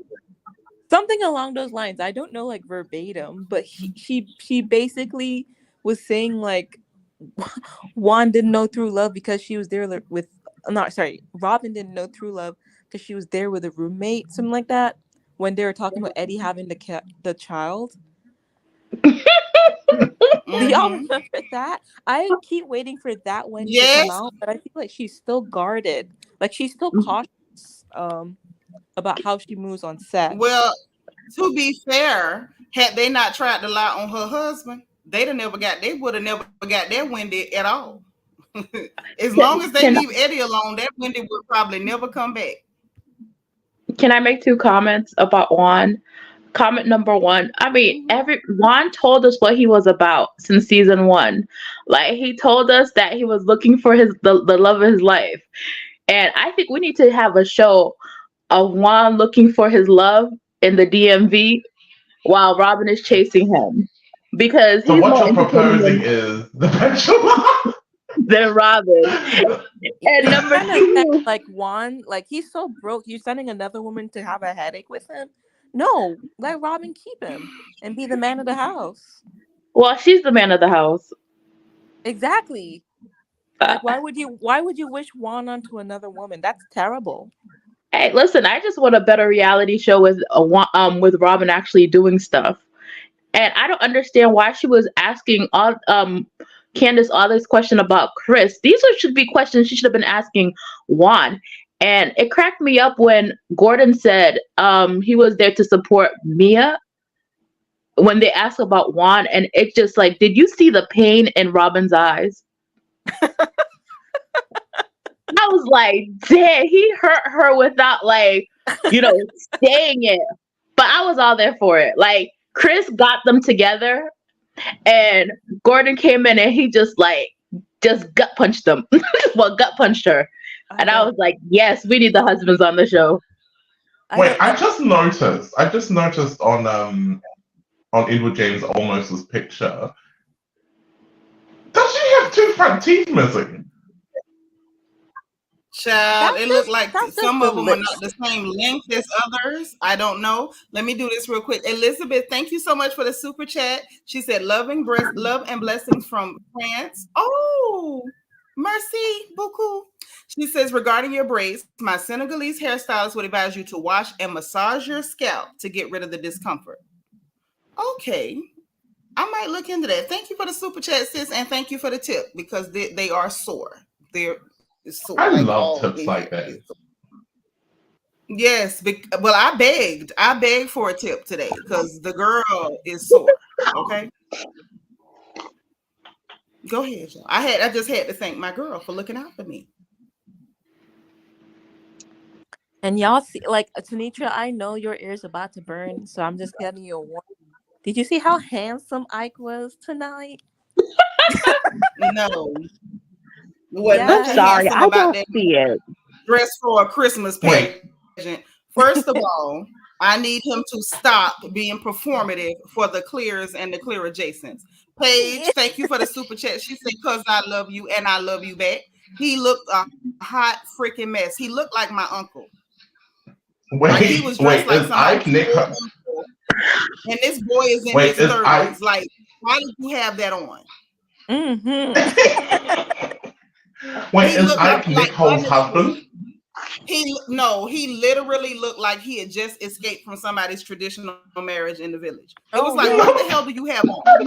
Why would you come on these people's show like this? Like you went out of your way to go get some sparkly kufi to put on with some garb so you could walk around and look like an idiot. Like you look ridiculous. Talking You about look ridiculous. And I'm gonna tell you why it looks so ridiculous to me. Number one, not only was it performative, reason number one I said was performative, the entire season, sir, we didn't see you in nothing but some wrinkled up scrubs that were too short and kept showing us your ashy ankles Oh, and where your did you? tired mohawk. That's one. Two, you came on here, you so traditional that you're wearing native on national television with a sparkly freaking kufi, like they're your best Christmas clothes. If you so traditional, how come you and your wife wasn't matching? Let's talk. Thank you. So while you were getting your native made, or did you just buy it from somebody? Like, I don't know, it's not my business. But while you trying to play, I'm so traditional, I'm gonna out African Wendy and Eddie. Why the hell didn't your wife get her dress made to match your freaking Christmas clothes? Like, I'm over it with those two. Okay, I we am didn't talk about NECA, over so yes, we please hear let's now. We yes, hear please let's of talk a about her. truth. No, because I'm not done dragging. Of a truth, if you're gonna be traditional, dear, be traditional. Because traditionally, if you're gonna go through the trouble of wearing native, you and your wife should have been uniform. So see, Exactly. this is what I'm talking about. You're doing stuff to pander and play to an audience who want to be able to play with your culture. You're playing to an audience who not only want to play with your culture, they want to be xenophobic while they're doing it. And you two are so classless, you have no pride whatsoever. You have no pride. When I say no pride, you have no pride. That's why you didn't have a problem coming on national American television to hold conversations about a caste system and calling this elder woman a freaking witch. They are trashy people. There's nothing good about this, but he looks poor. And I don't care if you went and got your MD. A lot of people do. And it's giving poor. At this point, I want to know if you're board certified or if you're just board eligible, because there is a difference. He's bored But go certified, not a job. No, I just found it What? very comical that she was that she was in the background, and it's weird that she's on Twitter, dry crying about being ostracized, and whatnot. Meanwhile, we see her amping herself up for her confrontation with Wendy. Do you And to remember? me, I'm sorry, we watched her all season long, had so much to say about that woman in her confessionals when Wendy really has been paying her a lot of dust. And so for you to be like only, oh, can you accept that, Candiace? Can you do this? But then you and your husband, oh, you're not gonna let people. I've been torn down and da da da. I'm like, has Wendy been rocking your world? Because I'm sorry, that one has not really been paying you any attention. And so it does seem like you have a hard on for her, and you came on with a mission. And when people say that, you want to act like that's not the truth. But I'm sorry, it looks like that. And like you said, it looks like y'all trying to out African everyone. Meanwhile, saying, well, Wendy wants to be the only one there. And I'm sorry. I personally, I love following Wendy around on her little Instagram. She's always at a good Nigerian event. I'm sorry. Nneka and Naheem are not. They aren't. But not only that, because that part I don't really care about. Like in real life, I don't post events that I go to. A lot of people don't. It ain't that deep. I'm actually more impressed that Wendy is always at the political events. I'm more impressed that she's always invited when there's something at the White House or at the vice president's mansion or at the governor's mansion. Yeah. I'm impressed that she's on every set. Okay. But my problem with Mongoose and Mohawk is that they have no problem being caricatures for people who don't respect you or your culture. Okay, I'm gonna be petty over here, right? Go ahead, baby. I'm sorry. I'm gonna be petty. All that energy that she spent on Wendy, she could have spent it with getting better wigs. Cause baby, them wigs. And she could have invested that time in getting some foundation or some concealer that matched her, because she looked straight up ashy. I'm like, is that her makeup or she forgot to put some lotion on? But I already told y'all, I believe this is just a theory. I believe she swiped some from the funeral home. It's mortuary number 5. At this reunion, it looks like she didn't wear any at all, is what it's giving. And let me say this. I'm okay with that because that's better than what we saw all season. I was more disturbed by the microwave ponytail on top of her head and the fact that her hair was not blended into her weave. Serena is saying it's her first year. Ma'am, that's no excuse. I've never been on TV, and you can't find one picture of Nitra anywhere in social media, anywhere in any city I ever lived in where I had a microwave ponytail and my weave wasn't blended with my hair. You would never find that picture. So whether it's your first year, your first month, or your first week on television, your hair should never look like birds have been picking at your scalp. You should never look I never thought you could put I never thought you could put a wig in an oven and then have burnt tips on it until I saw Nick Nose. No, but see, I was like, oh my gosh. But hold on, DT, let me help you, because see, you don't understand what I'm talking about. Lel, and the girls know about a microwave ponytail. See, you in New Zealand, so let me go ahead and hit you some hot game, okay? So now back in the day, I'm talking about back in the early mid-90s, what we would do is soak some hair that we bought at the hair store with either some wrap and tap, some rinse and spritz it, or some pump it up. Ladies, if you know what I'm talking about in the chat, say amen. And we would soak it in the spritz, and then we would blow dry it out, and the product was still in it. And then we would curl that hair like real tight, and we would soak it with spritz again, honey. And then we would put it in the microwave, and that was a microwave ponytail. And then we would cook it. And then that hair, okay, I see the amens in the chat. Hello, good night. Y'all know what the girl's talking about. And you would wrap that hair in the pattern that you was gonna put it on your ponytail. You understand me? And so then once it came out of the microwave, let me give you the whole thing now. Once it came out the microwave, you understand? Then we would turn around and we would pin it. Okay, some of the girls would get slick and use the hair glue, and they would glue it onto their hair, but that was only after you had slicked your hair up and molded your hair with that wrap and tap, rinse it, spritz it, or pump it up, so that wasn't none of your hair sticking out in the back like Woody Woodpecker, like Nantucket's hair was doing on that couch this evening, because it was not molded up at all. Okay, and then after you glue it on, you're gonna use your blow dryer. You understand me? And that's what's gonna dry that Diamond Bond black weave glue to the top of your head. And if you was real smart, you would use the little white papers, to line your hair so the glue wouldn't get all in your hair while you put your microwave ponytail on. And I can tell you how it's done because I have worn many of them back in 93, 94, and 95. You understand? But the problem is this is 2024. If she was going to come back with a throwback hairdo, the least she could have did was came to the sisters who originated it and got it done properly. Now, that's what she should have done, because that bang shouldn't have went like that. That bang was supposed to be all weave, and it was supposed to be straight. I mean, straight as a hairpin, and it was supposed to be swooped, and it was not. Exactly. It was very given two different textures of hair. I saw velvet. Like, what is that? Velvet? I saw velvet and satin. She looked a whole goddamn mess. She looked a mess. And that with that sad little dress trying to get attention, showing half a little deflated titty. What is that? It was like acted the way that she did, and no one called her a pick-me.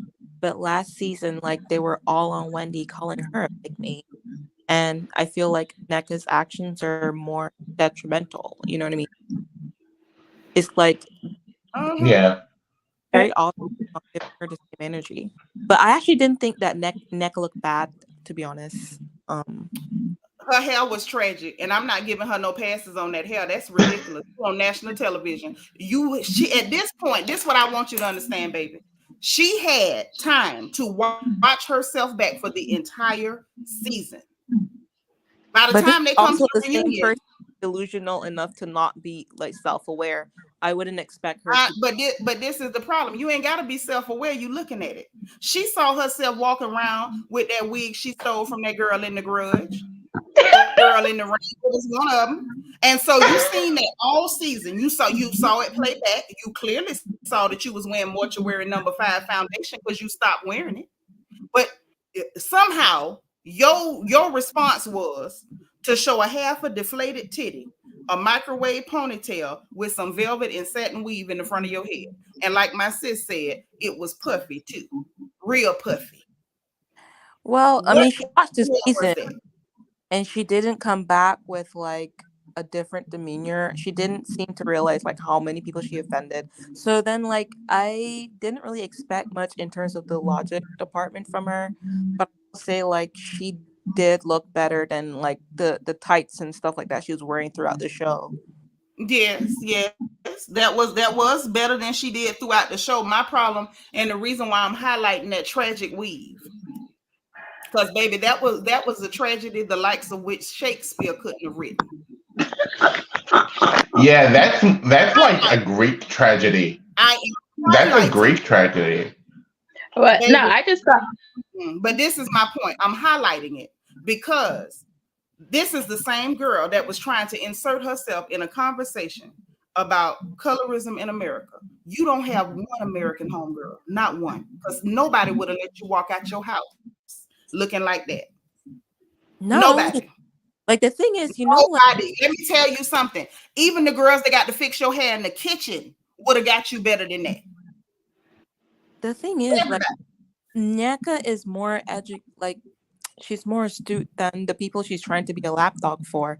I hate to see it. Like, is she astute? Is she though? Because she doesn't strike me as such. Baby, she coming around. She's coming across. We're not gonna. She's coming across as dumb as a bag of hammers. I'm not saying she's coming across dumb, but on pen and paper, no, she's definitely dumb. But on pen and paper, I would put her above Gizelle and Robin and Ashley. But she's on pen and paper academically. But how? I'm telling you, academically. But how? What do you just mean? Just like I suspect that Jazelle daddy paid somebody to take her finals so she could graduate, I also suspect somebody was paid to take the bar for Nantucket. That girl dumb as hell. You're not gonna convince me she exactly. But that's why like even on paper she's stupid. This girl can barely. She can barely listen. Yes, she can barely structure a sentence. I'm not, and y'all expect me to believe. Hold me that she's smart enough to pass the bar. I'm supposed to believe that. Okay. I'm not saying Nneka that we know, but I'm saying on pen and paper we have a lawyer, an ex-preacher's wife, a failed hat person, and an Ashley. But all of these people graduated from school. All of these people have degrees. My point is, getting the degree is one thing. But when I see a gross lack of intelligence, you're not going to convince me that somebody was not paid to take your exams for you. You're not. You're not.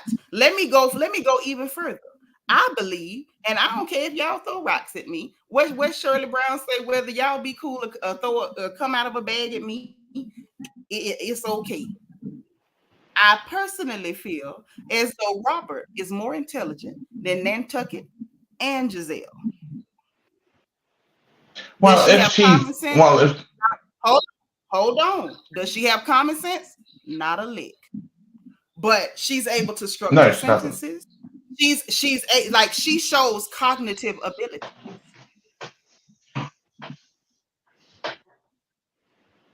When I see Yeah, Gizelle exactly. and Nantucket, I feel like they two peas in a pod. Those are two dumb Doras. Dumb. Just dumb. Barely have a mastery of the English language. Dumb. Gizelle walks around talking Exactly. like 12, and Nantucket, all she does is just ask questions back to people and hope that you don't figure out that she's stupid. No, Exactly. I have to, go ahead. No, go I ahead. was just about to say, sorry, Ree. Yeah. Go ahead, Ree. No, I was laughing when people got offended that Andy had asked Wendy about her opinion regarding Chris and the essay that that happened instead of NECA, and everyone's like, but NECA's an attorney. Yeah, she's an employment labor lawyer, and not only that, but she's not even licensed in Maryland, so like you can't really ask her. And the fact that he asked Wendy, it shows you that he feels that Wendy is more credible than NECA is. Yes. Than NECA is. Like, she's more aware of, the law. And her husband's a lawyer too. So I just don't understand why people were just like, but NECA's a lawyer. Let me tell you something. Employment law and criminal law are not the same thing. And then the fact that you're not licensed in that state, so therefore you cannot recite a statute. You can do the federal portion, but not the state and local. I mean, maybe I don't know anything about it. If she can do that. I just believe that girl is dumb. Anna says she don't think she's dumb. I think that girl is really dumb. And I don't believe she can recite anything. I think Andy did what he meant to do, just like Paige said, because I think you had a better chance of getting an intelligent and relevant answer from Wendy, who sits up and just reads for the sake of reading, just so she can argue intelligently with other intelligent people on these programs. That I know. Why would he ask this girl who can barely find her behind with a GPS attached to her hand? Like, just... Yeah, I was actually following Wendy before she joined Potomac, because there's only a handful of like Black commentators, and I don't know, like the Wendy before Potomac and the Wendy on Potomac, it's definitely different, and that's what really makes me lean, because Wendy's not stupid. I think that's what makes me lean. There's something with production that we don't know as the audience. I mean, we kind of guessed. But I think, you know what I think, Boo? I think Wendy tones it down. I think she tries to dumb herself down because she's dealing with people who are very pedestrian. I think she's just trying to make herself more relatable to the audience. She is relatable, just being her excellent. She's already relatable to us. Yeah, I think it's her cast members. I think she can tell that they're not bright people, and so they're not on her level. Speak slowly and use small words. And then when it comes to Mia Thornton, she says she's too slow. So she's not. That's it. That's it right there. That's it right there. It's not so much that she wants to be relatable. It's more she knows that the people that she's with are not as articulate as she is. Anna is taking me out, y'all. Y'all not seeing what Anna be saying. Anna is killing me. I saw that comment. Anna gonna run me out the internet. No, but I think that it's crazy that she has to like soup herself up to talk to Wendy, and then her husband has to be there. Like, honestly, don't let anybody put you on. Like, Wendy is gonna like chop that girl down. Like the Nigerian.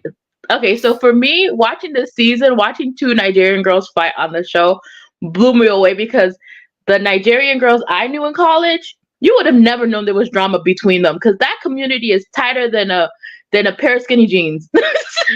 You wouldn't know anything at all. You would be like, oh, you guys are cool. And they look at each other. They don't let outsiders know anything that goes on in that community.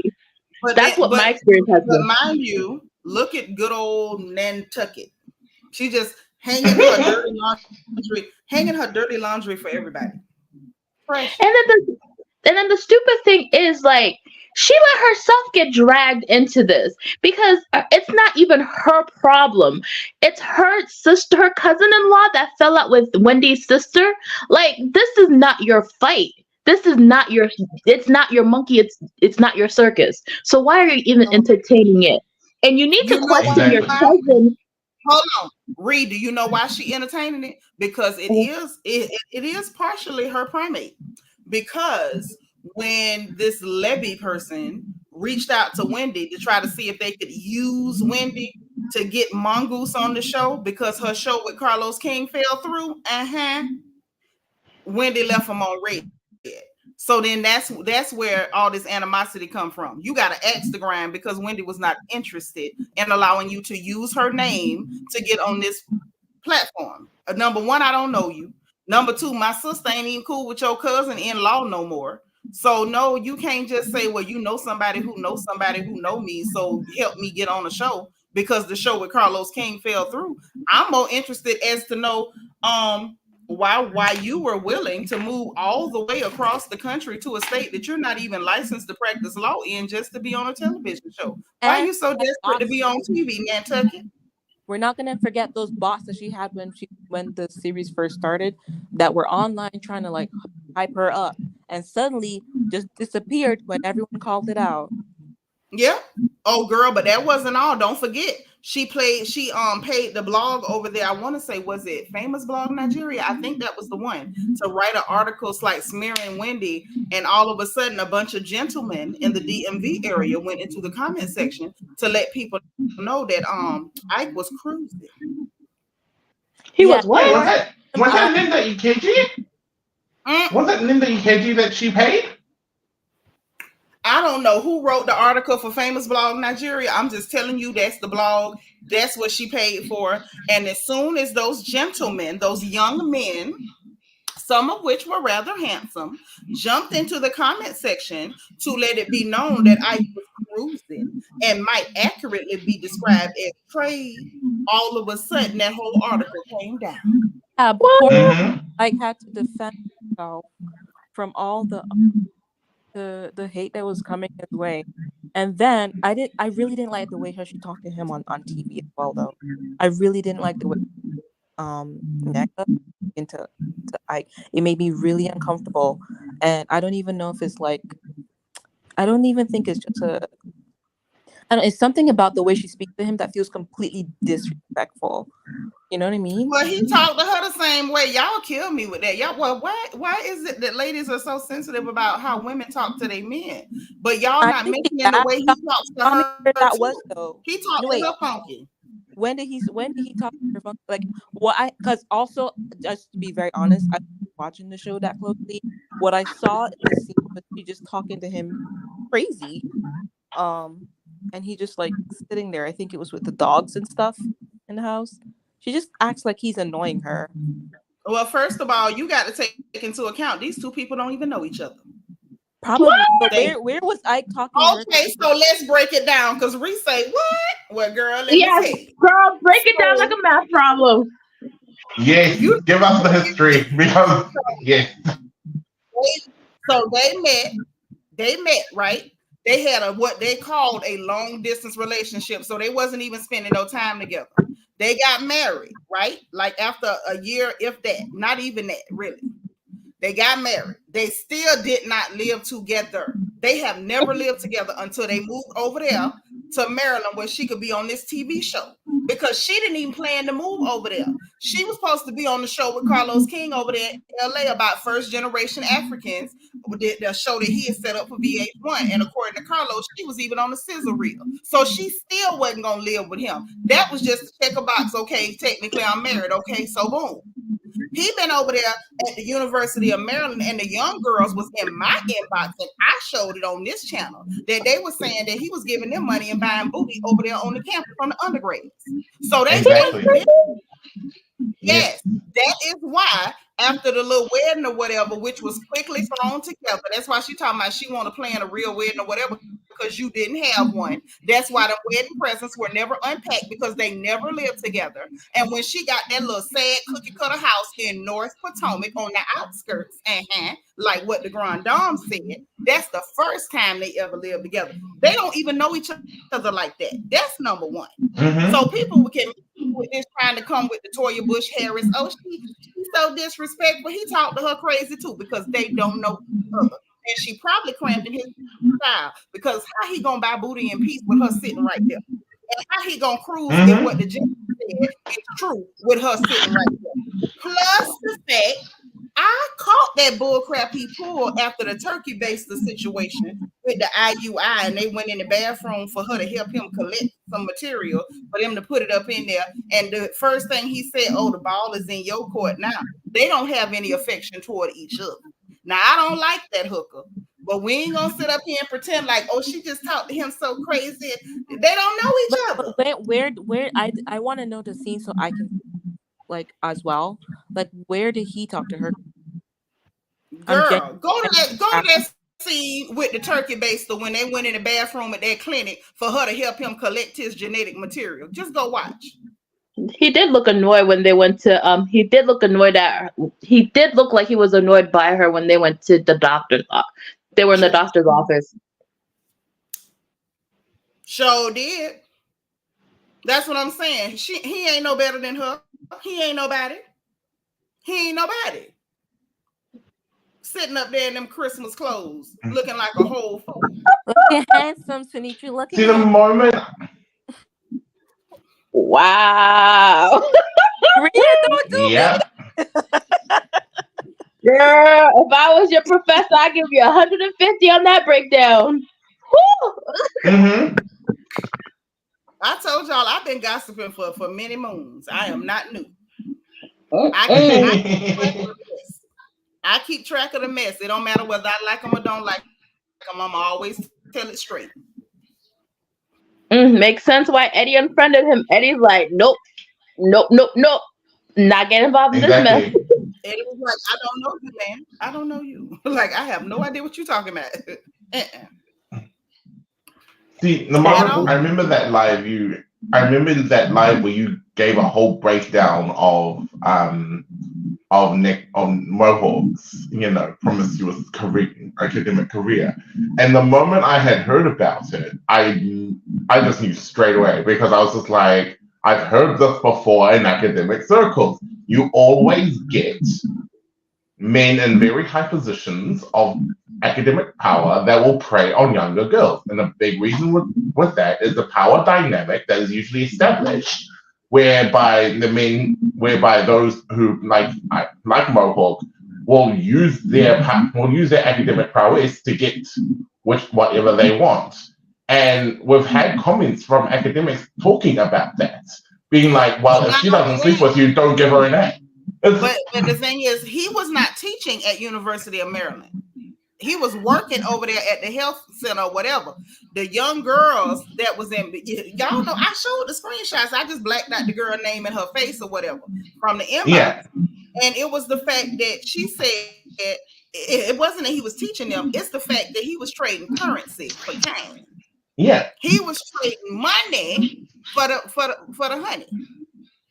He was trading funds for the buns. Okay. And that's gonna be our next season. That's what the children say. Now I'm not over there, I'm grown. But the children say that if you give him a little honey, he'll trade you a little money. Now that's what the children say. Lord have mercy. They're exchanging salary. You know what I'm saying? And not only that, how do we know that Nantucket, because I refuse to pronounce her name properly since she don't respect herself. No. How do we know that the necromancer is not fully aware that he been spending a couple dollars to make a couple of girls holler. How we know she don't know? How you know see, that that's ain't why very, she being a little very short with it? How you know exactly. what I'm saying? How we know exactly? How do we know that that's not why she being short with it? Because she might be no. Because a lot of women, when your man is a hoe, you be knowing whether you want to admit it or not. You know. I know, but you know what? He still showed up at the reunion, unlike Juan. What else was he gonna do? He want to be on TV just like her. You see, Exactly. he went and put a. You see, well, he literally just went and rolled around in black glitter and jumped in front of a camera. He want to be on TV. He looks so handsome, so handsome. He looked like a clown. Clown. He ain't cute with a hat, without a hat. I don't care what you put him in. He is an unattractive man. And the fact that you are that tacky in 2024, in the year of our Lord, 2024, to still have a mohawk lets me know everything I need to know about you and who you are. I'm sorry, he's not attractive at all. At all. He ain't never been attractive. The only thing that was missing from that tacky little fellow showing his ashy ankles and that mohawk was a polo shirt with the collar flipped up. That's the only thing that was missing. Not the collar flip. No. I'm trying to mention the collar flip. I'll be in the corner by myself. It's okay. See, I thought you were gonna say the person in the corner playing the piano being like looking amazing. That's the only thing that was missing from his ensemble. Oh my gosh. Not the collar. You know, the polo shirt with the collar flipped up, the fanny pack looped over your head and under your shoulder instead of around. Yeah, that's the only thing missing. Lord, oh my goodness. I wasn't ready for that. That would have screamed the 1990s and all of it. Listen, I'm not knocking because we got some cats over here that's stuck in a time warp. I mean, let's be real. If one of the ladies, if Mia had came on the show and this dude ain't had a Jerry curl and that one lonely gold tooth off to the side, we'd have clowned him too. But the Ink did come on looking terrible. He's not an option. No, he ain't no option. But what I'm talking about is the fact that the way that Ike carries himself is giving tout. And if Mia had pulled somebody, I'm just saying, I'm making it clear. I'm not clowning him because of anything other than he looks a mess.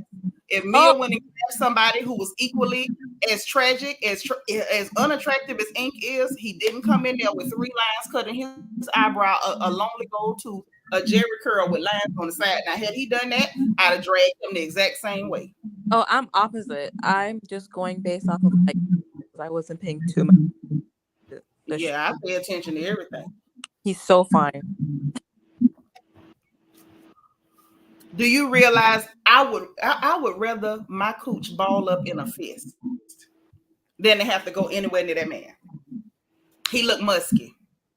He does not. He's handsome. He looked musky. That's okay. That's okay. That's totally okay. The man had on high water pants as his scrubs were so short they was a half an inch from being capris. That's okay. I should have known that his ankles were ashy. Why he wearing pants that's one size too small? Why he still rocking that mohawk?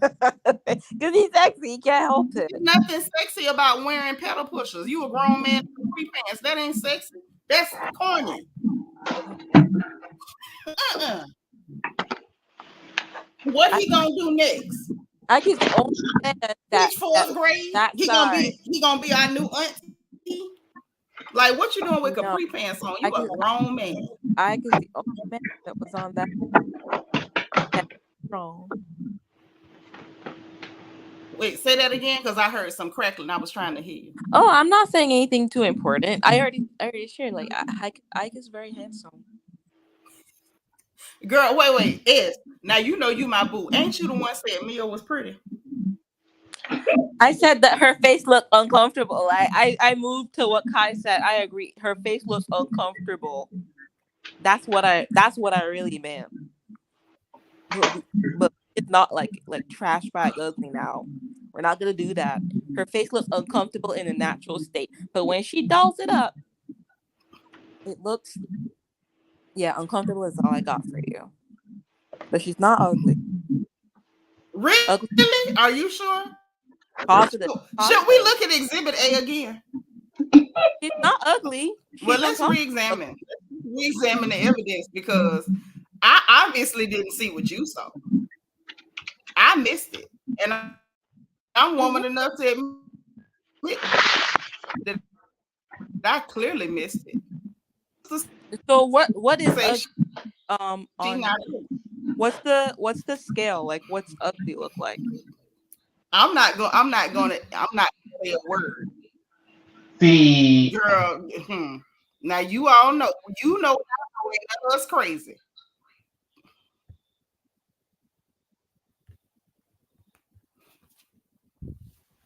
None of us ain't crazy. yes. That's ugly.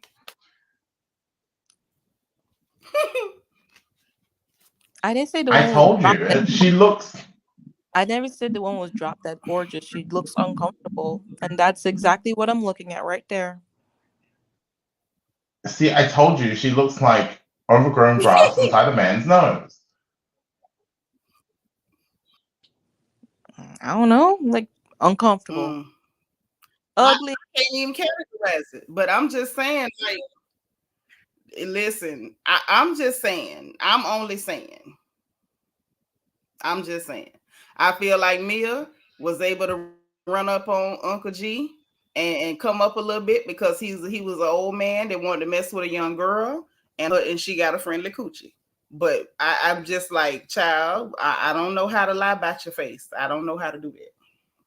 I don't know how to lie about it. Hey, wait, what happened to Uncle G? He deserved that. You can't do that to your wife.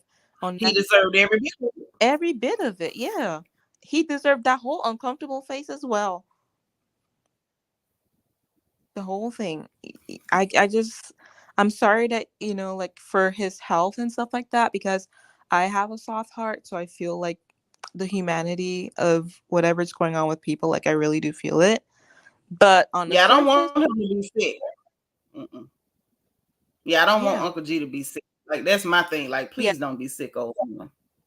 Yeah, like it's all entertainment, but like, don't be sick. But I also think like his family, like, to be honest, they've been living for how many years until they got to the show, and then suddenly it all crumbled. I do believe it's Mia and her mouth that got her into the quote unquote financial struggles that she's right now. This is the thing. Now, when everything jumped off, his nieces and relatives were saying that their issue was Mia. All this happened according to them, if they are to be believed. And I'm only saying if they are to be believed because none of us were there. Yeah. Okay. So all we got is, everybody giving their account of things. But from what they were saying on social media, I read, looked, and examined because they were arguing back and forth, cussing Mia out and everything. Their issue was they felt like Mia was trying to push them out and didn't want the nieces working there and didn't want the nephews working there and calling them lazy and didn't want them doing this and didn't want. That's what caused it. She wanted to kind of take over, is the way I read it, and tell them what they gonna have to do, and that she don't want them working there, trying to act like she was running the show and running stuff because Gordon was supposed to be in charge, and instead of him being in charge, he was letting her do what she wanted to do. That's what caused it, because he's so gassed up, he's ready to sue them, right? And she's suddenly on TV trying to play like she doesn't want that to happen. Gordon is many things, but he doesn't get me all the way slow now.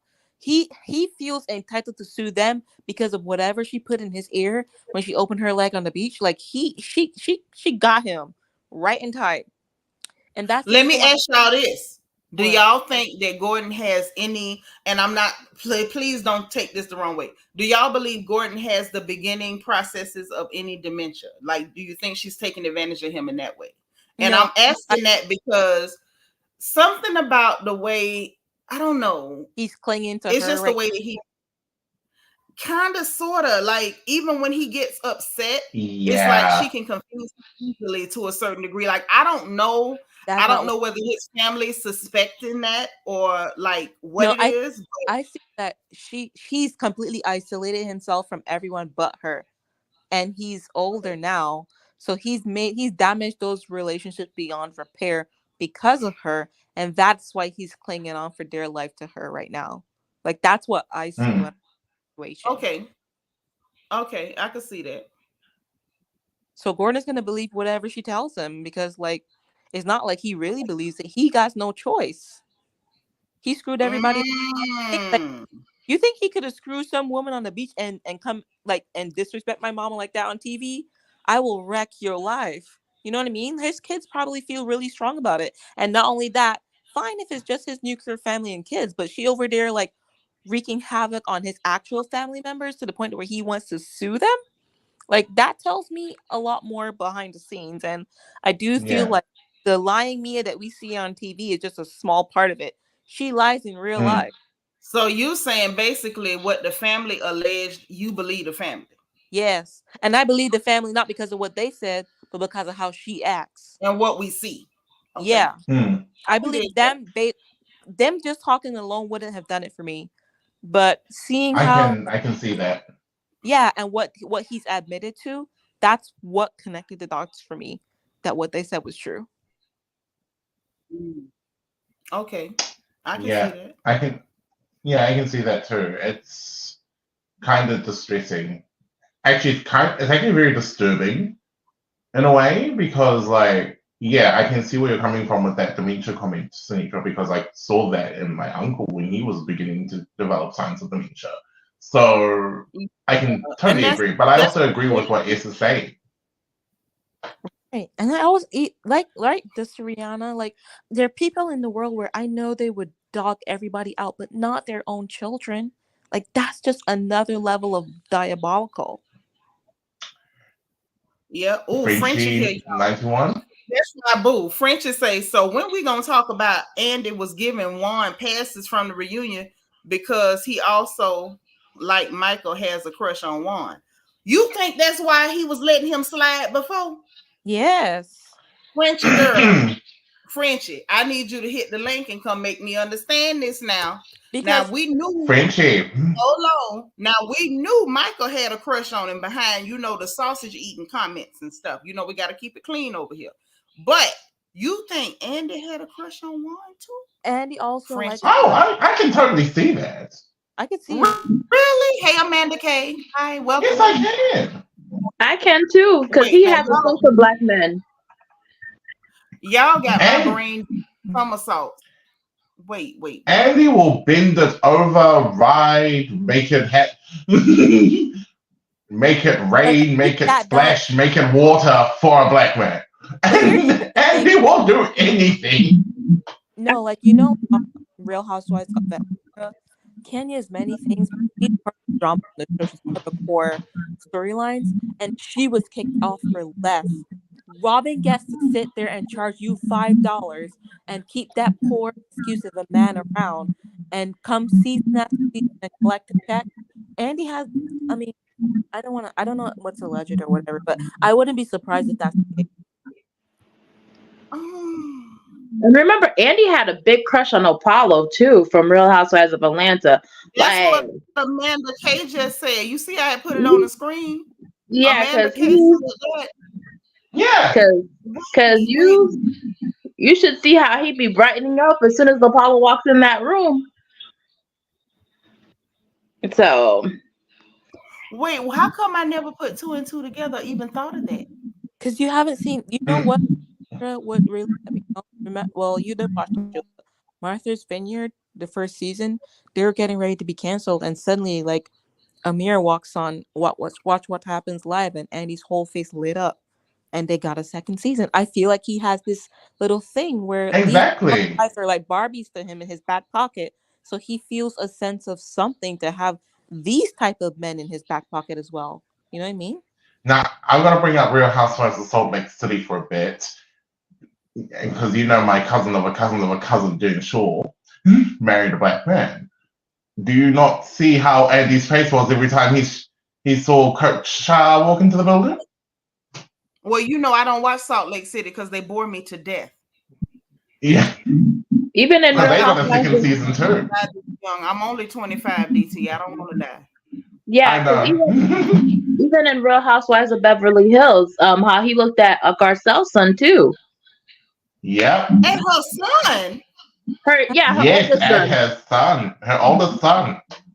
Oh, the first son. Yeah, the one that's Yep. fully black. Oh, y'all telling me that the Powder Ranger is lit. Oh yes. Juan has that effect on people. You see how Michael tantrum at his own. Like I don't know how. Juan has Maybe those it's because Juan looks like depression and bad decisions. Like I don't see it. He just looks sneaky. That's all. He looks like little when you see him, he doesn't shave like he's supposed to. He looks like his mentality. Yeah, it's like his skin is not bright and shining. It just looks like if you talk to Juan too long, it's like if you talk to Juan too long, you're gonna end up on Wellbutrin or Cinnamon. Or like Robin, sleeping in the bed all day and sleeping all day and not bathing. Like it looked like if you talk to Juan too long, bad things are soon to follow. Like I just don't get it. Exactly. Or like Juan is a walking. Y'all know what I just realized? S, you should have told me. Because I count on S to keep me balanced. Me? I just realized I'm too picky. When was y'all gonna tell me this? What you mean? When it come to men, y'all ain't figured it out. I'm just so picky. It just hit me. Nitra, you're picky. No wonder Ike looks like a musky tout that's missing his polo collar. No wonder Juan looks like a depression medication commercial. No wonder. I'm being picky. Well, Juan looks bad to me too. Juan look good to you too? No, he looks really. I'm one of those people, right? Like I really love our features. I love I do. I feel like that's the original prototype for me. Okay, so when yes, but all of them don't look good. Just because you got the features don't make you look good. They got to be arranged in a certain sort of way. Not for me. Not exactly. Yeah, you can't just throw a pair of thick lips and a strong nose, and I'm gonna call you fine. I will. See, this is where we gotta have, my darling. This is where we gotta have standards. I'm gonna tell the truth and shame the devil. Now, there's a movie that I'm gonna advise y'all to watch. Okay, it's on Netflix. It's called Afamefuna, right? It's one. It's listen, yes. Let me talk. Yes. So it's on there. It's a film by Kanayo Okanayo. Now, the people who watch Nollywood know when Kanayo got a movie, it's usually somebody getting sacrificed and some ritualist stuff. Ain't none of that in this movie. But it's this real fine young man in this in here picture, the one who's playing Afam. When I tell you, now that's a case of perfection. That young Igbo man, Lord, if I was about 30, 35 years younger, I might have said, well, are you married? The man is perfection. His skin, perfection. Them thick lips, perfection. The nose, perfection. I mean, the height, the build, the Lord, have mercy, Jesus. Just fine for no reason. Yeah. So I get what you're saying about the features when when it's bad, it's bad. But you can't just throw a nose and a lips and some color on somebody, and I'm gonna say you look good. Frey say what the movie called. Let me tell you, baby, it's called Afamefuna. Go to Netflix and just type in AFAM. There's nothing else that's gonna start off like that. And ain't no point in me trying to tell you how to spell the name. Okay. Now, I love the name, of course. Like my son, we named him Ikemefuna, but this one is Afamefuna. Baby, when I tell you that young man is a wonderful specimen, hey, Jesus, wonderful specimen. If I could get, if he was where he needed to be with the money, I don't know about his coin, but if his money was where it needed to be, and I could get him within 100-mile radius of my oldest daughter, I would meddle my behind off. That boy is finer than all outside. But then you got somebody like Ike. Yeah, 6 figures and then capri pants, a mohawk, ashy, and strange looking. Did you say supreme pants? Capri pants, ashy ankles, and strange looking. Cause see, like, don't get me wrong, Auntie know fine. Oh, I know fine. I've been around a long time. I done seen fine. Hell, let me just tell you. I didn't end up with Daddy by accident, y'all. Daddy fine. Mm-hmm. If I do say so myself, Daddy fine. Mm-hmm. But I'm picky. You can't just walk up to me and say you got a little color of nose and some lips and we gonna roll. No. First thing you're gonna do is put on some pants that fit and put some lotion on your ankles. We're gonna start there. And then you're gonna cut that mohawk off the top of your head looking like a woman's pubic hair. Why is that up there like that? Not up. Why? That boy looks a mess. Mm-mm. I couldn't imagine one of my daughters bringing that mess to my house. Mm-mm. Girl, I would have thrown rocks. I would have thrown my good china. I'm okay standing on this hill. No, people said Jay-Z was ugly, and look, Beyonce's still with him, so I get it. I don't care if Beyonce's with him. I got plenty friends like ugly men. That don't change the fact That's like that Jay-Z up there looking like Joe Camel. Jay-Z looked like he could sell you some 100 ultra lights in a box right now. Now I like Jay-Z. Jay-Z cool as a fan, but we not finna commit that type of blasphemy. Sitting up calling the man look like Jay-Z fan. We ain't doing that. High six figures, original people. That is me all day. I don't care. I care. Are we really saying everyone who has African features is automatically pretty? Because that's just crazy. Here's what I said.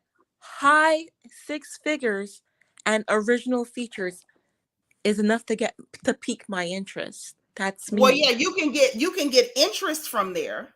If you got money, the money will help me, to put salt in my eyes every morning. I mean, like, let's be honest, Jay-Z is a billionaire. I would wake up every morning before he got up. I would set my alarm clock an hour before his just so I could sprinkle Morton salt in my eyelid. Not walking the street selling donuts. I'm not walking the street selling donuts. I'm just saying. But I'm just saying, just because somebody's a doctor ain't impressive. I work with plenty of them. And like I said, I still need to know if he board certified or just board eligible. I'm not impressed. Thank you. Exactly. Just because you a doctor don't mean you got Cohen. Because I know some doctors personally who ain't really got it like that. Probably. So I'm not impressed. I see you walking around with capri pants, a mohawk, and ashy ankles. Capri pants, mohawk, and ashy ankles, and you buying coochie girls at UMD according to the term. I don't see it. I'm sorry, I don't see it either. And the fact it's not hold on, DT, and the fact he couldn't even get no appliances in that girl house. What the hell going on? So where the money? Show me the money.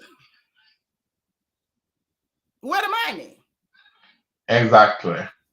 And matter of fact, let me go you one further. Let me go a little deeper since I'm dragging a tad. Let me drag a pinch.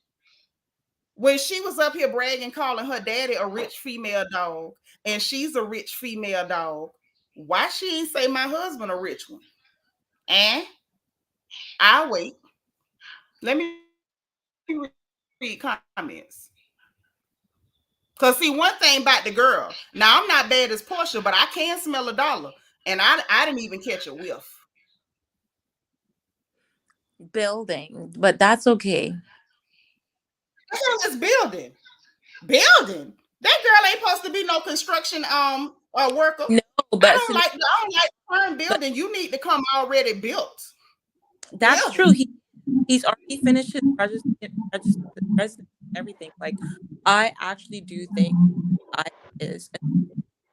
it's okay if everyone, like, no one else has to agree with me, but that's just I'm with you, girl. I'm just pointing out the fact that his money look faulty, his ashes, his ankles is ashy. He wear capri pants and he has a mohawk.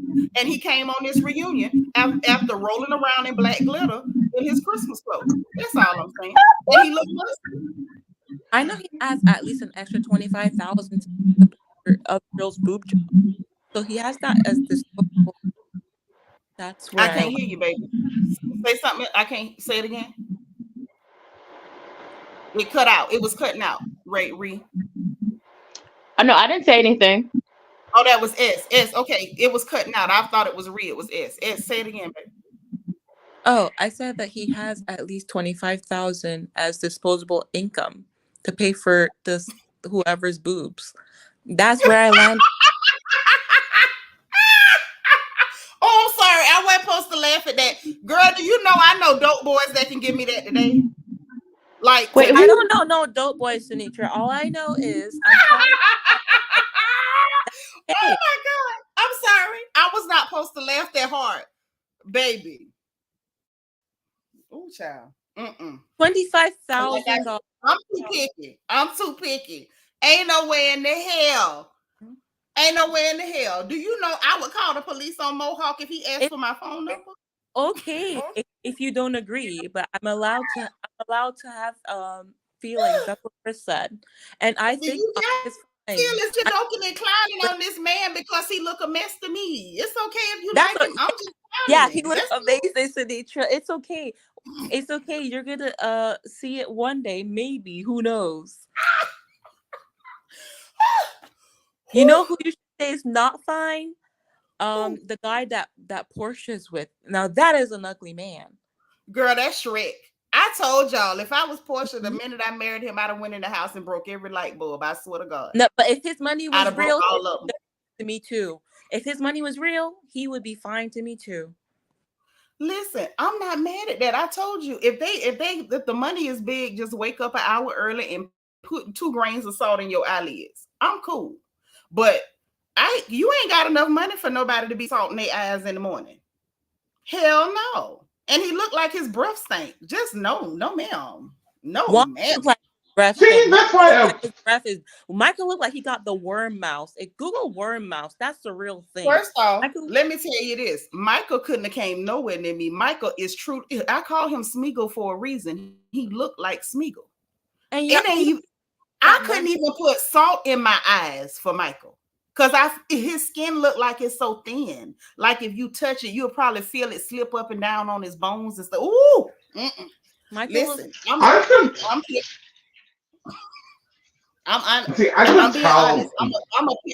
a picky girl. I don't play that. No, what you see, this is what you can't do. You can't scare me. Okay? Because I get up at night to go pee. I pee a lot at night. I drink a lot of water. I get up all the time, all through the night to go to the bathroom. I can't wake up, look over and see that. And after pulls the powdered milk in her mouth, nasty. Just nasty, you know? Like, ugh. Now that is disgusting. Now that is ugly, Seanitra. But I go over here. No. That's different. Michael is the undead. That is creepy. He is just decaying. He is a creep. He is a creeper. Michael looked like he can crawl up the walls and the ceiling and jump down at you or something. Just new. Michael looked like he has worm. Ike is not creepy. Let's be clear. Ike is regular ugly to me. Jay-Z regular ugly to me. Michael's even Simon Shrek regular ugly. Michael, no, Simon is not on this level. We're not gonna do that today. Oh, no. You put Simon is regular ugly. Simon and Ike could be first cousin. They both regular ugly. They first cousin, and that's okay. But when it comes to Michael Darby looked like he was in all of the Dracula films. He looked like he can just crawl up. Yes, he does. That's why. That like they be coming at you and they'll just crawl up the wall and jump on the ceiling. See, that's why I call him Nosferatu, because he is the NC. He is Nosferatu's long lost descendant. Ashley should have had garlic cloves all up in that bed. I'd have put garlic in all my food. I'd have put on garlic. Her own family was trying to get her to get away, and when she didn't, I would have given her a free bottle of holy water. Wait, you think her family was trying to get her to get away? No, it couldn't have been while Sheila was expecting him to pay her bills. Not Sheila, the guy. I forgot. Like I think that was like her brother or something. Uncle Lum. Uncle Titties. Uncle Titties. Uncle Lump wasn't trying to get her to get away. Uncle Lump was interested in how much money he thought Ashley could get by divorcing that. Right. That And then corpse. that's what I'm saying. That's the only They were thing trying to dig Lump into was her worried about. pockets. I knew that she had nothing when they're just okay with her, swallowing powdered milk, Nido at night. I knew that there was absolutely nothing in there. That Girl, poor did woman. you go all the way to Nido? Did you go to Nido? Yeah, we had Nido for powdered milk.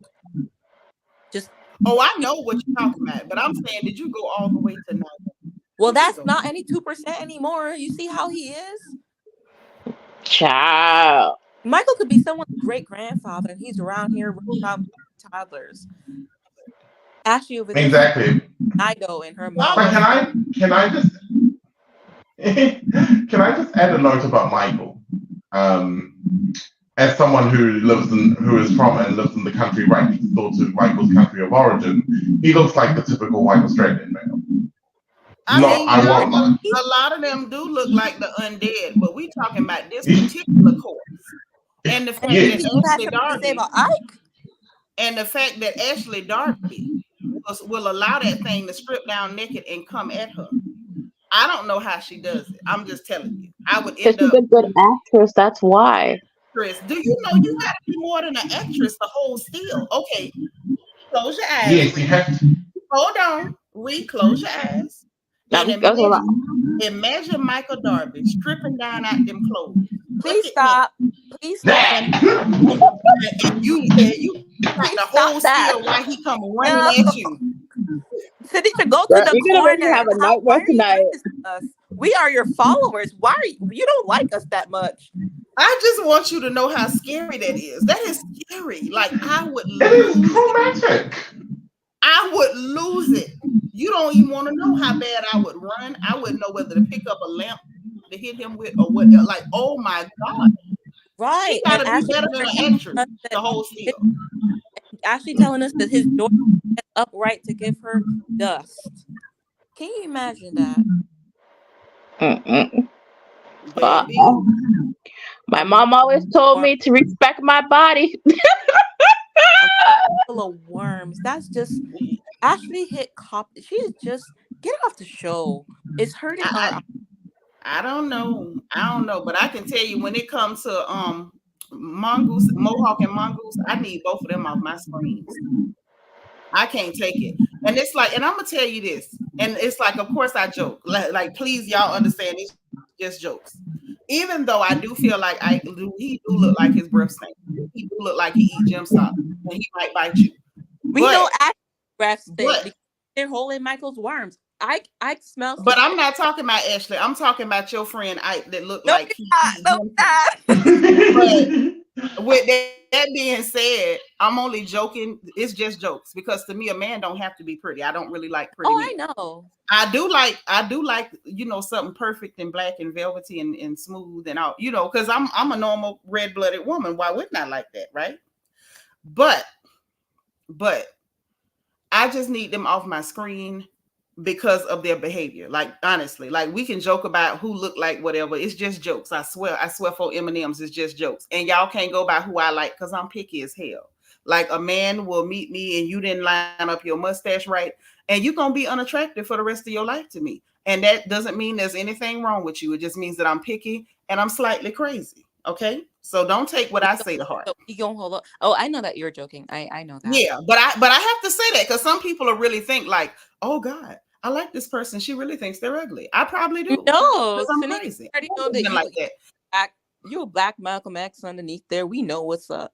Yeah, I'm super black. I'm real superficial when it comes to men. Like if a man ain't like just right, sexy like Ike, flick him off. Just flick him off. Like get him gone. But it's honestly, it's not even the looks. It's the behavior. And A-Frey say, do I think Eddie looks good? I think Eddie looks nice. I wouldn't have talked to an Eddie looks the best. Oh my Eddie God. looks very nice. He's very sharp. He looks very very nice. Like I can't find nothing wrong with Happy Eddie. No, I just said, but hold on. I'm just saying because I'm answering her. Again, don't go by me because I am picky. Like I'm picky to a degree that I can't even defend it. Eddie looks nice. Would I have ever talked to somebody who looks like Eddie? Not on your life. Not on your freaking life. I would go with Eddie for sure. But I really like Eddie and together. I love Eddie and Wendy together. Like Barack and Michelle. No, don't get me wrong. I love them together. I think they look perfect together. I'm just answering her question. Do I think he looks nice? And my answer hold on. And my answer is yes, I do think he looks nice. She asked me because I'm saying I'm picky. So yeah, I do think he looks nice. Would I have ever spoke to somebody who looks like him?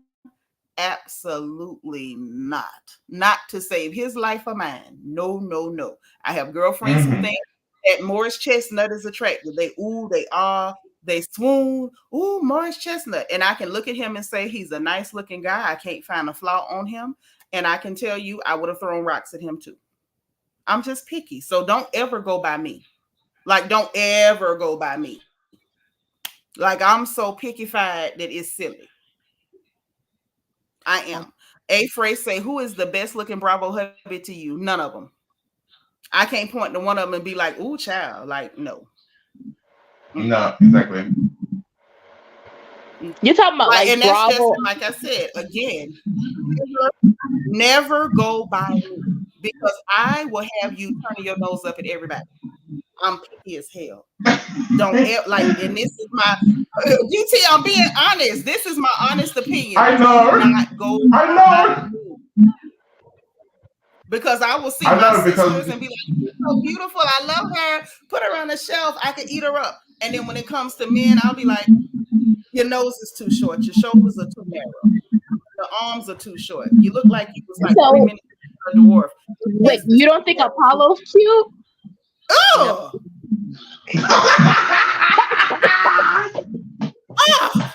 No! What about Peter? Uncle Ben? Uncle Ben looks like a nice, like, figurine. Like, if Peter was a figurine, I would put his skin is flawless. True. And I like the white hair. He has great skin. Of course, I'm the person who dubbed him Peter with the good skin. I love Peter. Put him on the shelf. He's a cute little figurine. All that. But no. But Apollo?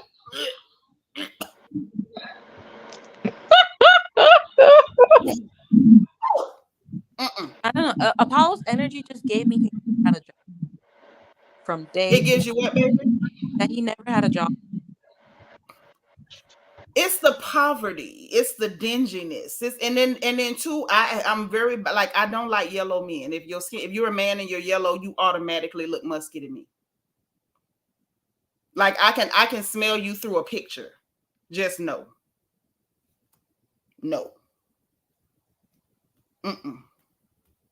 Yeah, I was talking about smell. Can you imagine the cultures in the back of Ashley's mouth? Ooh. Oh, that is just gross. I feel bad for a dentist. To the corner right now.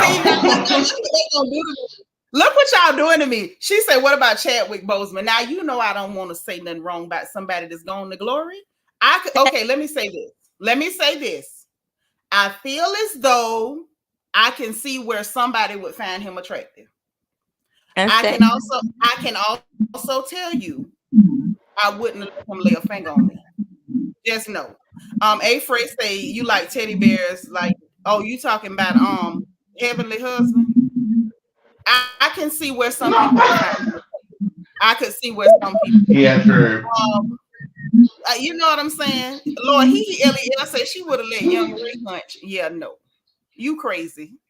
Ray eyes always be okay, Miss Logan, to you. Look how y'all doing me tonight. Okay, which celebrity do I think is cute?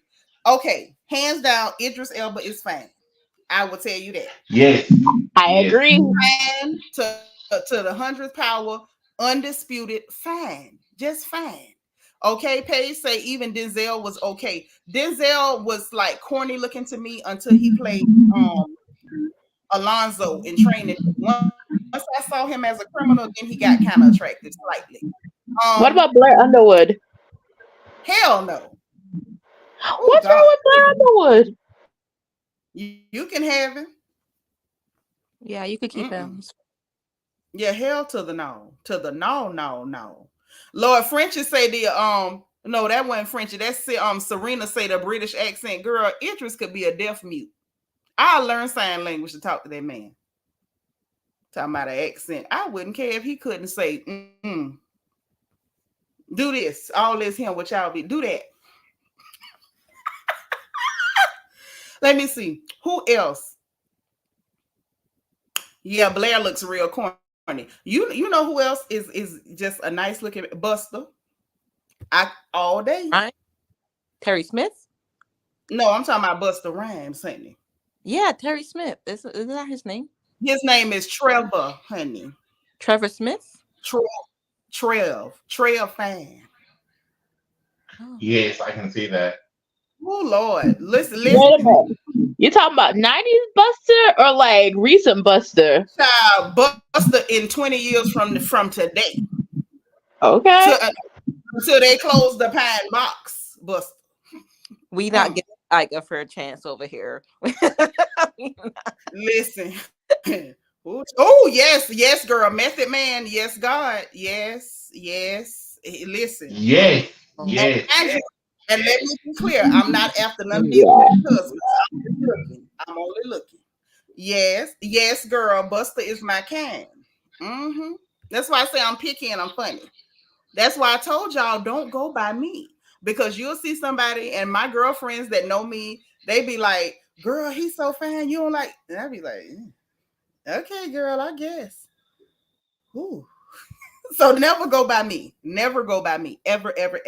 I'm the worst person to listen to. I will have you thrown away good men. So do not listen to me.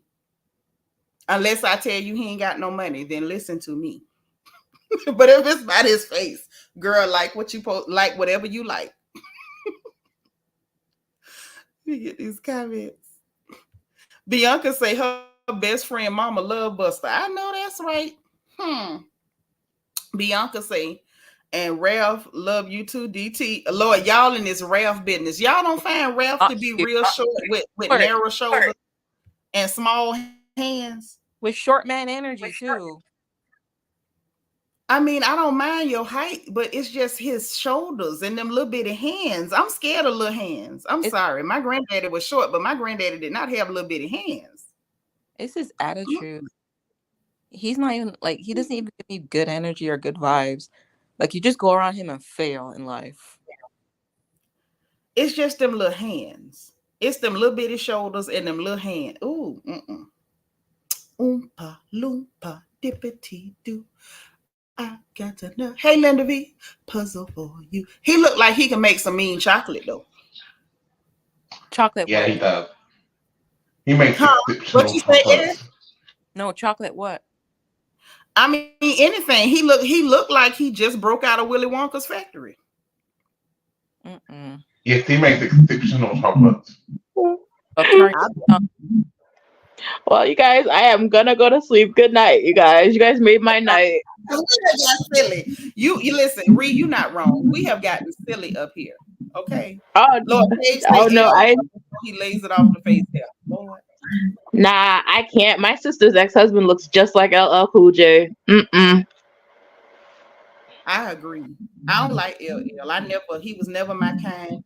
And he always freaked me out because he kept licking his lips all the time. It was like, listen, buy some chapstick or don't. But stop. Nah, when he takes off his hat, I'm like, what the heck? Girl. See, LL Cool. You know what else it is, Ree? His top lip is unreasonably long. It's something about that real long top lip that scares me.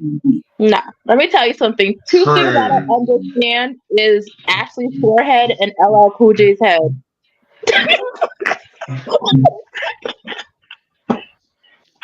I almost said LL Cool J's head and The Rock's head.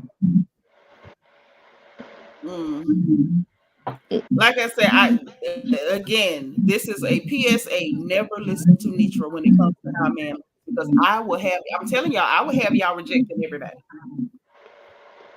I will have y'all rejecting everybody. So please never ever listen to me. And this is from my heart. Never listen to me. Well, good night, guys. I gave my mother many sleepless nights when suitors were coming around because I didn't want nobody. So don't listen to me. Okay, I'm terrible. Okay, self-proclaimed awful. Okay, but anyway, you got any final thoughts you want to drop on the fam before we go? Because we've been in here for over 4 hours. Yeah, I know. I was about to say. No, I was about to say. You've got me being very picky over men now. See, that's why I told you don't listen to me because I'm super picky. And Frankie say Ralph gives feminine, and he does. Real feminine. And he does. That's why That's why allegedly he used to be at Swinging Richards part time. But you know, that's what the people. Yes, that is what the people said. That's what the people said. It's like when someone was like the Rock is very handsome. And I'm like, oh no, not the Rock. He seems like a nice person. That's all I can muster. He's a very nice person. He's a very nice person. Let me correct that. That's not fair or accurate. That's not all I can muster. His daddy was fine. Now you know, back in the day, I know that was before your time, but Child Rocky was fine. Oh, his daddy was fine, but you know, I don't, you know. Mm-hmm. But yeah, I just wanted to. Yes. Oh my gosh! But I just wanted to say thank you everybody. And Ike is not fine. Okay, can we just remind the people? No. He gives me like a battered and he gives me like a wooden spoon that's been boiled in hot water 5 times. Like. Oh wow. Well, all right. Tell us how you really feel. Well, listen, DT, thank you for coming up here and hanging with us. Thank you. Thank you, my love. I want to say another thing. All right. Bye, love. All right. We'll see you later. Bye. Okay. Want to say another thank you to S, to Kai, to Ree, to Jenny. I think I got everybody. And thank y'all for being in the chat. Thank y'all for hanging for 4 minutes, 41 seconds. Thank y'all for helping us pick through the conspiracies and foolishness on the reunion. And thank y'all for hanging with us while we got silly picking at these men. I don't know what it is. We always get off topic at the end of these shows and get real silly. And I repeat my PSA again.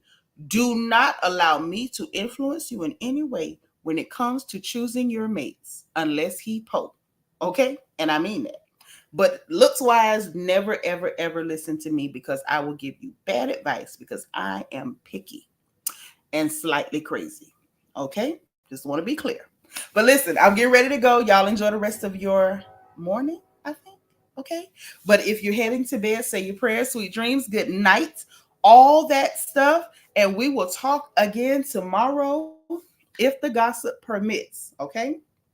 But you know what time it is. If you didn't hit the like button on the way in, please make sure you hit the like button on the way out. Hit your notification bell. Make sure you click all so you will know every single time we go live on this channel. Subscribe if you haven't subscribed because you know we're happy to have you here. You already know, okay? And if you want to join channel membership, there's a membership button at the bottom of your screen and a membership link in the description box. All right, we got the link for the merchandise store, the link for the Amazon storefront so we can shop together, and the link for my wish list if you want to see me pens, notepads so I can continue to take notes and bring y'all the info on these shows, or some snacks because a girl does love snacks. Okay, but listen, I'm getting out of here. Y'all enjoy the rest of your night, and remember, in case no one else says it to you before we talk again, God loves you, I love you, and there's really nothing you can do about it. So we'll talk soon, okay? Bye.